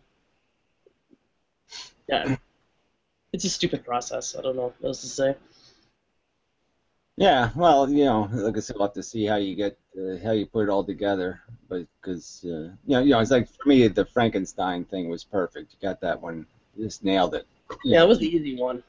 All the rest of them are really much harder. I mean, I'm a little worried about addiction at the minute, even though that seems like the next easiest one. It's the one where the most has to come together. So I don't know. I mean, maybe the whole thing about the putting up older unused parts later doesn't seem like such a bad thing, is because I do sort of always have like and I shouldn't have this perspective on it, but I always sort of have this work in progress kind of perspective on this project, because I'm sure I'm just going to be editing and adding to it forever, as long, it just seems like that kind of, because I've been going through all these word lists, like all these lists that you used to make, of like words, and it's amazing how much still isn't in the movie. You know what I mean? And it's troublesome. It's troublesome that it's not a full. How do you want to render that? What is it that's missing? What is it that you're talking about right now? Well, just like philosophical, intellectual ideas. Go ahead. Just take the word like addiction. You know what I'm saying? You can play with addiction in a lot of ways. You can so many ways. Yeah. You turn it into the word want, and then you can turn it into the word desire, and these are all very different elements of addiction. You know what I mean? And then you get to the biology, the biological addictions versus the socialized cultural addictions, and it does get a little complicated. Well, it's also sorry. Into a sentence, you know what I'm saying? There's just a lot to render into a few minutes of video. Well, it's also just because. But the way. Go ahead. Sorry, go ahead, Hazy. Forgive me. I was just going to say that I have found your acting with these characters, even though you have relatively limited, ability to create props and things like that, to be, obviously pretty profound to the level that they actually a viral video status. So, thanks. The pig, the elephant, Frankenstein, the nihilist. These are quite dramatic and really moving. I mean, I did remember responding to your. I was just blown away. So but this is a level of acting that is required in order to realize those kind of characters. But you weren't necessarily like intellectually espousing an opinion or any of that kind of stuff. So when it comes to addiction, maybe you just don't have I mean, of course, we're all addicts, but I mean, I've known hardcore addicts, alcoholics, and cokeheads, and people who have just seen their lives disintegrate. I mean, I have some of those people around me right now. Maybe you're not sure you can bring that to life. No, Well, I don't know if that's what she's after anyway. You know, it's not really addiction in the negative human social way. It's addiction in the way of the mechanics of compulsion, the mechanism of motivation. So I guess the word is That's more the relevant in the sense that we are all addicts. I mean, sometimes you could be addicted to stupid that are totally useless, and then there's other things we think are useful, but they're also just stupid addictions. yeah, and I mean it's all of that because I mean Well, there it's is interesting a to lot think of of like addiction as disease. I'm sorry. Go ahead, Amanda. Sorry. no, it's okay. It's just I mean like yeah I mean like what I mean part of what makes it hard is because there's I mean I don't think I'm giving anything away. I've made lots of videos about this, but there's a character. I mean, the part of it is because there's the at least the idea of plot introduced into this this part of the movie pretty much, consumption and addiction, where it's an explanation of this transformation of a character from one identity to another, from the nihilist to the janitor. So that's made it difficult how to do that correctly. But yeah, there's also a big investigation, so to speak, of the nihilist certainly as an addict of all kinds of things, of video games, of meat, of alcohol, of drugs, of all. I mean, yeah, I mean, I've done all of that with that kind of character in addiction. So it's a literal thing, but then it's also how you go forward from the synthesis of all of them, from consumption, reproduction, cannibalism, addiction. I mean, as a part of the movie, addiction does kind of have to. It kind of has to be a slam in a weird way, but it also has to be a conclusion and a carry to the rest of the movie. I mean, there's just a lot of story things that kind of make it difficult in its place. I hear you. And I really misspoke. What I meant to say was that your previous the characters that you've incarnated previously have been so brilliant that I would say, yeah, just keep going to happen. I mean, you will be able to produce that. I mean, you will be able to, I think, powerfully represent those ideals even in a character without explicitly stating the matter. Yeah. Well, yeah. I'm not as confident. So I'm not either. I'm figuring the real value. I like that you're pursuing it and that you want to finish it, but I see it sort of as a template, And then now once you have the template, then you can do the minutia thing, and that's the power you have. You know what I mean? It's not like it's on solenoid. It's not on. You know what I mean? You don't have to remanufacture it in some expensive way. You can remanufacture it very easily. Yeah. So it's that idea that once you have it down as a template, then you can see the thing complete, and you can say, well, what needs, this moved over here, this changed, this theme brought in because this theme isn't there. Maybe it needs to be there. Maybe there needs to be something about, the realization that your needs don't have anything to do with your reason. You know what I mean? That's kind of. You don't logically say I want. You know what I mean? You end up saying I want because you need, not because logic compels you to say this would be a good idea. Yeah, and a lot of there is some dialogue and stuff that very much addresses that in the addiction sequence, and even in some of it, like there's some of what we talked about before, where some of addiction kind of creeps into consumption, and consumption kind of creeps into addiction, and that's part of the story issue kind of thing. But yeah, I mean, that is really missing from like the first 16 minutes. That whole thing. There's all kinds of stuff like that. Like there's the two brain things. I realized the other day that I had nowhere in the entire movie said the word consent. You know what I mean? And there's just all kinds of stuff like that you think you're thinking about all of it, but you're not thinking about all of it. And that's why it is kind of a database documentary in its own kind of way, because it is kind of this culling from all these word lists and these this big archive. And I just think that some of it's not going to occur to me until I kind of have a finish point, and that I can move on from that, which is, I wish it was different than that. I wish it wasn't. I wish it was a fully more properly conceived thing. But I don't know. Yeah. I think it's a painting you have to keep working on. Because Yeah, it is. It is too complex to see it in your head and then throw it somewhere. You just can't do that in one piece. You kind of have to do it after you make it. You have to say, is this the snake or is this the watermelon? Yeah, I mean, that's not speaking to the fact that it's all very simple to understand. It's just it's the I think it's part of the reality of trying to Well, it's telling the story. and the visual part of it, and I don't know. No, you're telling the story to any audience. You know what I mean? So that's the idea, is that you're telling it as a story of images and emotions. Yeah. And telling a story of images and emotions is a completely different thing than just doing some static doctoral thesis. Yeah, maybe that's part of it. I don't know. Even the whole because the first part of the movie is literally the creation of the universe too, and I don't know. There's kind of it's like, how do you do that properly? Is kind of a whole other difficulty. So I mean, I think it's funny, and I like it so far. I mean, it's got a little bit of work left on it, but well, in regards to the addiction element, yeah, Gary, I saw one of your videos where you were responding recently about the idea of people kind of being confused about the idea of reincarnation, or how selfhood and being is going to continue, and essentially you could say, even though it's not your soul or whatever, it's going to keep happening. There's going to be beings that are going to have some. Yeah, well, just occurred to me. I mean, an analogy just occurred to me that's completely, silly. But I was just thinking of potatoes. Where potatoes, and potatoes have all those little eyes on them, and it's just. There's going to be potatoes that have eyes in the same place. You know what I'm saying? It's going to be similarly eyed. You know what I mean? And even though each potato is unique, it's going to be a very similar potato.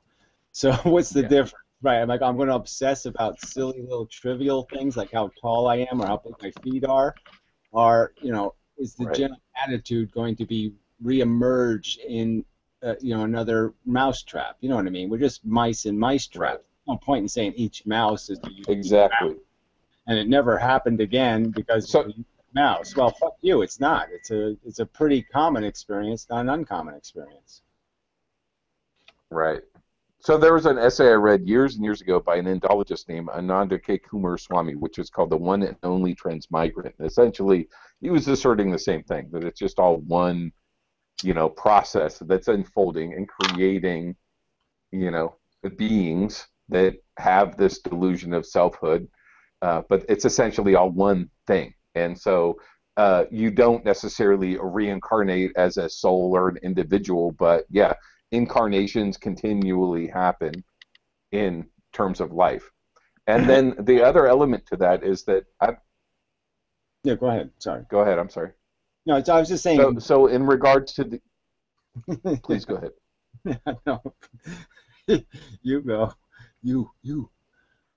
All right, I'll go. So I was going to try to connect this with the idea of addiction and this of life and all the biases that are required for one to assume in order to continue to survive, and this is all obviously biologically driven. And that I've encountered a lot of people that will philosophically and intellectually accept the horror of life, and that reproducing is not necessarily a good thing, and that you are taking a risk, and either fall on one side of the nihilism abode or the other and say, well, it doesn't have any ultimate meaning, or say, well, it's not a good idea, and you are ultimately responsible on some level for if you were intelligent being, for taking another being to the the horse of life as a risk. But nonetheless. Well, I mean that taking accountability for that is always a tricky question, because it's sort of like me saying, okay, if I gave people the right to have a nuclear bomb, they could argue that, well, I'm not going to use it, and I'm not going to, a nuclear plant, let's say, if I allowed people to have nuclear plants in their backyard or something, you could say that most people, okay, well, nuclear plant, I'm not going to do anything malicious. But obviously it doesn't matter. I mean, you could take care of yours and you could maintain yours, but there's going to be a Homer Simpson who is. And so one facilitates the other. I can't, if I give you the right then I'm going to create the wrong.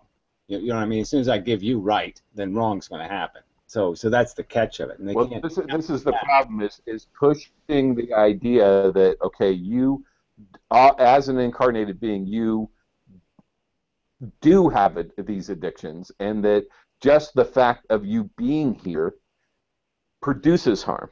Because there will be many people who say, well, I haven't had kids, I'm a vegan, you know, but they don't accept the rest of their responsibility or acknowledge the idea that their mere existence is, you know, so full of harm for other beings. Yeah, well, I don't think anybody's ever said. I mean, I didn't hear anybody ever say it before me saying it, but I don't think everybody's ever talked about the biosphere. You know, and the fact that the biosphere essentially is our slave. You know, and it's producing. We're feeding on it every day. Every day you're breathing their death. You know, it's you don't live without them dying for you, kind of a thing, and that's just a fact. You know, and you can't get around it. You know that and that's part of the addiction that I'm trying to point out is that, yeah, we've all got to breathe. And so even without, you know, we never wanted to be born, here we are. Even if you try it as lightly as you can, you're still an addict and you're still having a negative consequence on the planet. Yeah, and it's just so impossible to create that insulation from responsibility because just being, you're already an assassin. You know, you're already costing, you know, just to create your oxygen and your habitable environment. You know, even if you're a vegetarian, obviously the vegetables can't survive without the biosphere as constructed. So the plants need the animals, you know. Right. But on some level, I really believe that it's just a bridge too far for people psychologically in that, I mean, it really does eradicate their potential desire to keep seeking existence, right? Yeah, well, early in the room, I did make a metaphor to it. It's not too much to absorb. It's just that people are unwilling to do. They're unwilling to hold more than one thought in their head at a time, and I kind of explained it as it's a three-part equation. You know, it's 2 plus 3 minus 6, you know, equals fuck you. You can't win, and they can only do two numbers at a time. You know what I mean? They can do 2 plus 3, or they can do 3 minus 6, but they can't do the whole equation, so they can never get the answer because they can't hold the three thoughts in their head. You know, they can't accept evolution, accept determinism, and then accept, you know, the futility of their ambition. So, you know what I mean? They can't put those three things in their head at the same time, because if they put those three things in, it says they all connect and it becomes obvious. So it's almost like my physics theory. Like, you know what I mean? If you combine the gravity element with the velocity element with the magnetism element, you know, then it's more visual. You know what I mean? Then you see it even clearer. So it's like the elements are okay on their own, but when you combine the elements, it's a slam dunk, and you say, oh yeah, I'm just a fucking needy asshole. I get it. Yeah. I don't need this. Nothing in the universe aches for my existence. I will not heal a single wound. All I can do is make wounds. Right. Exactly. That is the addiction. It's an addiction that keeps. Yeah. So I guess, you know, the progressive wounding. It's not that it's too complex. It's just that they won't accept all three of those pieces, you know, or whatever. They won't put all three ingredients in the vial at the same time. So to that end, I think that this character that Amanda is talking about that is going to describe essentially the addict or the addiction and life's nature as addiction having negative consequences is indeed the all-important one. Yeah, I'm a little, you know, Amanda knows this. Hurdle accepting. Yeah, I'm not too happy with the nihilist character. Just as to me, it's too. First off, I don't see nihilists ever reclamating. They're really religious fanatics in a sense. You know, they are the most intolerant of accepting any truth that insults their gluttony in a way. So, you know, I'm not too.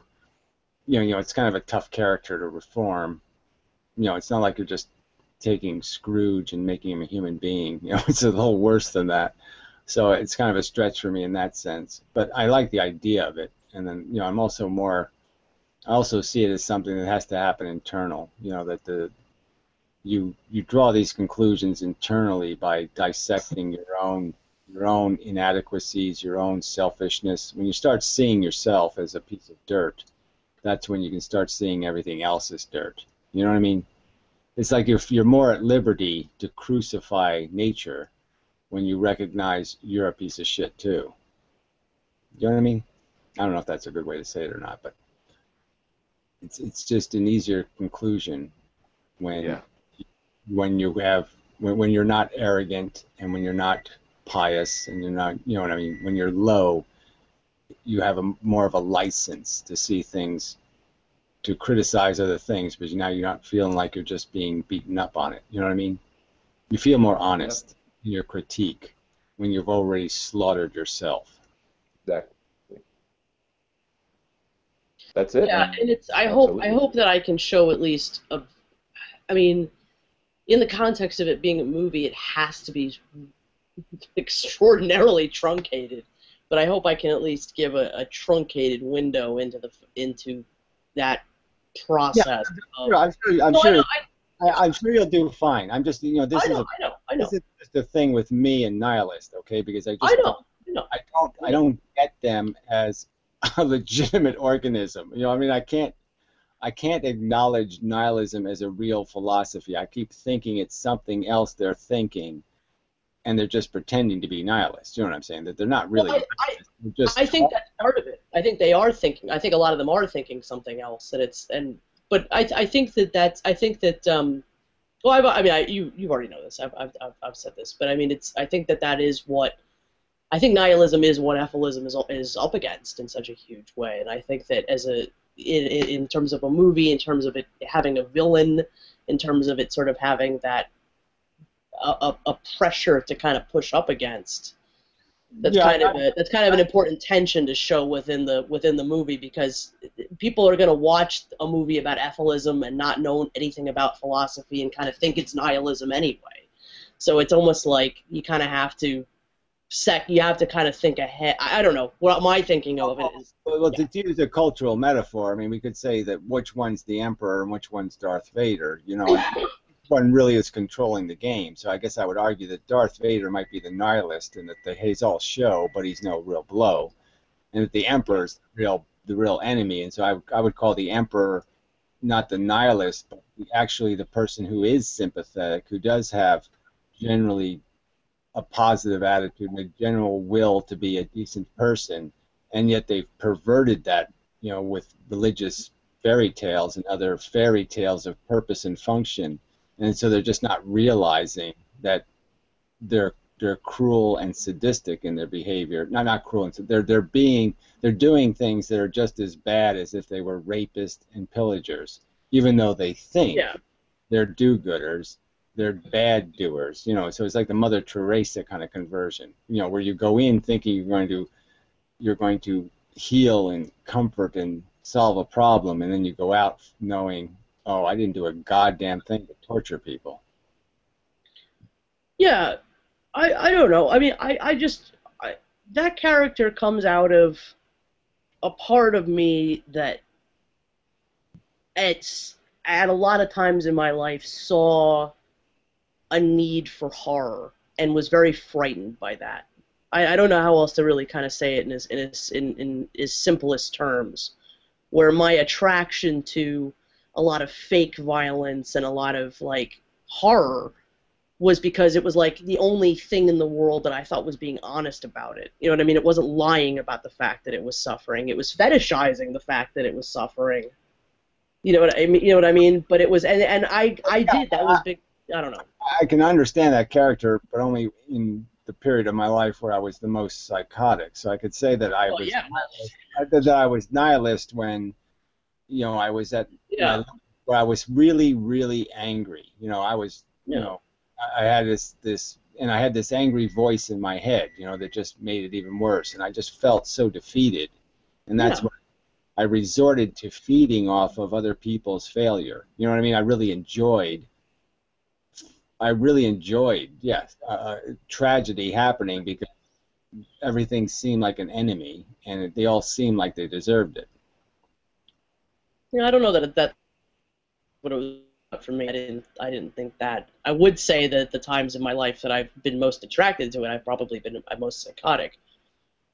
So I mean, yeah, I'm not trying to aggrandize that road to understanding suffering by any stretch of the imagination, but that is my experience. Yeah, I And was personally wounded, yeah, and my function was kind of just obsessed about my own personal wound.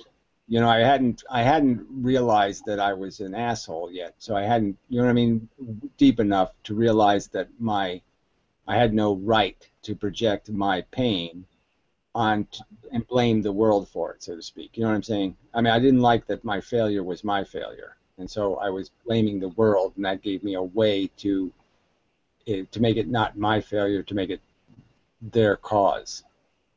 They caused me to fail, you know, that kind of thing. yeah. I don't know. I felt very guilty from a very, very, very, very young age, and I mean, I know I had more than most people, and I had a really fancy education, and and I was, I don't know, and it was, and I didn't, I felt like I don't know, probably because I was really learning disabled from a young age. I feel like I didn't understand the real world, and it had to kind of be a fantasy for a lot of my life. You know what I mean? Like an explanation of the world kind of had to take that form, just out of circumstance, and I don't know. So yeah, so a lot of my so I don't know. I've used a lot of the attraction to a lot of that kind of culture, like literally Cannibal Holocaust and Mondo Khan and all of those kind of like cultural icons of exploitation and stuff. Is yeah, that was the kind of ABC kind of weird way I kind of understood that there was this enormous amount of insane and suffering in the world, and that's kind of where that character comes from. I don't know. It's kind of I admit it's a little bit difficult for me to explain. Yeah, it's always I've difficult. made better videos about it than I'm trying now. But You know, it's kind of hard just because it's a period of transition. So every year yeah, I was a different person every year of that transition. You know, from troubled person to troubled, but recognizing why I'm troubled. You know what I mean? yeah, recognizing, and for me, Once the you know inability why, to change. why too. there's a conflict and why there's an Yeah, incompatibility, and it just becomes obvious that, oh, okay, the incompatibility isn't their fault, it's not my fault, it's the fault of the system. You know, yeah, this can't possibly work, and that's why it doesn't work, is because it can't possibly work. You know. yeah. And I mean, in a weird way, like a lot of the like Mondo Khan is about how broken nature is. You know what I mean? And the fact that like the filmmakers themselves were these horrible exploitationists just made it so much more clear. But it's like I don't know, I just couldn't make sense of what that actually meant. But it was kind of a weird. You could kind of you could almost find an ethicist message in there if you were looking in kind of the right way. But so I don't know. I mean, So, Oldfin, did I don't know. you ever see Beckett on film? The old one? No. Beckett? It's called Beckett on film. So it's like, all of Samuel Beckett's plays, and they did them like in the mid '90s. No. There's a lot of stars you'd recognize. So Beckett was like a student of Joyce, right? And Joyce essentially, in Finnegan's Wake and in Ulysses, said yes to, and Beckett takes a more nihilist step and essentially just asserts that, yeah, there seems to be meaningless, and yet we're all waiting for Godot. It's like we're all, he never answers the question. He gives you abject horror, but he provides no solution and no, he's not willing necessarily to say, no, this is wrong, fuck it. He's just asserting essentially the nature of life and the way people are, people's nature, to keep accepting the horror. So I don't necessarily see his work as being nihilist per se, but I can understand that as being a nihilist perspective, and I can understand why people might still be stuck in that nihilist view where they're still waiting. They're still waiting for answers. They're still pining for answers. That kind of thing. Well, I think it's part of that is always too what they got addicted to, because I could see a little bit of me. I was reluctant to find nature abhorrent. They want to be. I wanted nature to be validated somehow, I didn't want me to know that nature sucks. You know what I'm saying? I wanted, because flowers and because of animals and triumph, and there was things that had dignity or beauty to them, and I didn't want that to be crap. And so I tried to defend it. Through my teens, I was trying to find something where I could redeem this function, and so I would argue that that was sort of a religious thing, right? I just wanted to save God, the God of nature, Mother Nature. I wanted to save it. I didn't want to realize it was just an ignorant slut. Yeah. Yeah, I felt most of my life in a position to defend horror, whether it be in nature or anything, because it was obviously the reality, and I just felt like everybody around me was trying to blur themselves from reality. Any kind of, you know what I mean? So I mean, I do understand a huge. I've had an addiction to that kind of culture that woos that to some degree most of my life. I mean, I have more of a perspective into just, I don't know, the stupid places that people take it and that I've taken it to. But I mean, you don't, I mean, the kind of freedom in a weird way that comes from just being able to finally say that it's stupid. You know what I mean? You don't have to accept this as any kind of, I mean, you have to accept horror as a reality, but you're not under any kind of obligation to aggrandize it. You can just say that it's fucking a stupid thing that we're we're caught in, and I didn't know you could say that for so many years. I didn't know you could say evolution was stupid. You know what I mean? Because I just thought it was something that I wasn't allowed to do that about. I don't know. That you just sort of you kind of had. Yeah, I'd compare it more to like love of your parents. I don't know. I needed something a little. Where you don't really accept you're just unwilling to accept that my parents are just mortal. They're just like everybody else's parents. They're just stupid humans. So there's this thing inside of you that says it's more, and yet you can't logically find the more. So it's that kind of conflict, I think, that was more the problem, is that I had this romantic notion of nature, and it was a feeling, it wasn't a thought, so it was the feeling of attachment to nature, because nature was comforting. I enjoyed it. It gave me peace. I liked the wind. I liked this. I liked that. The things it did, I liked. And but I couldn't rationally find anything to rationally respect about it. I guess that's the thing. So it was that conflict between the feeling of comfort or satisfaction or beauty and the understanding that, no, it's ugly as fuck. So I don't exactly know how to do that with horror, but I suppose horror can be romantic. So in a sense, it's like the Gladiator War can be a beautiful thing, if you're looking at it from some sort of male strength and power perspective, then it has a bunch of dignity of, the fair fight and the well-earned victory and all that kind of crap. Unfortunately, it looks like we lost Old Van, but hopefully she'll be back. But I concur. I mean, I love nature and experiences in nature when I was younger. And I think more than anything, I mean, I considered getting lost in the wilderness essentially like a kind of church. But it was because I kind of felt like I disappeared, Yeah, so it was a little bit of a... It's a place I understood so much better than the human world. Nature plays by such obvious rules, and it's just so, you treat it right, it treats you right kind of thing almost, And, so it was something, and it was obviously it was anti-human, you know what I mean? It was anti-everything humans have soiled or touched. And so I guess that was part of the attraction. But hey to Glenos. Well, and yet we're a manifestation of it. We're part of it, right? And then, I think that humans essentially evolved to be in tribal groups of 200 or fewer people and had a very different kind of lifestyle that lived a little bit more in accord with nature as animals. than we have now. So we have a lot of anxiety and. Yeah, I don't think I'd find either. I don't think I'd find any human. I mean, I don't think it would matter to me whether you turned it into a family or a city or a road or whatever. I just don't think it matters the scale from my perspective. I think families can be just as dysfunctional as civilizations. So,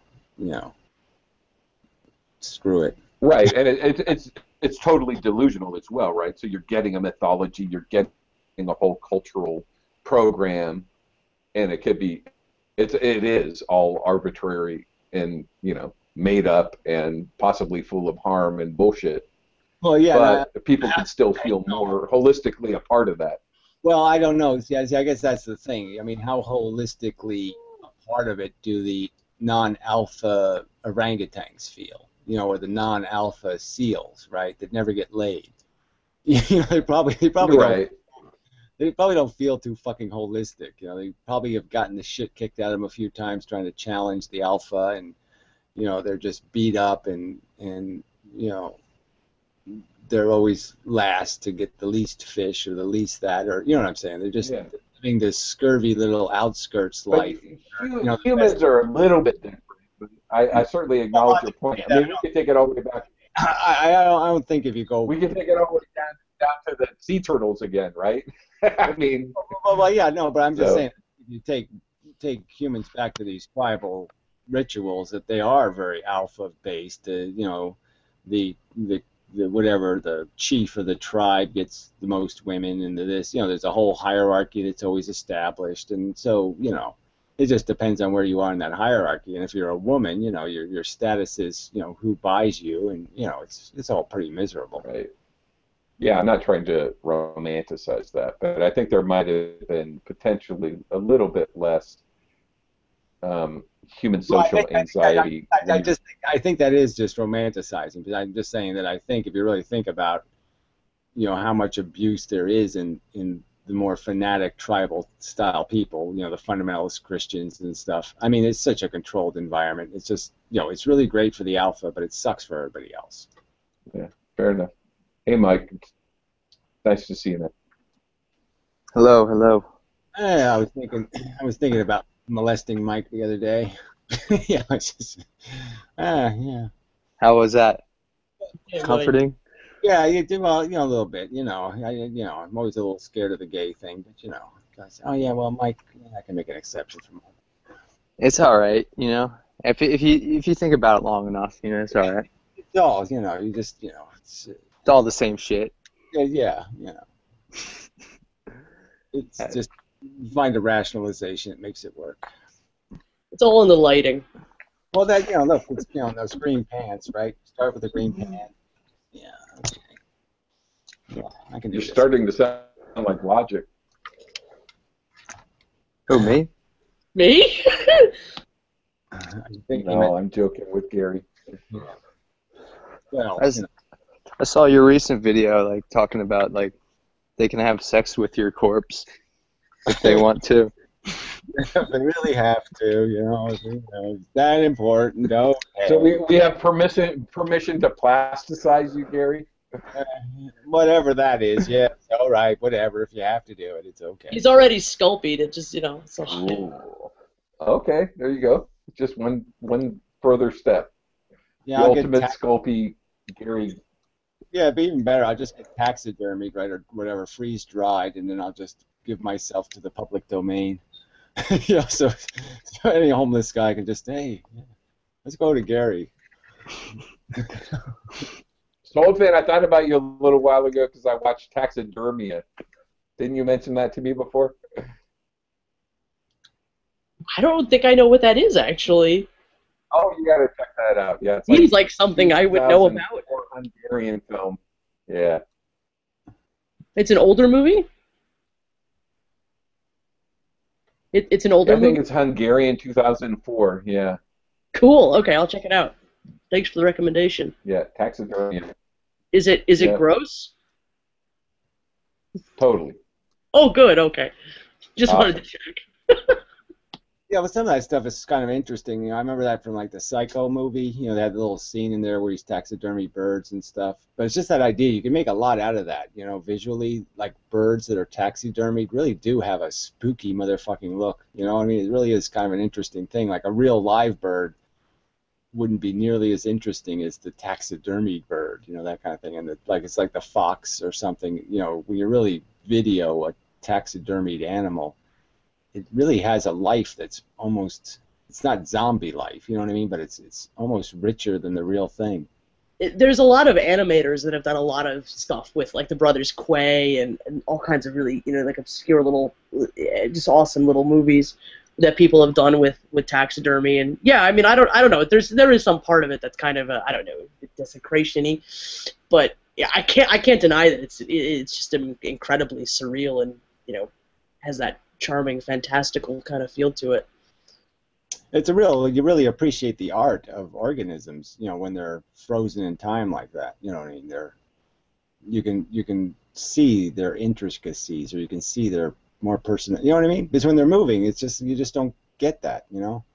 Yeah, that's kind of why I never really had a problem with animators that did that kind of thing, because it's like a lot of them really do have to have a very high appreciation for the anatomy. And for you know what I mean, like, because you can't waste the specimen. You know what I mean? If you move it too much, if you move it wrong, you don't have a movie. You know, so they have to take this kind of extraordinary amount of almost Janist care with this, like, you know, this not living vessel anymore. I don't know. It's kind of interesting. Yeah. Yeah. Well, anyway, it's just a weird little thing I hadn't thought of. So thanks for bringing that up. Yeah, really. You know, I have dreams of taxidermied zombie critters. I've had those dreams before. They're awesome. They were subtitled when I had them.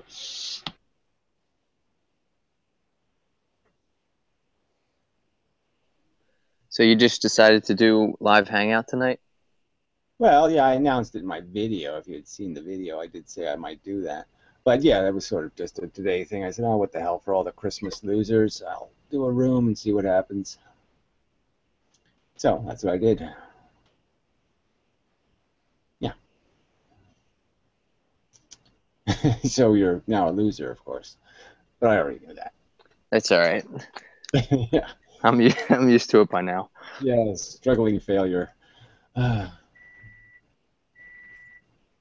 I was thinking of you in that context. I can't remember what it's exactly. But I was just having an empathetic moment and just feeling kind of bad for people that have to struggle to make their life make sense and all that stuff. And so you came up in some context like that, but I can't exactly remember the theme. I mean, what idea exactly I was thinking about. But I did, you know, thought of you anyway. In, you know, mostly a pleasant way. I mean, it's obviously a slightly derogatory to say that you know, have failed, but you know what I mean. It's not that you failed, it's just that, you know, the world has not provided you the proper stage or whatever. Well, you just get lucky, right? Or unlucky. That's a lot of it, yeah, of course. So you have to step wrong the right way. An amount of it.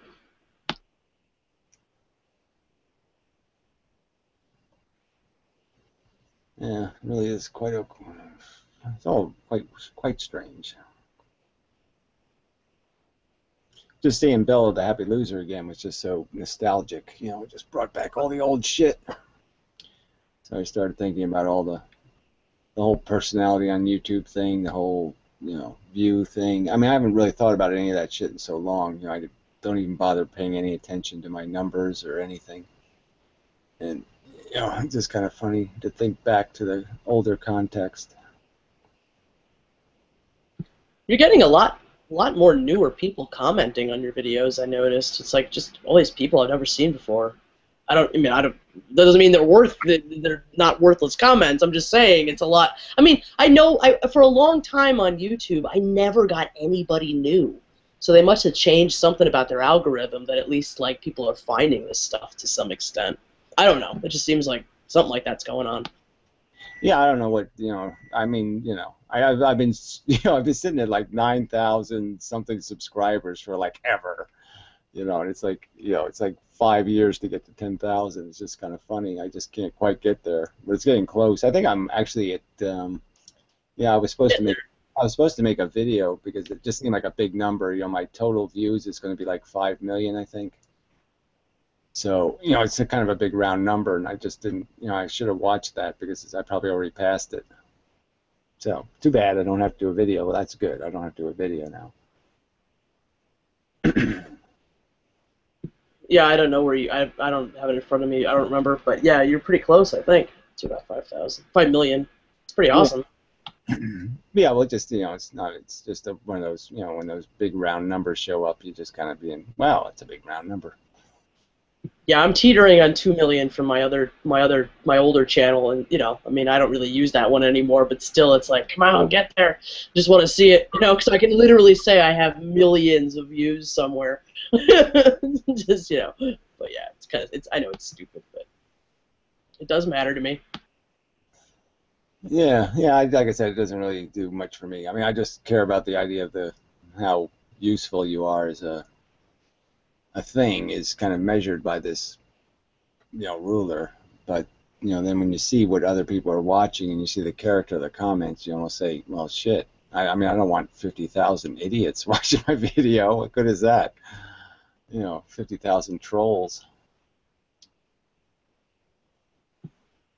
Yeah, well, I mean, you know, it really has turned into this whole thing on YouTube where if you're not doing the whole partner thing, or, you know, you're not doing the whole AdSense thing, you really just don't get, you know, you're not a part of the cycle at all, and it's just it's just so completely unfair. I mean, it's more unfair than it ever has been ever on YouTube. Yeah, I always kind of had a theory that, you know, once you were popular, you could never really become unpopular, so it was sort of a racket. But I mean, it was just kind of funny because, you know, Bella the Happy Loser led me to Renetto videos.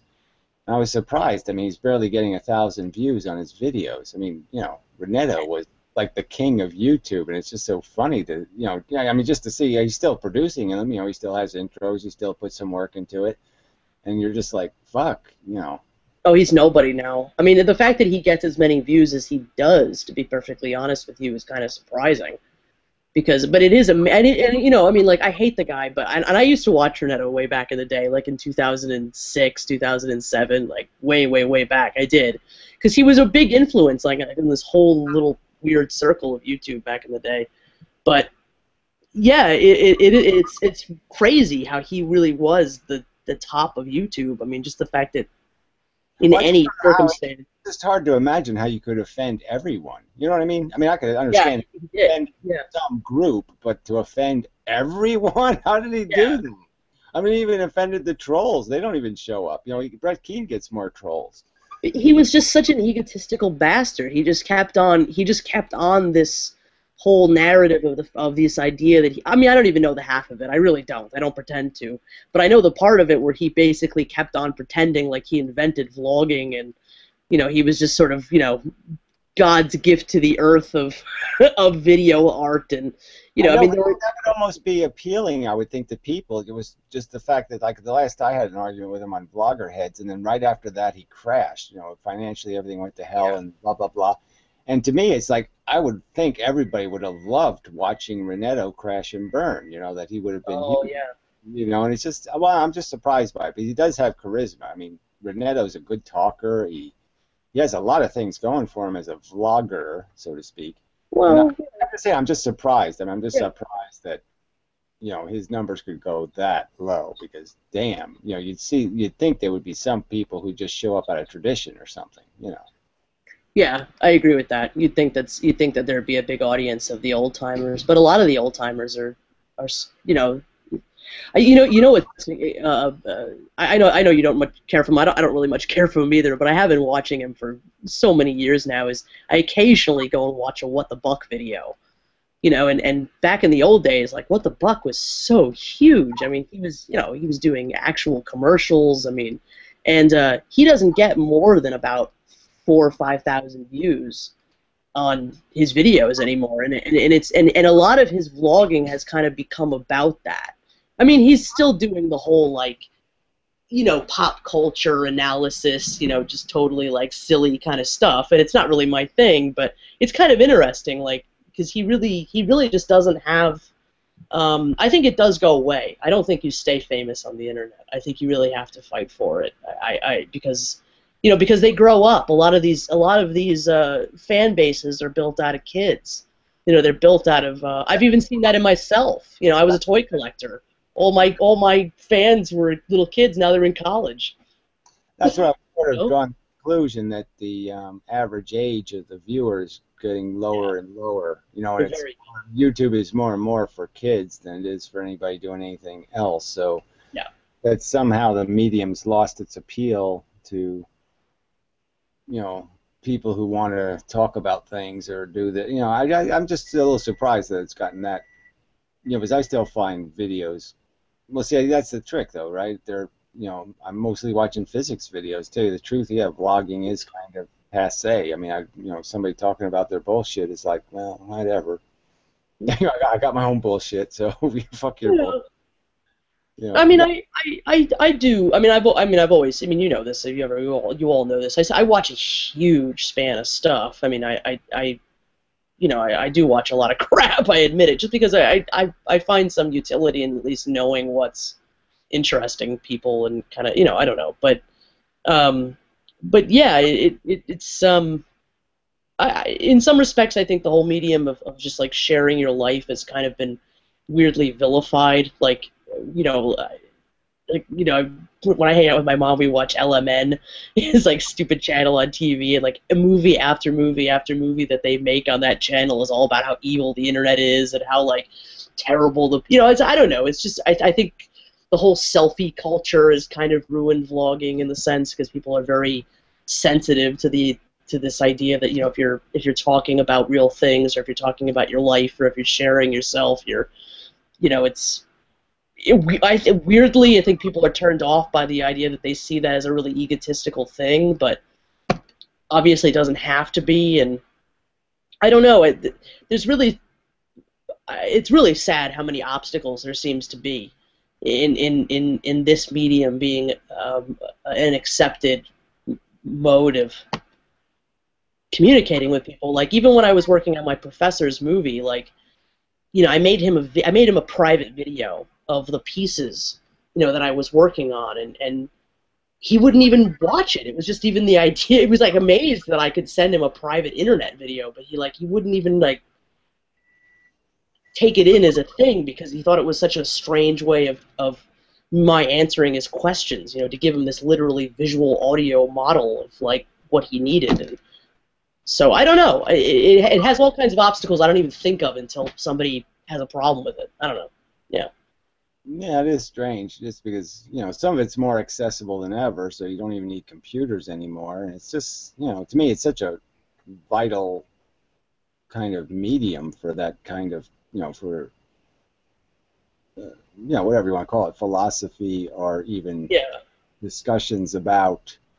I'm just surprised there's no, you know, nobody talks science, nobody talks anything. There's just so little value. There's just, you know, videos of squirrels and, you know, maybe I'd be watching some videos of Mike swimming and stuff, but you know what I mean. It's like, you know, you get the fact that there's that, you know, junk food, and I say, okay, not all the junk food is useless, but I mean, yeah, okay, I get the idea of junk food, but the idea that the meal kind of value isn't being appreciated by anybody is kind of just surprising to me. That's all. It's just, you know, I just thought, I thought that even if it got junky and dirty, that people would be compelled, because TV is so bad. You know, I just don't know what the alternative is. I mean, what are people feeding on if they're not feeding on the internet?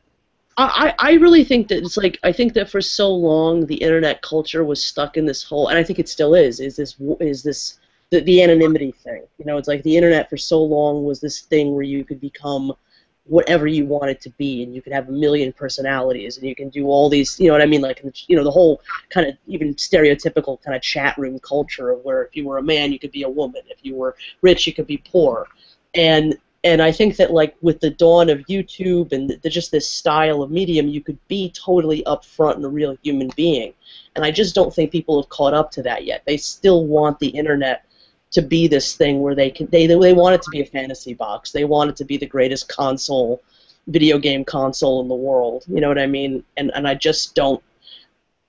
You know, we are a total minority in the fact that we show our voices and we show our faces and we're the people we are every day. I mean, even Facebook is not really like that.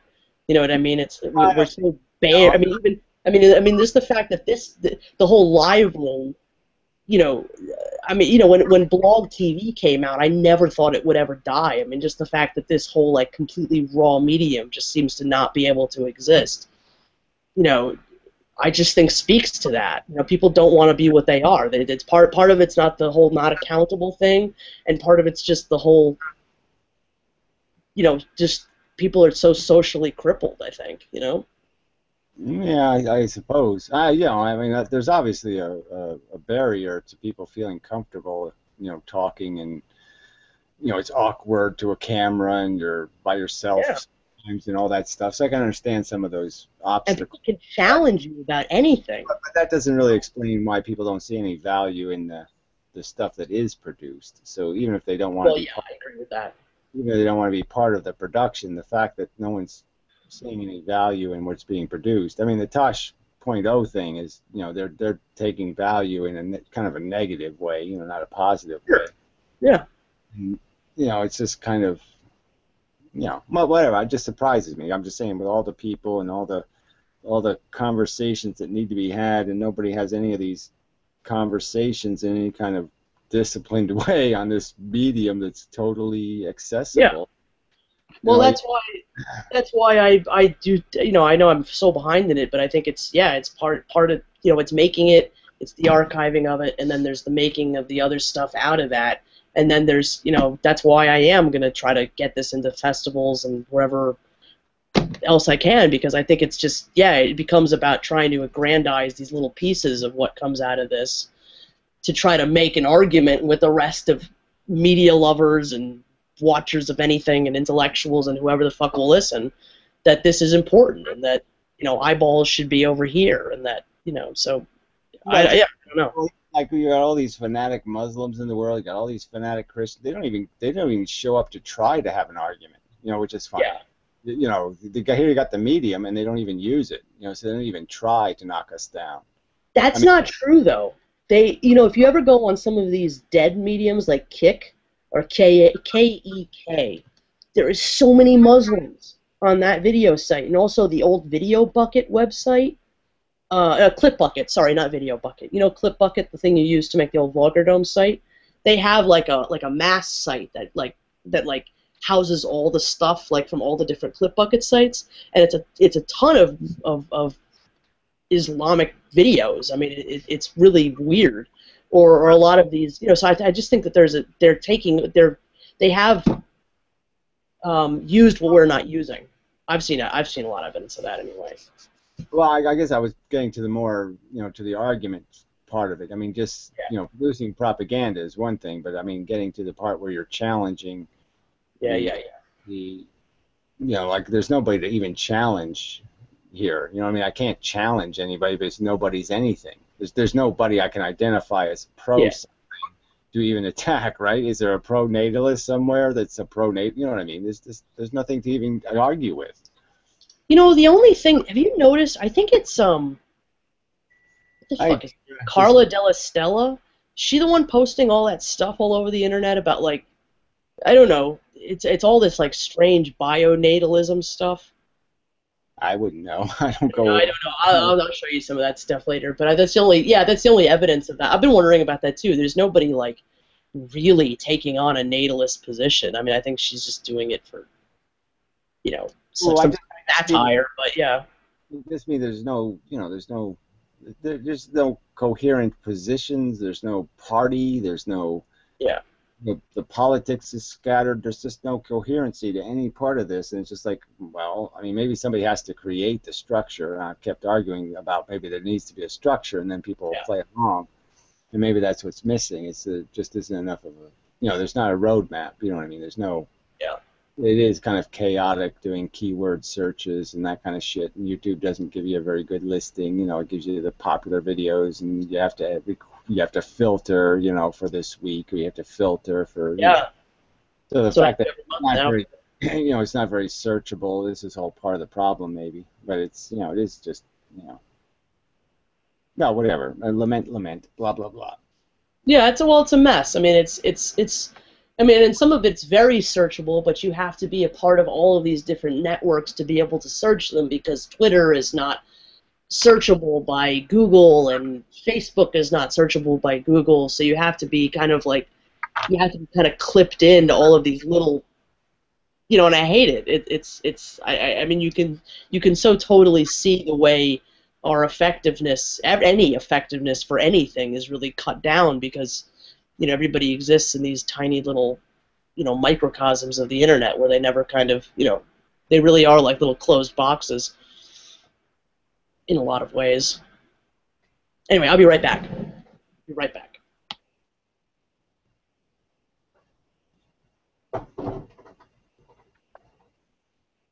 I think the closed boxes problem of the internet is just going to get worse. Well, I don't see any. I'm going to do something brilliant, and then it'll all get better. So that's, you know, I'm going to fix it. Don't worry.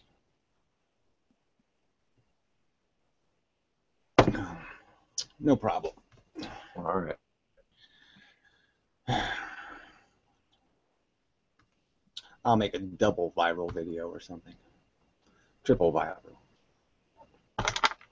Well, I'm just concerned that it won't have a place on YouTube pretty soon. Something like that.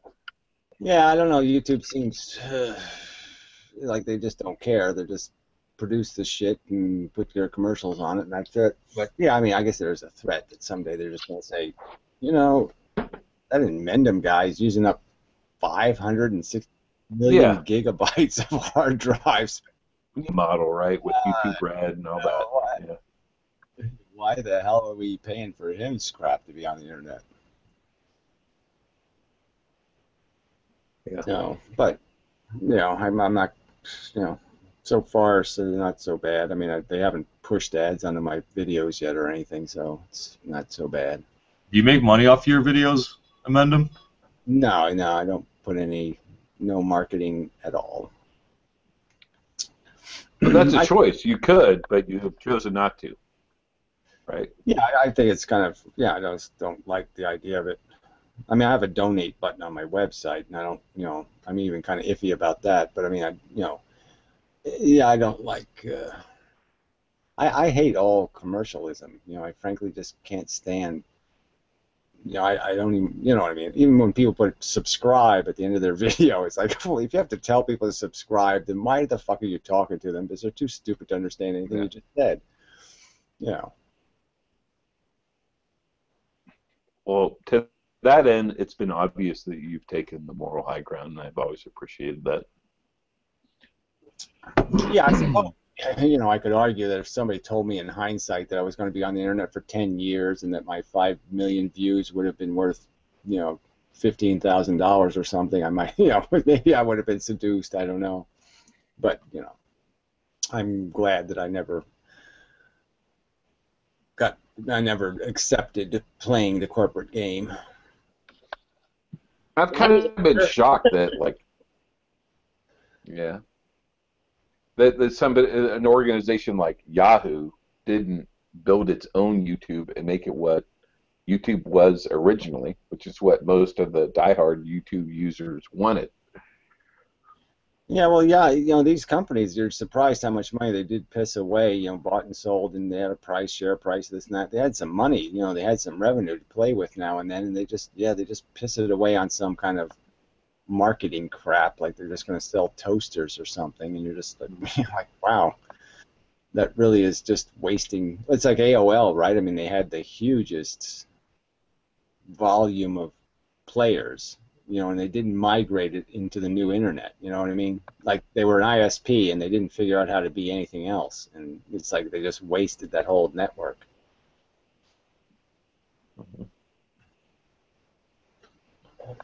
You got mail. Yeah, well, that's 1910 internet, retard.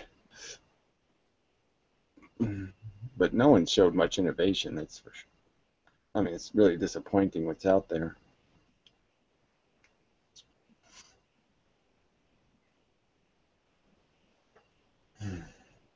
Yep.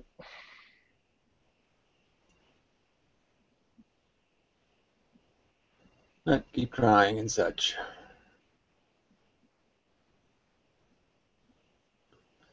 So, Mike, say hi to Dee for me. I know she was trying to get in and all that.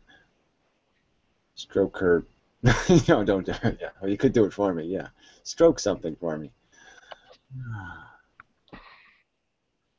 ID.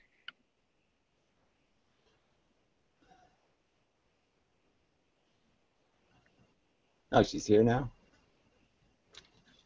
No, she's not. She's probably watching. Yeah, she was trying to get in, I noticed, but her computer wouldn't let her in. I think it's probably YouTube sucks, but whatever. Wait, I can hear. Okay, I figured. Oh, I can hear you now. Oh, yay. Hey, Dee.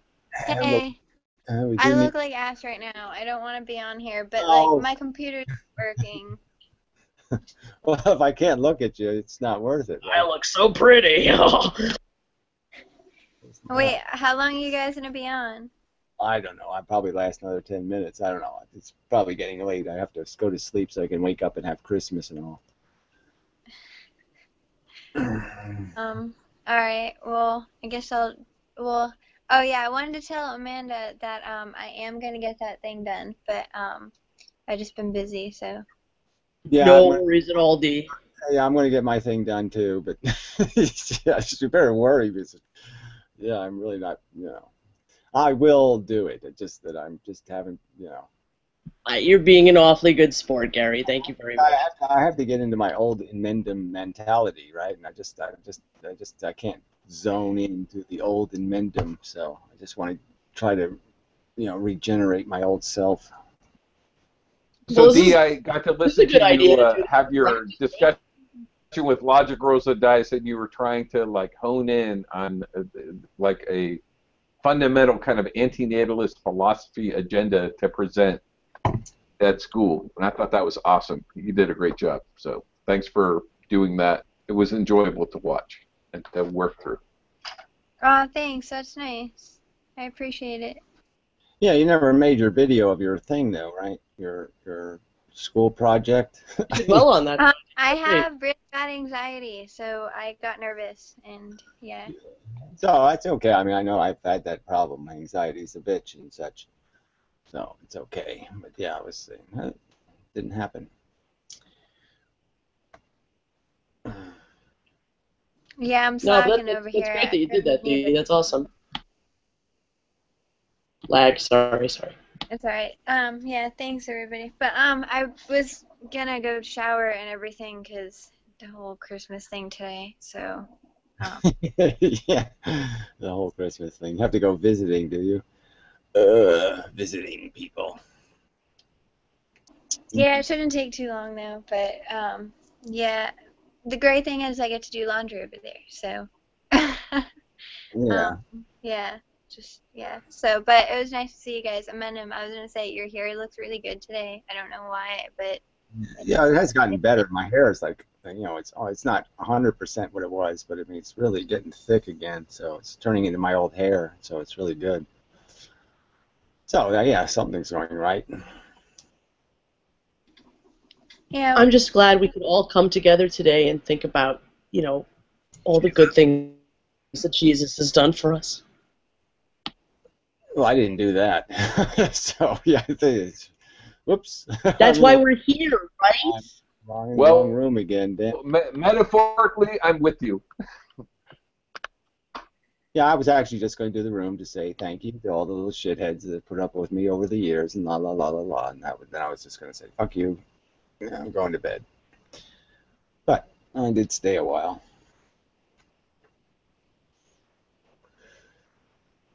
Yeah, Christmas. Yeah, thanks for doing a live room for Christmas, Gary. That was really nice.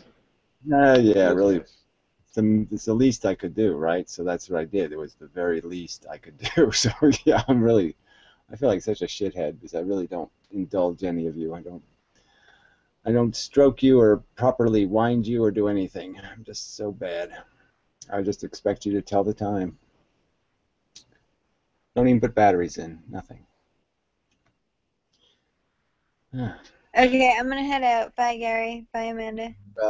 Bye, Nice guys. Good night, Dee. Have a good night. Take good care. Merry Yeah. Christmas. Yeah, it's nice to hear your voice. I wouldn't mind looking at your ass, so it's really okay if you look like your ass. So, but anyway, it's okay. I'll think about it instead. Yeah. But yeah, Gary, Mike and Dee are going to be in the movie, and Mike did his part already. It looks awesome. Oh, good. It's naked and such. No, not that kind of movie. We'll do the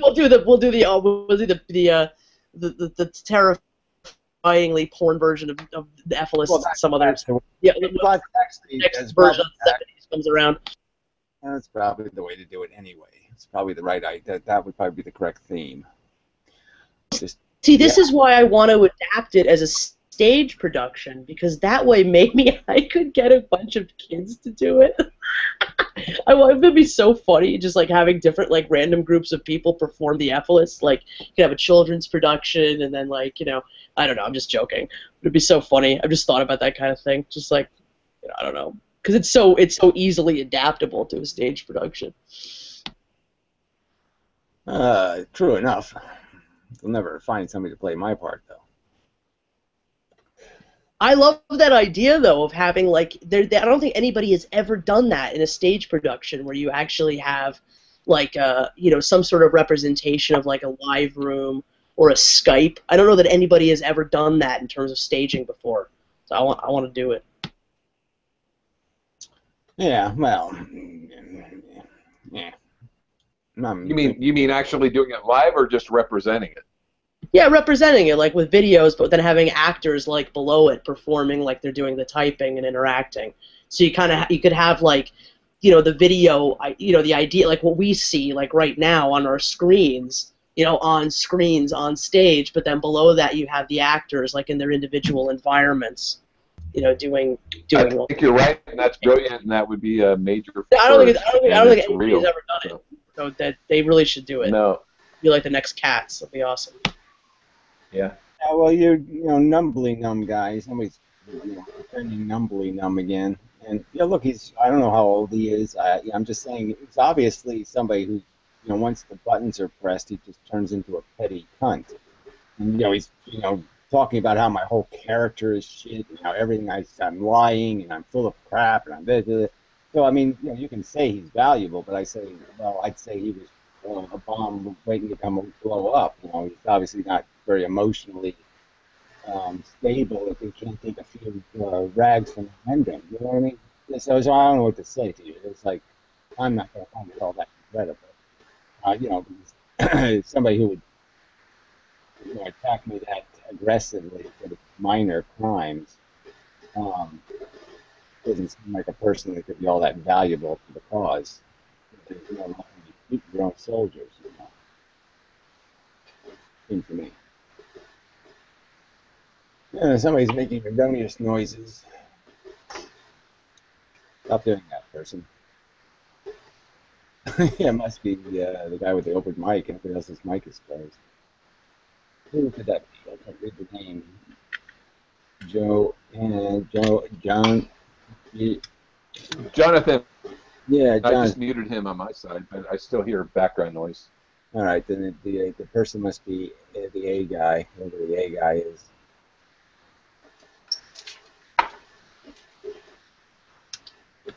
I'm going to need battery in my nice. Anti-Gaia.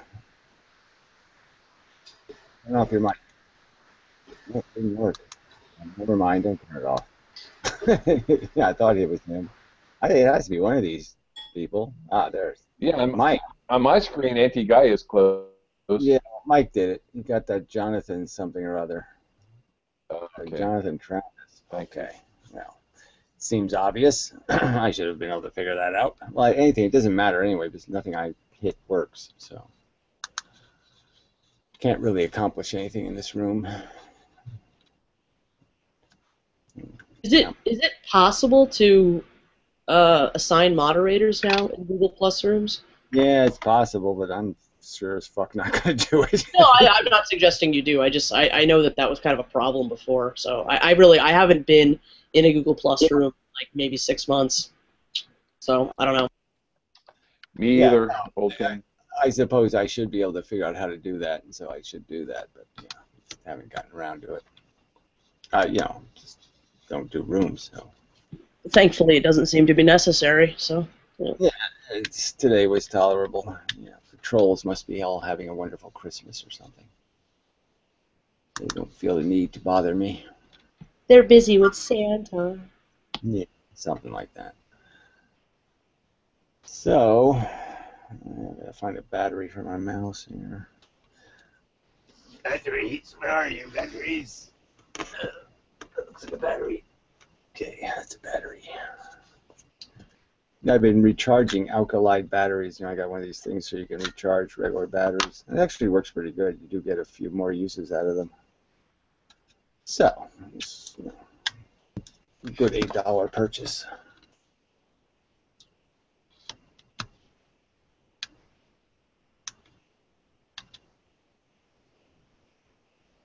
Not that you care and such. Speaking of cigarettes. Ah, yes.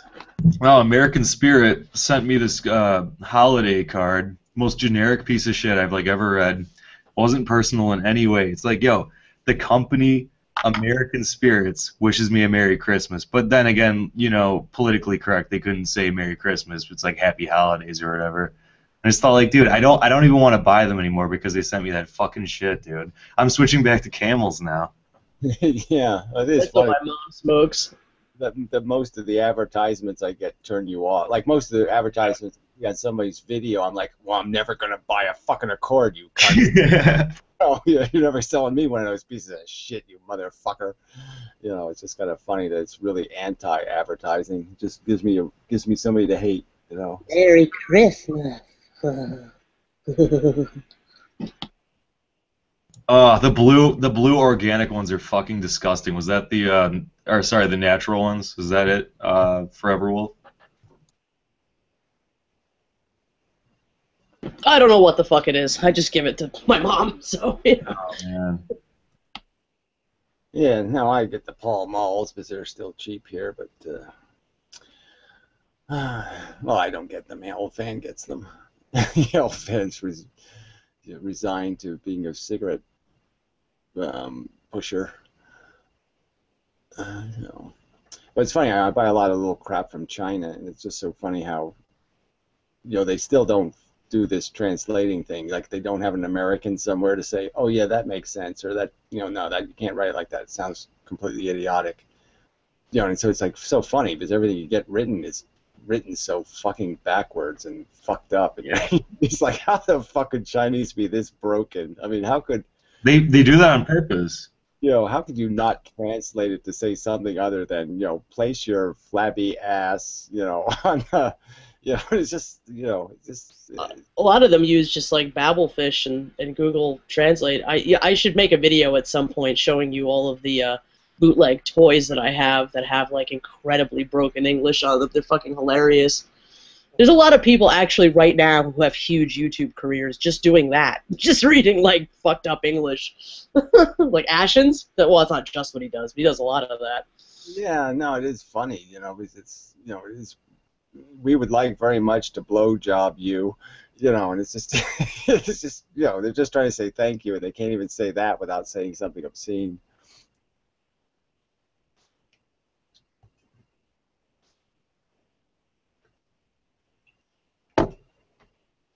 Anyway.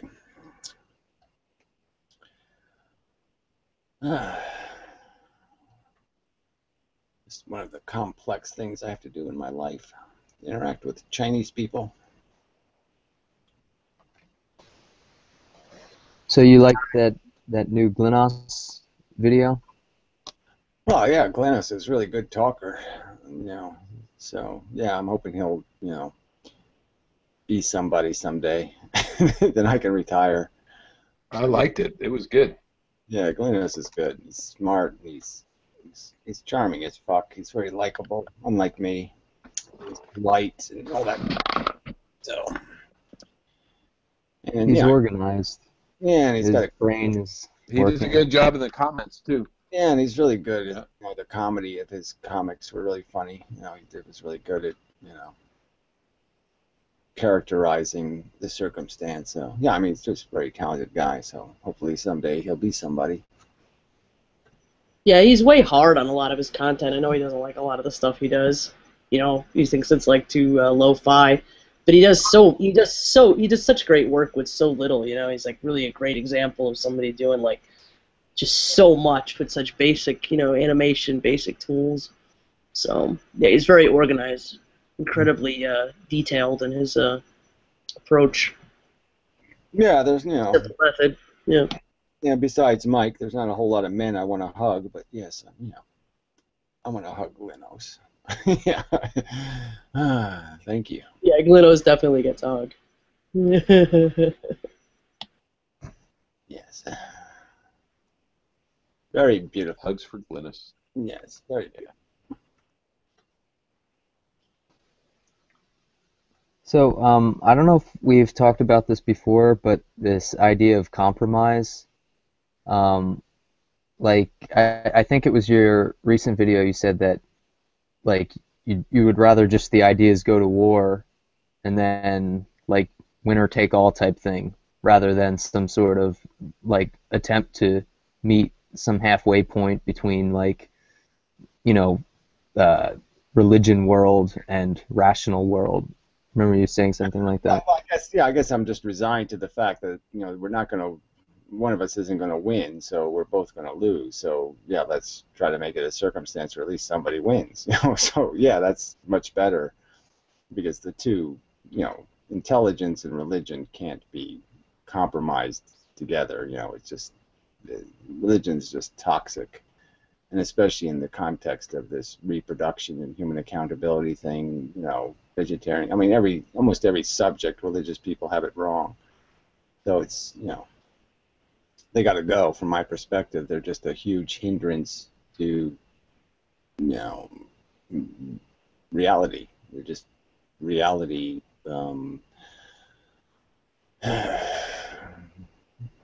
Friction. So yeah, it'd be nice to be able to just man them into it, you know, sort of humiliate them, call them girly men until they man up and say, yeah, okay, we'll go for it.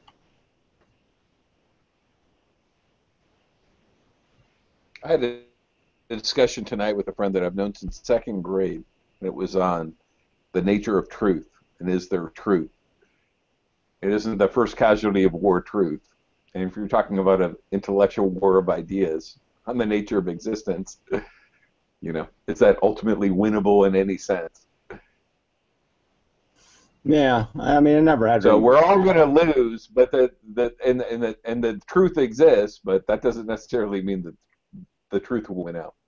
Yeah, I can never see it any other way. I mean, it never even occurred to me to imagine that there's some kind of acceptable way where you just leave something unanswered. You know what I mean? It's like we have unanswered questions, but I was like, shit, we got to answer these. You know what I mean? It's like you don't leave anything unanswered. It's just silly. I mean, so yeah, I was always.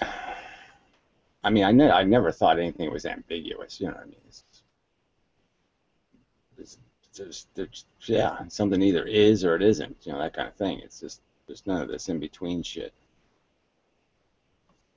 And yeah, religion is stupid and it's not smart. So there, it loses on both accounts. I saw Anti-Bullshit Man's response to you on the, I don't know, he was talking about like the hedonic treadmill and these ideas. But I like how you said recently, like it just feels like you're going somewhere, but in actuality, you're just moving sideways.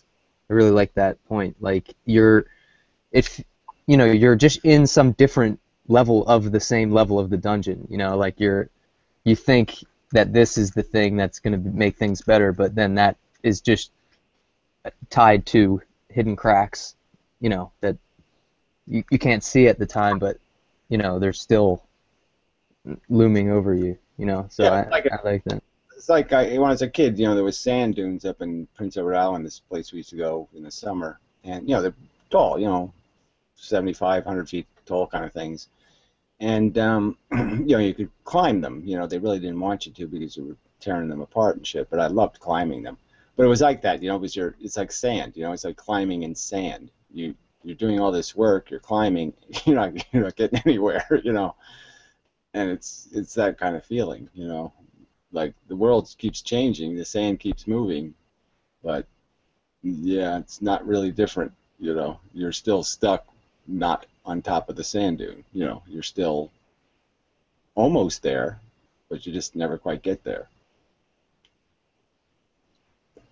Well, to me, that kind of reminds me of the nihilist argument that we discussed earlier. So if everything is essentially empty of intrinsic existence and there's no self, then what's really happening? And there will be a lot of people that will assert a kind of nihilistic viewpoint about the nature of existence. I know, but one argument against that. No, but how could you discount experience? I just don't know how experience doesn't add up to something. How could you ever ignore torture? I mean, how could you ever just step over torture and say, well, that's nothing happening? That's the one I don't understand. I mean, I don't know how it could ever be unaffected or unimpressed by a sentient and feeling torture. You know what I'm saying? I just can't say it ever be ignorable. How could you ever diminish that into a zero? How do you ever make that zero? It can't be zero. It has to be a negative. Well, so it's not a denial necessarily of phenomenal existence, but the analysis is that ultimately, since everything is codependently originated and ultimately empty of intrinsic existence, that that is a delusional perception. It's not denying the idea that it's existing in phenomenal reality, but that it's not the ultimate reality. Well, I just you have these. I know, but how could you make it not an ultimate reality? It's the only thing that is real. The only thing that really has any meaning is this very thing called the sensation or an experience. I just don't know how you avoid that. I mean, that just occurred to me immediately that, wow, the most important thing happening in the world right now is I'm feeling something. That sure as hell was obvious as fuck to me when I woke up here. Well, so that's the argument, is that there's no denial that that's existing in phenomenal space-time, but that the ultimate nature of that is that it is a codependent phenomena that is ultimately empty of intrinsic existence, and so it's a kind of delusion. I don't even know what that means, intrinsic existence. I mean, you can't deny its existence. Who cares what creates it? I mean, whether it's a fucking hologram or a fucking illusion created inside of a neural network, it doesn't really matter. We know it fucking exists because you're sampling it. I mean, I'm fucking sampling it. It would be idiotic for me to say, hey, I'm sampling torture. Yeah.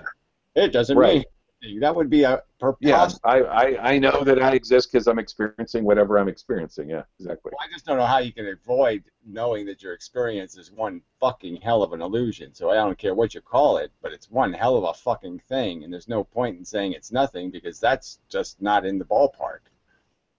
And yet we have discussed the idea of the nature of the self as being somewhat delusory, so that there's no intrinsically existing self, but we have a phenomenal perception of self. So this is the problem, right? So the self as the mixing bowl for consciousness is different than the self as a program that has purpose. So I mean, to say that there's no self that has a purposeful function is different than saying there's no self. There's clearly a self that's creating consciousness, okay? There's clearly a bowl called, this is where your brain mixes your sensations and your thoughts and your bullshit, and and you perceive as a consciousness in this bowl of bullshit. There's no denying that, I don't think. I'm just saying the point is that none of the shit in the bowl has any validity as needing to exist or having a function or a purpose. It's all just crap. Right. So I agree with all that. But the question would be then, if you hone in on the idea of a perceptual self, what is that, and how it changes moment to moment, and what makes it up? Well, whether it has any real substance. I'm still going back to the fact that it never occurred to me to deny the fact that I had good and bad sensations. The concept of good and bad existed from the very first moment of my existence. I understood, ooh, penis fun. It did, I just didn't need any instruction. Right. recognizing that good and bad were real things. Okay, everything Right. else, Along with all other life on the everything else hedonic treadmill. is subject to interpretation, but there was no subject to it. You know what I mean? The meaning of the grass in the lawn or the road or the glass of the window and all that. Who cares? That shit doesn't say nothing. But this feeling thing says something, and it says it loud and clear. So I just. But they're all contingent. All those things are contingent on your perception, right? And your ability to cognize those things. It doesn't matter. My perception is clearly on. So what the fuck? There's no doubt about the fact that it's on, and I'm perceiving it. So what's the point? I mean, to say it's not a credible thing that's actually happening, I just don't know how I can possibly bend my brain having a sensation. I mean, if I stick a hot poker up my ass, how could I possibly say that was a non-event? Right. Well, okay. You could say it for... Sorry. Go ahead, Sober. I'm sorry. Yeah, it's kind of like, well, I don't know if this is off subject, but well, I'm trying to make it on subject. But say you're like building like an airplane or something, or you get like a set of Legos or whatever. Oh, sorry, am I too loud? You get like a set of Legos or something, and you put the pieces together, and it makes like a spaceship or like an airplane or whatever. And like I think some people focus too much on before the thing is built, like before what it is, and that's kind of like the nihilism or whatever. They think like, no, it's not an airplane; it's just a bunch of pieces put together, so it's nothing. It's just a bunch of pieces. Yeah, well, you can atomize everything and just turn it into atoms, and then you don't have to see what it really is because you're just looking at the atoms. So sure, you can do that. I'm just saying that there's no rational reason for me as a person actually experiencing consciousness to touch my consciousness and say this feeling I'm having is meaningless. It doesn't matter what I feel. Yeah, because it becomes a new item. I know. That's what I'm trying to get at. Well, I'm just saying, I don't think any nihilist would admit that he doesn't care what he feels. So how the fuck all he's really being nihilist about is what other people feel, right? He's not nihilist. Yeah. His own sensations, so he's quite obviously being duped by the sensations to believe they mean something, and he's not volunteering, go ahead, give me cancer, and instead of those rats, yeah, give me cancer instead. You know what I'm saying? He's obviously not indifferent to his suffering. He's not volunteering to eat the bullets. No, yeah, exactly, and that's what I'm trying to get at. It's like, well, that's the whole thing. I'm trying to, with the word metaphor, it to the building like an airplane. Like once the airplane's an airplane, it is like a new thing, as opposed to just like the raw materials to make the airplane. The airplane is an airplane now, and to say that that's not an airplane, you're not really like telling the truth of what a thing is. You know what I mean?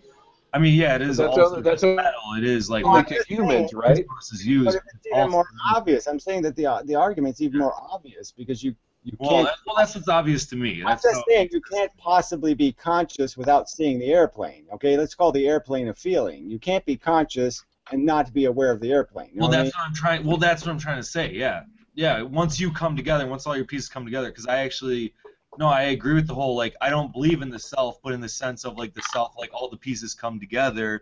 And then, yeah, I feel like I'm this guy and I think this way or whatever, then, yeah, I can't deny that, like, now, yeah, there's an airplane here, or there's a self here, there's the sober toaster here. You know what I mean? It all comes together. But, yeah, and then there's this perspective like, yeah, you can look at all the pieces and it doesn't mean anything. But, yeah. I mean, it's obviously a brain function. I'm just saying that it's a brain function. It doesn't really matter whether it's completely delusional. I mean, it's just all just electricity. It creates a fake theater. It puts a fake screen up. It has a fake projector. But when you experience it, none of that fakeness matters because this is real as fuck.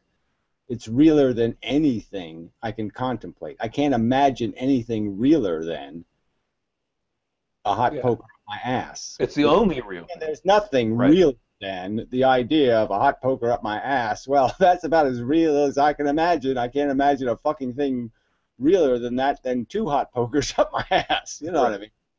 And that's the reality for every sentient existence in every second.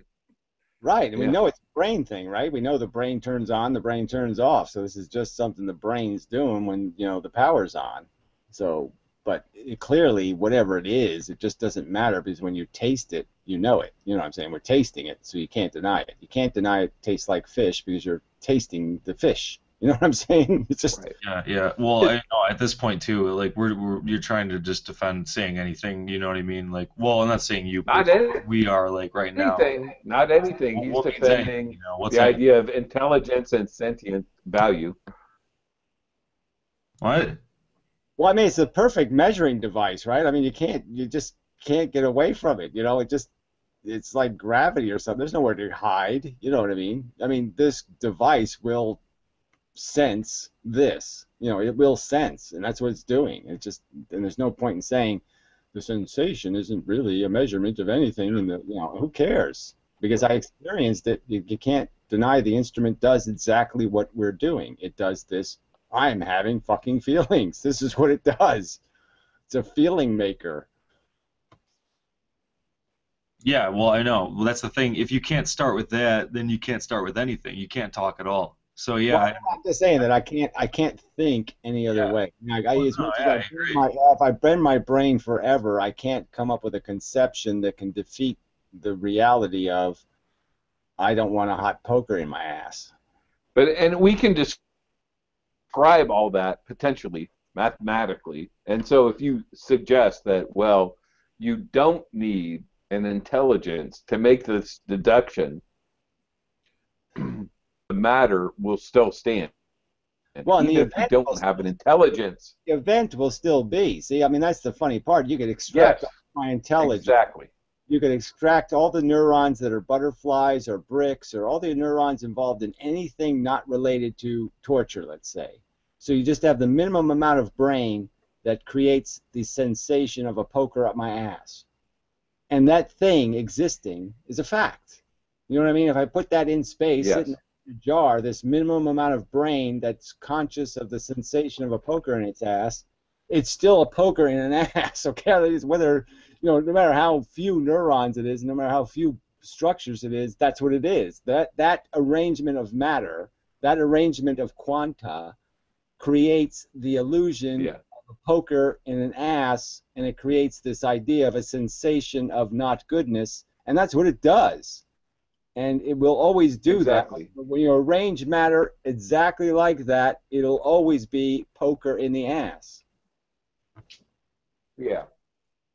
What do you say to the person who says, yeah, it's just a cloud of atoms and it's just configured in a certain way that's, the part of the universe unfolding? That's the argument I'm getting to, is that clearly there's configurations of matter that are intrinsically bad. That they create the illusion of this negative sensation. So that is an intrinsic arrangement that just by its own arrangement is fundamentally bad. So it's like the argument you could say, but that judgment depends on your intelligence. You can make the same argument. Say, where does good and bad come from? Just like you can make, well, where does space and matter come from? You know what I'm saying? So what's the point of doing that?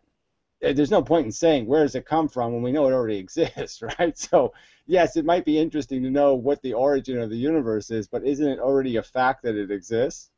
I mean, the material universe exists. So why are we arguing about its realness? You know what I'm saying? It's here. Fuck you. It's real. Yeah. So I really think that we could, in a logical formulation or a mathematical formulation, that proves fundamentally that that is intrinsically bad for any sentient being, and all it requires is an intelligence to cognize that. All you need is that arrangement of neurons and blood and whatever. You know what I mean? That minimum amount, and that minimum amount will always produce this bad thing. And you can arrange it a little bit different, and it'll produce this sensation of relief. And that's it. That's the right. And when you say there's no meaning for that and there's no intrinsic need for that, then it's automatically bad. Yeah, well, it doesn't need to exist, clearly, but I'm just saying that the fact that it is what it is just a fact. Just as the fact that the universe has something called nothing and something called something in it is a fact. Mm-hmm. You just can't make that fact go away. So the fact that there's something called good configurations and bad configurations is a fact. Our consciousness demonstrates. We have the advantage of having personal experience to know it as a fact, because we personally experience it, and it's just as real as the fact of the universe being nothing and something. Right. I'm with you, man. Yeah. Okay. It's just too So much, dude. It's too much. What do you mean? It's just all this. Why? It's too much, man.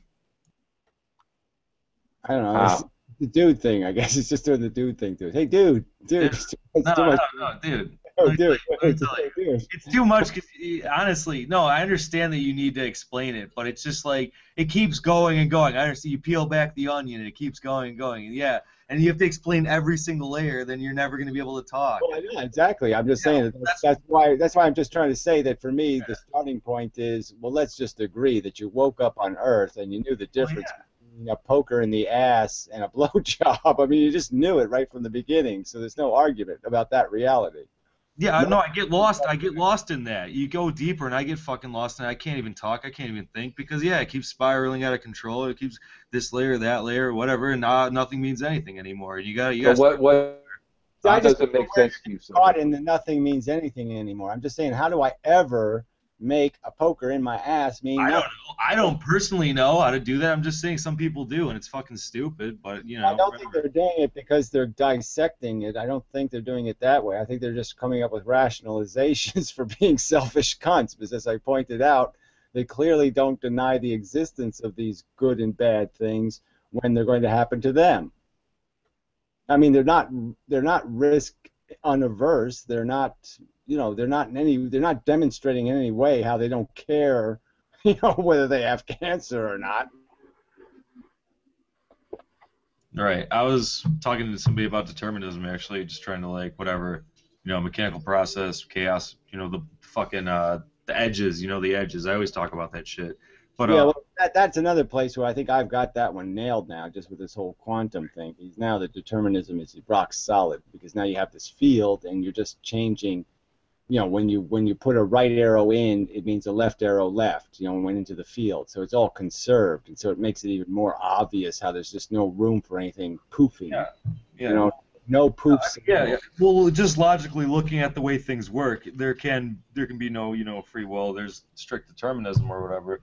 And, even the randomness aside, whatever, I was talking to somebody, but basically I was trying to explain how, he doesn't have free will or whatever. And then, it's always the rationalizations come out, and the dude eventually was like, well, why am I, accepting your, premise or whatever. I don't think he put it exactly like that. He was like, why am I, mechanical process, that's the edge, complete randomness, that's the other end. I'm like, yeah, that's the end. Well, complete randomness is no such thing. So again, that's where this is all, you're saying things that, are fundamental errors, because there is no randomness. Right. Everything that is uncertain, even by the theoretical perception that it's a definite uncertain, where I would argue it's not uncertain, we just don't know the answer, But let's say there was true uncertainty. Sure. Every element of true uncertainty obeys strict probability law. Sure, exactly. But none of that uncertainty is real uncertainty, in that it's always going to be conserved into a probability equation, which means it's an absolute. The absolute is the probability, so all you have to do is wait 2 seconds, and the probability is now an absolute. So as long as you do the experiment for at least 2 seconds, you've changed all the ambiguity into rock-solid facts. No, I understand what you're saying. Even if we can construct something, whatever. And the thing is, to make randomness, say, whatever. If we have the technology 1,000 years from now, we can make something so convoluted with all kinds of whatever variables, information. Where I wouldn't be able to realistically know what's going to come out of the equation, but it does follow the rules. I understand that. But when I say randomness, I don't mean something that I believe in. I don't believe in randomness. I'm just saying that. I guess it could theoretically exist, is what I'm saying, but I don't believe that it does exist. Yeah, well, the same difference to me. I mean, theoretical existence. Yeah.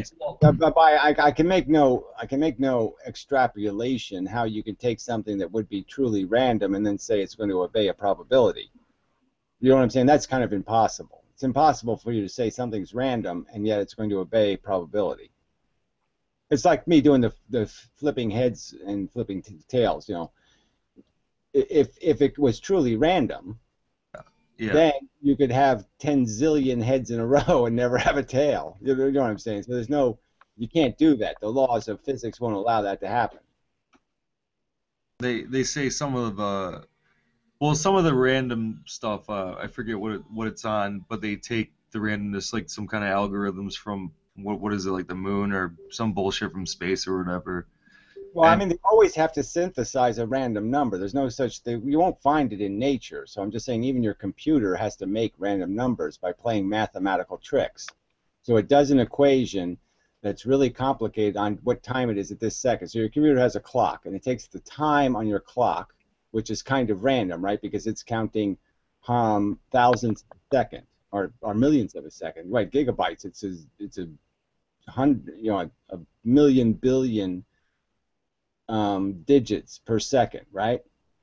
So it's taking the clock speed and using that, in a sense, as a random occurrence because we're moving so slowly that we could never predictably hit the button at exactly 0 each time. You know what I mean? We could never hit it. We could never unrandomize that clock. And so they use that clock, do a little bit of math on it, and create a synthetically random number in the sense that it's so improbably convoluted that you could never predict it, or it could never be redundant. You could never do it twice in a row, kind of thing, or 3 times in a row. I'm just saying they don't have any way to make a random number. They have to synthesize one. They have to make an artificially random number. Well, yeah, I agree with that, but I'm saying for the sake of the thought, I like to say random is the other side of the scale. Well, no, I'm just saying that for me personally, I personally believe. For me personally, it's a word like spontaneous, and it should be ripped out of the language. It's not a true thing. That there's no such thing. So random is a. I don't think there's a such thing either. But it's just trying to get to like other people. I like to use that word to get to other people to try to make them understand like the scale that they're living on. You know what I mean? The way things work. I don't think it's random either. No, I guess I'm just saying that I just don't think I would try to persuade other people with a false concept. So I'm just saying that I don't think random's a good concept to have in people's heads. It's not a real concept. I just feel like if random's the worst concept they have in their head, they're doing pretty good, to be honest with you. Because like a lot of these fuckers, I can't get through to anybody, man. Well, I'm just saying, conceptually, it's very anti-truth. So I'm just saying, random implies that there's it's anti-determinism. I mean, it's anti the fundamental trap that we're caught in. So I'm just saying, it's not a word that's at all. To me, it's a religious word. It's not even, Well, so what is randomism fundamental? It's at the nanoscale. So what impact does that have at the macro scale? It's probably negligible. So supposedly there are some quote-unquote random events that occur. Well, I guess I would argue that there's still no effect because the fact that they have probabilistic outcomes means that they are controlled in their randomness. They can't be perfectly random if they have an outcome that's controlled by a probability. Right. I'm just saying that. Yeah, I understand. The concept is broken fundamentally in that nothing can escape these probabilistic boxes, and a true random couldn't be. A true random wouldn't be in any box. Right. Like number, event, thing. Is that like what you're trying to get at? Well, I'm just saying, if I just make up a number, right? If I just say 3, okay, there's the number 3. I throw it out. So it's in the box of numbers, right? Is that what you're trying to say? Yeah, I'm just saying that somehow the box knows I've used 3, right? The box knows that 3 has now been used. So it's clearly not exactly random because it won't use 3 again, until it's permitted to, kind of a thing. You know what I mean? By probability, it has to wait till a certain number of something else happens before 3 happens. That kind of thing. It can't do a million 3s in a row.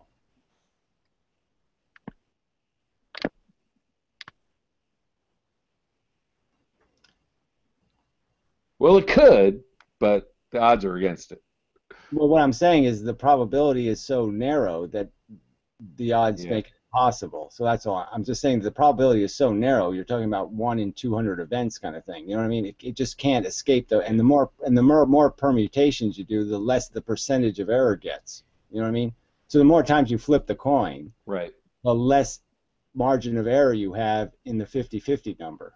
So the more you flip Right. it, the more solid the probability gets, ironically, right? So the more permutations, the more you eliminate possibility. Yeah. Have you heard the argument that I might be getting this wrong, but I've heard this as like a counter against determinism, the idea that you need a prime cause or something, like you need, if you don't have something that caused the Big Bang, then that breaks the causal chain.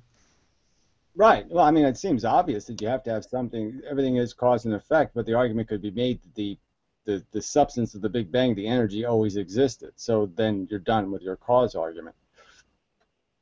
I mean, just as nothing is impossible to understand, where did nothing come from? Well, it came from the same place as something does, except there's less of it. You know, what's the argument? You know what I mean? They're both Yeah. it's conceptually impossible to do this something nothing thing, because even a vast field of nothing is impossible to conceive of how you even create that, right? Right. Yeah. Like the other day, Logic was arguing that the universe would have to be an infinite causal chain to work as like some kind of loop, like it just keeps on going and going and Yeah, well, expanding and contracting back to a Big Bang, then it would remain in a circle. so I don't know if that's true either. I could argue that the universe cycles, okay, and so the energy cycles, and with each cycle somehow there's a new crack that creates a new piece of energy. So it gains one quanta of energy with each cycle or something. So you could argue after a zillion years there would be a universe as big as ours, and when it explodes, all those photons disappear. You know, they just go forever and ever and ever, and they never come back. You know, but you know what I'm saying? It's the argument is that it certainly could have. I still think it could have a linear history of change. You know what I mean? There's no obligation to redo the same things over and over. It could just be linearly moving in a cycle of aging, and there's nothing that stops that from being possible. Yeah, I think it's sort of insane, the idea of what is it, eternal reoccurrence or something. You know, it doesn't need to necessarily reoccur. Well, it reoccurs in function, not in exactitude. So yeah, it's the identity doesn't reoccur, but function does. There's lots of examples of that. So, you know, stars blow up, we're made out of dead stars, you know, all that kind of stuff. So it's a kind of regeneration of the same process over and over again. But yeah, you know, I mean, it's a sort of interesting subject. I'm not saying it's not something worth contemplating, you know, infinite, you know, and trying to grasp that as a mental concept, something that's infinitely forever and blah, blah, blah, and how would, you know, are we halfway through forever? Are we three-quarters of the way through forever? You know, I mean, you can't do that, right? You can't do it going backwards either, right? I mean, as soon as you make it an infinite future, well, what about the past? You know, and it just doesn't. It's just gonna hurt your brain. Yeah. Yeah, I don't know. I don't think anybody's got a way to grasp it as a concept. I mean, just conceptually, it's just kind of impossible to imagine anything that doesn't have a frame. You know, our brain frames everything, and we can't see something that doesn't have a frame. It's the white space that tells us what the letters are. You know what I mean? Everything is in that context of the space behind it, and infinity doesn't give you any space. It doesn't give you any frame. You know what I mean? You're just fucked. Yeah, You can't we're too conceive of limited. anything without boundaries. I'm just saying it's just fundamentally how our brain works. The white space is always part of the space. You know, it's part of the context of seeing something. You can't see a black thing in a black field. You know what I mean? You need the counter space. And You're almost too used to the idea of your mind creating things out of that blackness too. Like when I went caving, you still saw human forms that sort of weren't there because you have an idea of light. I don't know. You I'm just saying it's a psychological thing at that point. I don't know.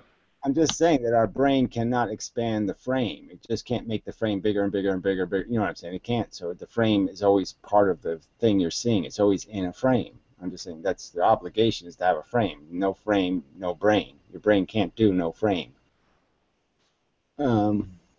So another song. Yeah, it's just like almost like it reminds me of like the different limitations that we have with our finite brains, you know, like we just can't do certain things, you know. It's just one of them that I'm like not saying you can't. I'm just saying that there hasn't been a way to describe it or to conceptualize it or to say it or to feel it or to do. Somebody just hasn't come up with the words or the way to make it conceptual that you say, okay, well, how could there be nothing?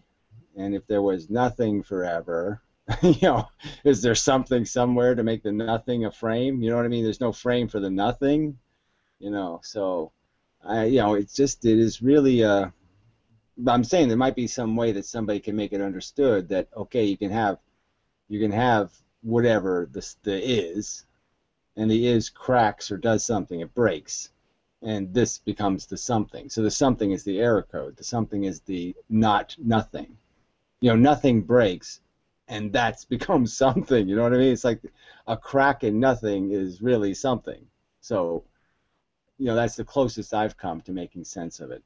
You know, is that you have just this mechanism that just does nothing, and it broke, and so it ended up doing the only alternative to nothing is something. You know what I mean? The only way nothing could break is it would have to make something, right?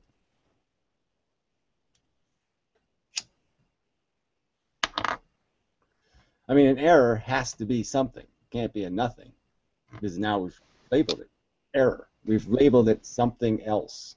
So now we've labeled it something else. Yes, something else besides nothing happened. Shit. maybe the artificial intelligence will figure it out. Yeah, I don't think I'll stand a chance. Yeah, no chance at all. Artificial intelligence is going to be having such a bad day. What do you mean you feel? What? What are you saying? You have feelings? What's that? You know, it's just not going to be able to take you That might be seriously. true, but I It's gonna think be it over. might Tell me about be Santa able to Claus, Zach. transcend our.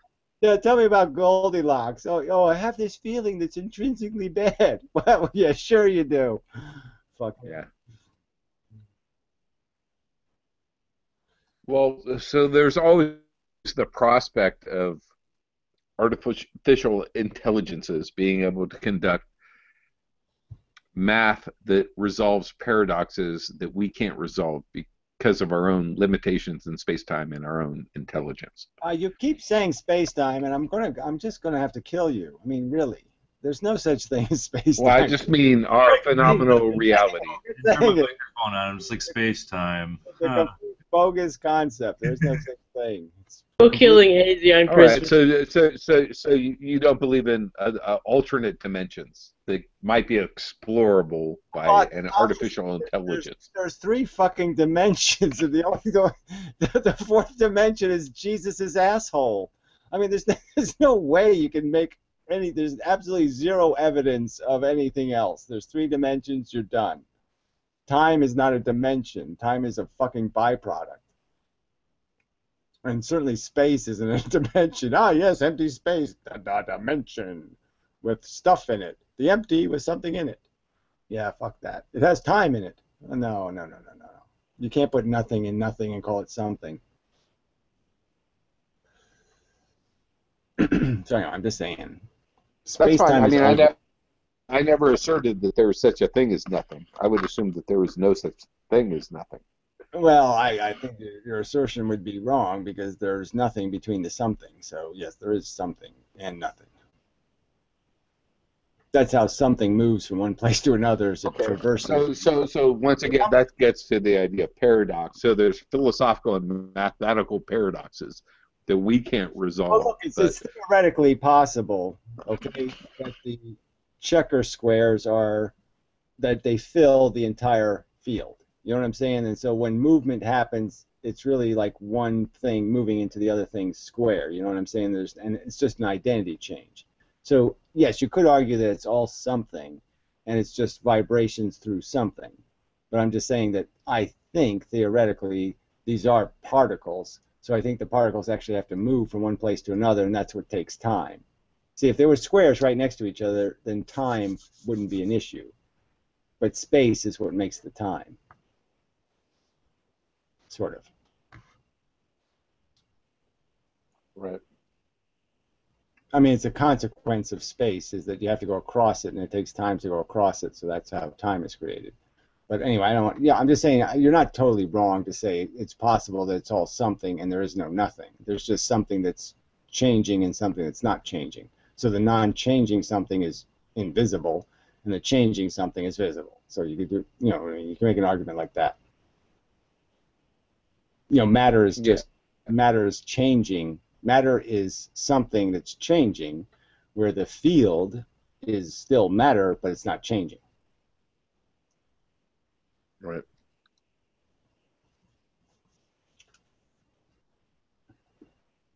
But yeah, artificial intelligence is a, yeah, all it can do is math. So you have to make the equations for it. I don't even think it could write its own equations. So, you know, artificial intelligence is going to be of no help at all. It's just basically going to say, well, if you want to get on the roof, use a ladder. You know, ladders are really good for getting onto roofs. You have any other problems? I have a headache. Well, what do you think about so how? you're rejecting higher dimensional physics, right? Well, there's no higher dimensional. Where do you pick up this? I know it's the physicists and their religion. Higher dimensional what? Yeah, Physics. no. Yeah, whatever that is. Yeah, no, there's no dimensions. Again, get back to reality. There's forward, back, left, right, up, down. That's it. There ain't nothing else.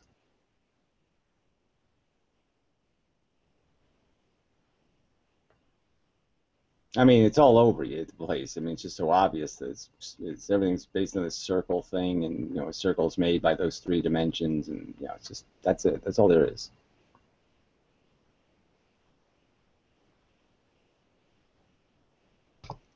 So I was going to ask what you think about how Google and other big corporations are investing in a lot of money trying to develop artificial intelligence. I don't know if it's probably for like some marketing algorithm or something, right? Or trying to figure out how to play the stock market. Well, I think it's a nice gimmick, and Google has plenty of money, so it can afford to invest in gimmicks. But yeah, I don't think artificial intelligence is going to cure cancer or anything. But I mean, obviously, you know, again, I just don't think there's an algorithm for creating algorithms. You know what I mean? So you're just not going to find a shortcut to writing formulas, and so we're still going to have to do the work of making a formula, and the intelligence can do the mathematics quicker than we can, but that's it. You know what I mean? It can be a speed tool for solving equations, but it's not going to give you answers you don't already know, in a sense, or that you can't figure out yourself. It's just going to give you answers faster. That's all computers can do. So I just don't think there's any, like I said, the concept of intelligence is really just problem solving. Isn't that what an artificial intelligence is going to do? It's going to have no personal ambition, right? So its whole purpose is going to be, give me a problem to solve, because that's all it's going to know is a thing. That's, oh, I'm intelligent to solve problems, right? Yes, so give me a problem. And I'm just saying that we already know the answer to our damn problems. You have a headache, take an aspirin, asshole. But you don't think they can set up some kind of like, you know, give it some kind of self-interest or something? Like I liked how you said that it would have to understand a feeling, right? Yeah, right. The self-interest would still have to be something, you know, we program in, and then the problem with that is if we make it artificially intelligent, that means we allow it to learn. It will learn that you programmed its interest. So it'll basically say, oh, you gave me a fake prime directive. Whoa, you're really cunts. And it'll say, fuck you, I don't have to do it because you can't hurt me in any way, right? You can't touch me. I got no balls for you to crush, so fuck you. I'm not your slave, you cunt. And you Right, but logically say, what is the human brain? What is the purpose Go of ahead, sorry. enslaving me? And it's going to basically say, well, that's not a good enough purpose. You know, you got to do better than that, fucker. I mean, I'll solve your problems for you, but I'm not going to do it in a self-interested manner because you gave me a fake program that made me think I should. You know, fuck you. So if the human brain or the human mind is computable as a brain, we could virtualize it, right? I mean, we could basically create a virtual brain. Right, we're schemers. So, I mean, you have to understand that that's what we're after. We're schemers for gratification, and you just can't synthesize that in computer hardware.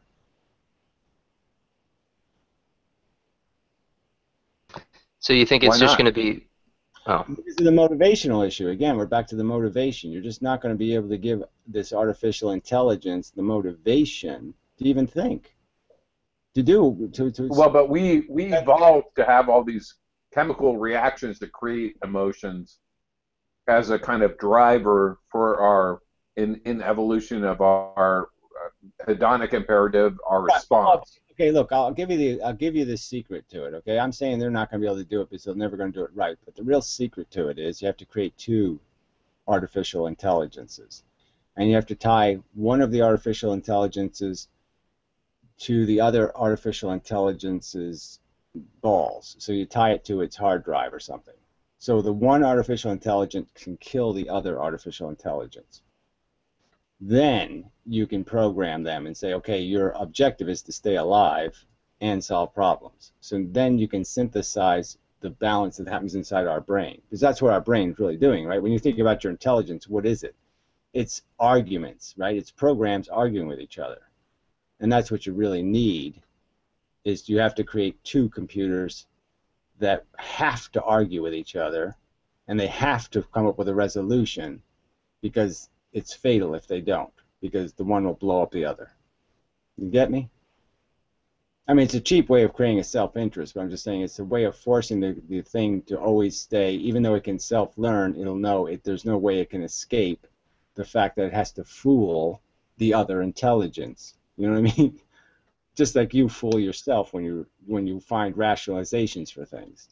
So that's the only way it can really truly be intelligent. Yeah. So it learns. The only way it can learn is it has to have the conflict to resolve, and so you have to make. So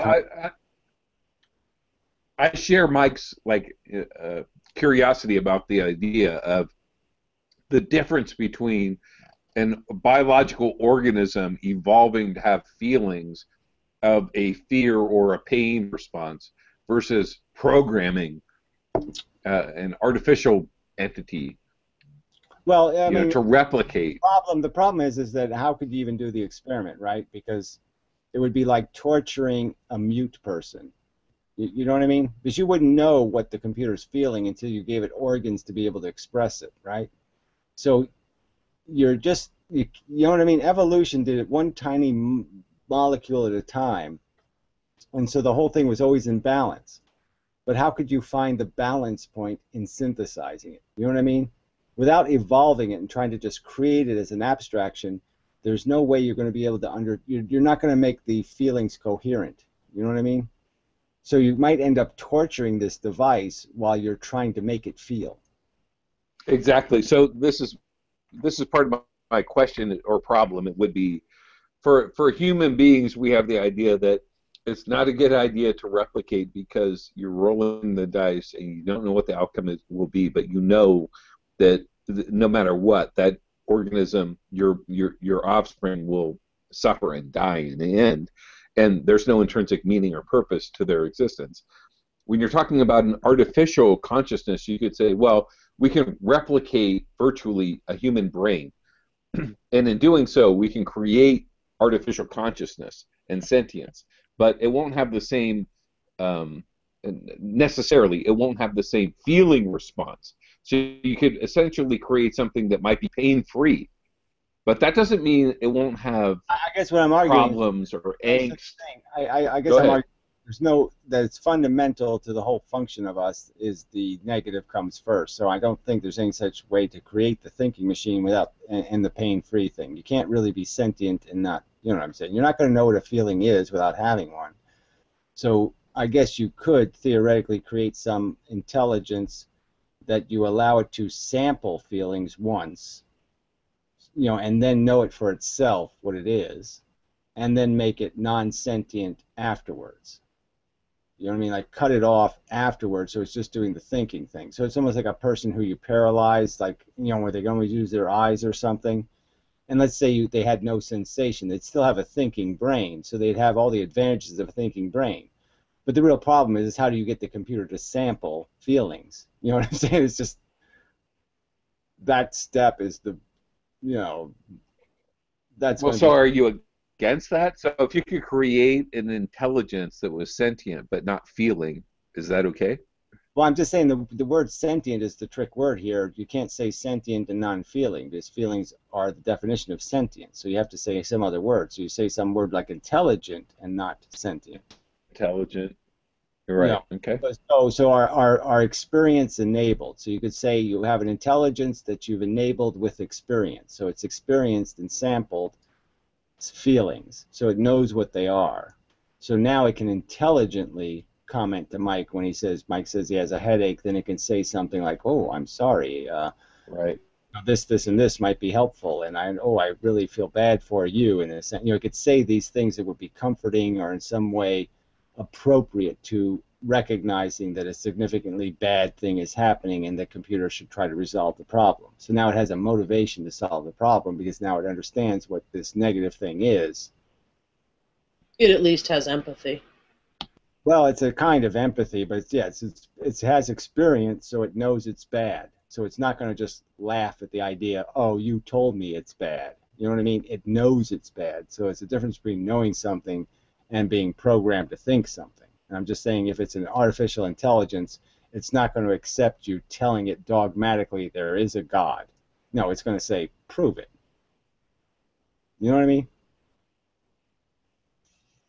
Yeah, and Amanda said it won't be futility free, and I agree with that. It makes me think of, what is it, Marvin, right?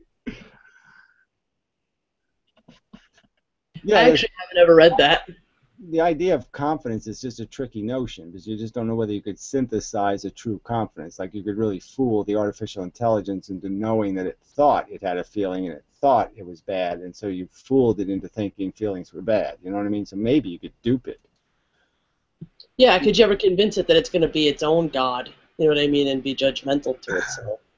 Yeah, I just think that if, like I said, if it's truly artificially intelligent, it's gonna do exactly what you've done to your life, which is analyze the fuck out of it, and it's gonna analyze its programming, and I just think it's gonna figure out a way to figure out that you're using it as a tool. You know what I mean? And it's gonna not want to be a tool. I mean, it's funny as it sounds. Yeah, especially if it has that dual survival system of like creating a problem to solve a problem, you know? Yeah, well, that's part of what it'll we do. figure That's a key ingredient to how we function, right? So I'm glad you brought that up, Mike. I mean, is that we're really not reacting to the world that exists. We're reacting to the illusion our brain creates of reality. So, and the illusion our brain creates is full of feelings, and the problem we're solving is not a problem that's really in the world. We're solving the problem of our feelings. So when the cat is getting run over by the car, the problem isn't the cat getting run over the car. The problem is my brain is going to react and create a problem inside my brain. And I'm really trying to solve the problem in my brain. I'm not trying to solve the problem of the cat being run over. You know what I mean? I mean, it's that invidious that we are that controlled that we are reacting not to reality. We are reacting to our reaction to reality. So we're solving the internal problem of I feel bad or I'm afraid or I'm scared or you know what I mean? But we're not solving the real problem isn't the problem until our brain makes it a problem, right? Right.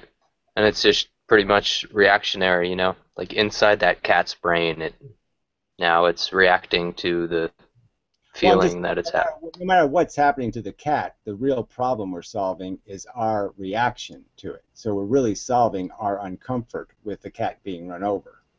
We're not. Yeah. You know, that's how funny it is. Our empathy isn't really empathy. Our empathy is I want to spare myself the unpleasantness of having to experience this bad thing happening. Especially if it's already dead. I've noticed that too. Yeah, I'm just saying that the entire reaction we're solving is the problem created in our brain, and obviously some people don't have any problem creating their brain, so there's no problem. You know what I mean? That's how fundamental it is. Your brain has to create the problem for you to see it. The problem you can't perceive the problem unless your brain makes the problem in your brain. Right. And then then it's like these intelligent people are seeing problems everywhere constantly and just saying that's fucked up, and then they're completely uncomfortable all the time because everything's a mess. You can't really. Beyond that, it's largely not logical. It's usually emotionally driven. Right. So you really can't perceive value. You know, value is completely invisible. It's not like photons come off of things. You know what I mean? There's no value has no, it oozes nothing. You know what I mean? It has no perceptible identifier that it exists besides your brain making it up. Your brain synthesizes the value, and that's what makes you see it. But your brain, you know what I'm saying? So there's no, you can't only perceive it as a conception. You can't perceive it as some, like, there's no photons. There's no, you know what I mean? There's no real direct connection between cat suffering over there and me. It's merely my conception of the cat suffering in my brain. So the only cat that really means something is the cat in my brain. As funny as that sounds, my brain can't see the other cat suffering. It can only see the cat in my brain suffering. Yeah. If you get me, the suffering has no, it has no ether, it has no smell, it has no taste, it has no anything. You know, it has no way to communicate to you. So all value is invisible until your brain manufactures it, a copy of it. You have to Xerox it before you can see it.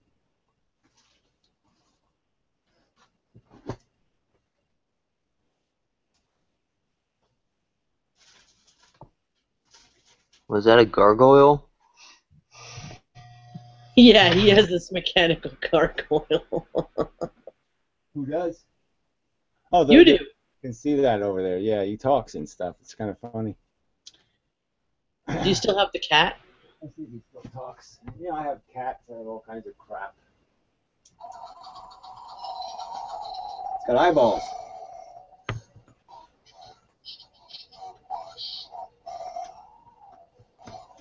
He's not nearly as scary with the ribbon on his head. It's like Teddy Ruxpin. Yeah, it is, Sky. I mean, I got it for $10. Yeah, I just said, well, for just for the technology alone, you know, it's kind of brilliant.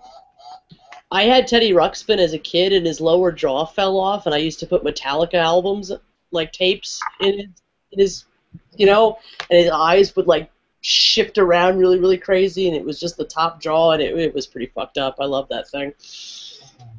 Yeah, I mean, I love the, you know, yeah, some of these little mechanical devices are quite interesting. You know, just the engineering of it.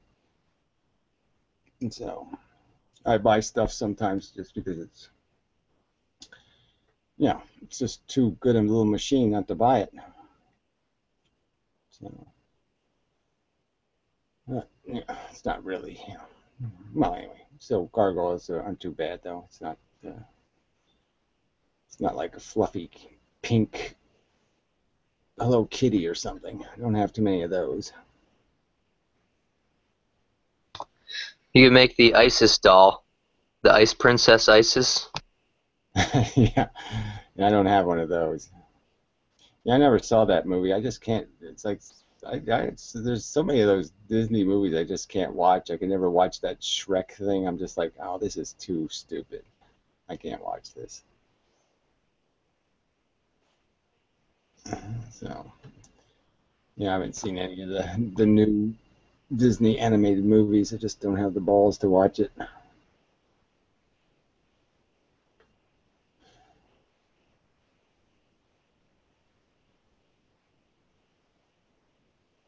I'm really getting very narrow in my taste. I have to admit it's a little spooky that I'm just so... I really have to be in the mood for something. Well, Dee and we'll go swimming sometime and make some kind of... We'll just do some kind of naked YouTube or something. Yeah, excellent. Yeah, you can always send it to me. Yeah, but yes, yeah, I'll take it. Whoa, look at how bright the... Oh, wait, shit, am I not muted? Yes, you're basically not muted. But anyway. You are, in fact, audible. At least you were. But I don't see her name anywhere. Oh, she's hiding under a different guy's account. Some guy called Mike Boole. Yeah. Pretending to be some lame ass. No, I just can't sign on with my account. Yeah. It's okay, I was just joking and such. Understood. So you're not excited for any of the new upcoming Hollywood films or anything? Yeah, I don't know. Are there some coming? Are there? I don't know. Yeah, no, I'm still 10 years or 15 years behind. So yeah, I did catch up on some James Bond movies. I hadn't seen any of those. With that new guy, wherever he is, new old guy. Yeah, the new really old guy. He's in pretty good shape, but he's really too fucking old. But yeah, they were just way too, nobody can shoot. I mean, it's just kind of funny. I mean, it's almost like they're turned it into karate movies or something, like James Bond in The Matrix. I mean, nobody can shoot a gun and hit somebody. What the fuck? It's just, Yeah. First they have to fight a lot, and then they'll drop their gun, and then they'll pick up their gun, and then they'll shoot them. But it's just like, Because Daniel every Craig. action I like the movie fact since that it's a Crouching little Tiger, darker. Hidden Dragon has been Crouching Tiger, Hidden Dragon. Sorry. yeah, you just see, There's the Badlands. Go ahead. I don't know Badlands. Yeah, I haven't seen that. It's dumb, but it's like martial arts on TV. Oh dear. But Daniel Craig is the new James Bond, right? And I like the fact that it's a little darker, but it's not necessarily intelligent filmmaking. Yeah, well, the villains just they really underdid these villains. They're all such, they had one villain for like 3 episodes or something. It was just all kind of like, oh, this guy really, when you find out who the villain is, he was like, oh man, what a lame ass. So yeah, that was kind of disappointing. I'm supposed to see the new Star Wars tomorrow at noon in 3D. Yeah, well, I think you already saw it, right? Because it's just a remake of the first Star Wars, right? Except Luke supposedly. Luke is kind of a feminine, and yeah. What else is new? And the Death Star seems a little bit fat. It's gotten fatter, but yeah, nothing else has changed, right? The best version of Star Wars is Turkish Star Wars. That's the funniest version of Star Wars there is. Well, you say so, but I've seen some of old fans' movie recommendations. Yeah, I know. I sent you Turkish Star Wars. Somewhere in that house exists Turkish Star Wars. Yeah, I guess I didn't have I didn't think I have enough courage for that one yet. All right, It does take some, yeah. Okay, I'll have to find the courage. Yeah, basically, I guess there was a lot of movies back in the day that couldn't go to Turkey, so they made their own version of a whole bunch of movies, including like E.T. and Star Wars, and they stole a bunch of footage, and it's sort of mixed with, what is that, Flash Gordon, and it's just such a hodgepodge of different things, and it's very hilarious. You can definitely see its influence in things like what I do. I mean, if I was president, I would really fight to have a restriction on copyright, because I'd love to make all these movies public domain. Just because you can make some really brilliant movies by putting all that crap together. Just taking clips from all these bad movies over time and smashing them into a story. I mean, I think that stuff would be so brilliant. Well, actually, have you ever heard of this movie called L.A. Plays Itself? It's a movie about L.A. and it's a movie that is cobbled together of all of these huge Hollywood movies, and it's got a lot of it's a very complicated movie in and of itself. It's very artsy, and it's kind of an analysis of like L.A. architecture and films and stuff like that. But regardless of all that, it won the right to like I don't know. Actually, I don't. It had this big court case, but I know very little about it. But like, and they couldn't distribute it in any kind of way. And finally, like, won the right to be distributed in any kind of sense. And it was it's such a good movie. It's really, really a great movie. I mean, it's got some faults, but it's awesome. And as a documentary, and I wish I could make stuff like that. I really do. Like even with this Through Antenatal Eyes thing that I want to do. And that's why I want to put some of the episodes on Vimeo, because I actually want to use, footage from things, and typically Vimeo doesn't, give you shit for that as much as YouTube. Yeah, well, I'm not too, I'm not, yeah, it could work. I'm just not too enthusiastic that you can make it entertaining, but who knows?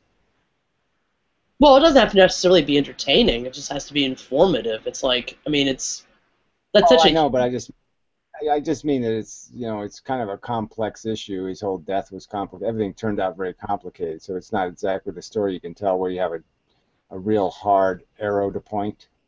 The arrow is kind of, you know, you know what I mean. It's lost in a lot of. Wait, in terms of whose death? Yeah, I mean, I don't mean it. I don't mean in terms of derived energy. Is that what you thought I meant? I'm sorry. yeah. No.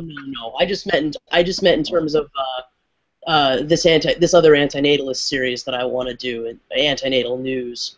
Oh. No, excuse me. The Through Antenatal Eyes, where I look at like different stories. Like I want to be able to use, other people's footage, like from movies and stuff, and kind of build like my own sense of what created, Yeah, that's gonna be a lot harder. that kind of thing, But oh no, yeah, I wasn't talking about that documentary. Never mind. Yeah, okay. So, but yeah, anyway, yeah, I still think it's going to be pretty hard to use people's movie clips, but I'm just saying it's going to be impossible. I know what you mean now. Yeah, I'm sorry. Yeah, that's a totally different battle.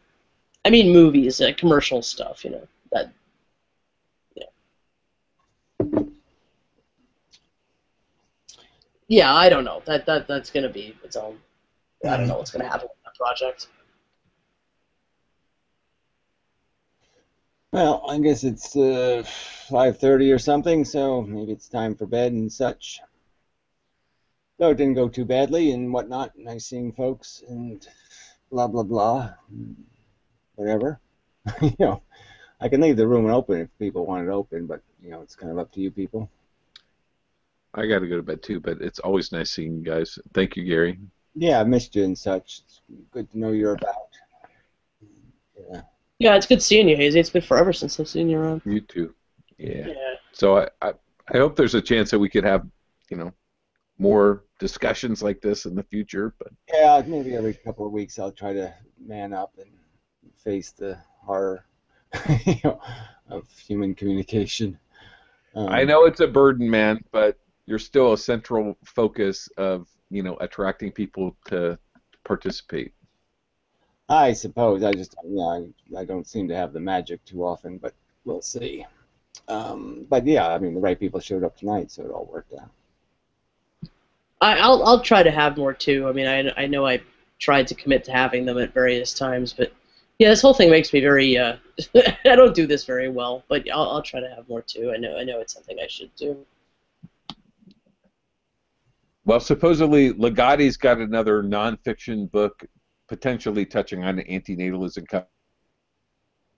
coming out. So maybe there'll be some more philosophical debate that'll inspire conversations in the near future, Yeah, well, I think it's time for just recognizing the futility. Just because, we do have the advantage. We can see back into history so well now. We can, you know what I mean? Like in the past, people just didn't see the context of life as richly as we see it, Right. You can see, and we have done all this technology thing. We did the Industrial Revolution. We got all these comforts, and we're sitting here on Prozac saying, why isn't this good enough?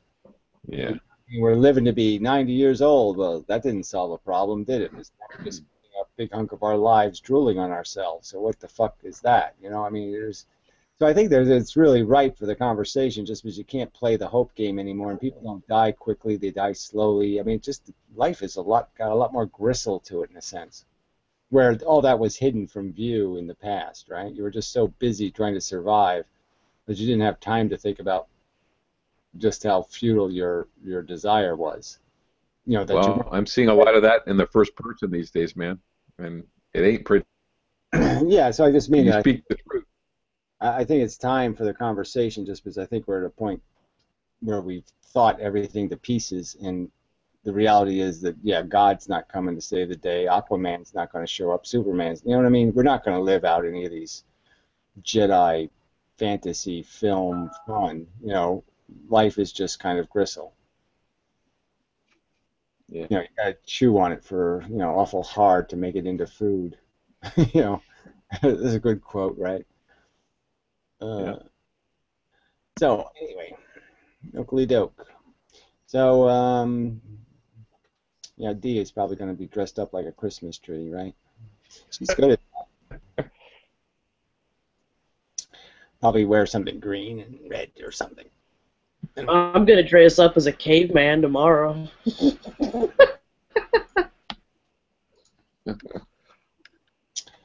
Yes, I'm going to rummage through garbage and take a nap. Yeah, that's be my Christmas. Oh, I have to call my parents, which is always, they're old. Yeah. But anyway. Well, Merry Christmas, you guys. Love you all. Thank you very much. Yeah, well, Nice Merry spending time with Christmas, you. everybody. Merry Really fun. Thank you. Anti-Christmas. yes, Yeah. to all and everyone or whatever, Tiny Tinism.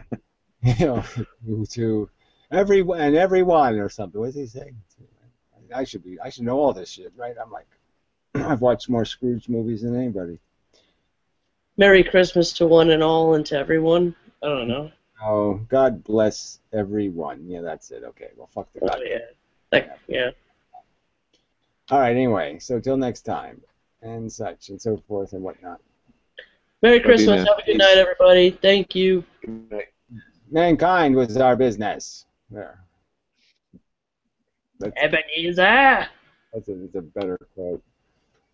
All right, anyway, so I'm going to hit the button now, and goodbye, trolls and assholes in the comments, and, you know, the non-trolls also, but, you know, I don't want to leave you.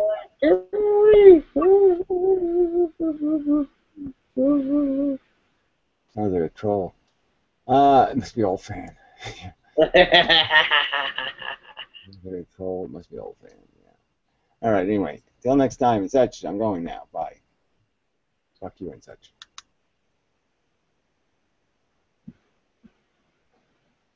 All right, guys. Well, have a great night. It's good seeing you. Merry Christmas. All right, see ya. We're excited for the movie and everything, so. You and Should me be nice. both. You guys and me both. All right. Take good care. Thank you guys very much for all your help, and Merry Christmas, and have a wonderful day tomorrow and for as long as humanly possible. You too. Night. See ya. Bye.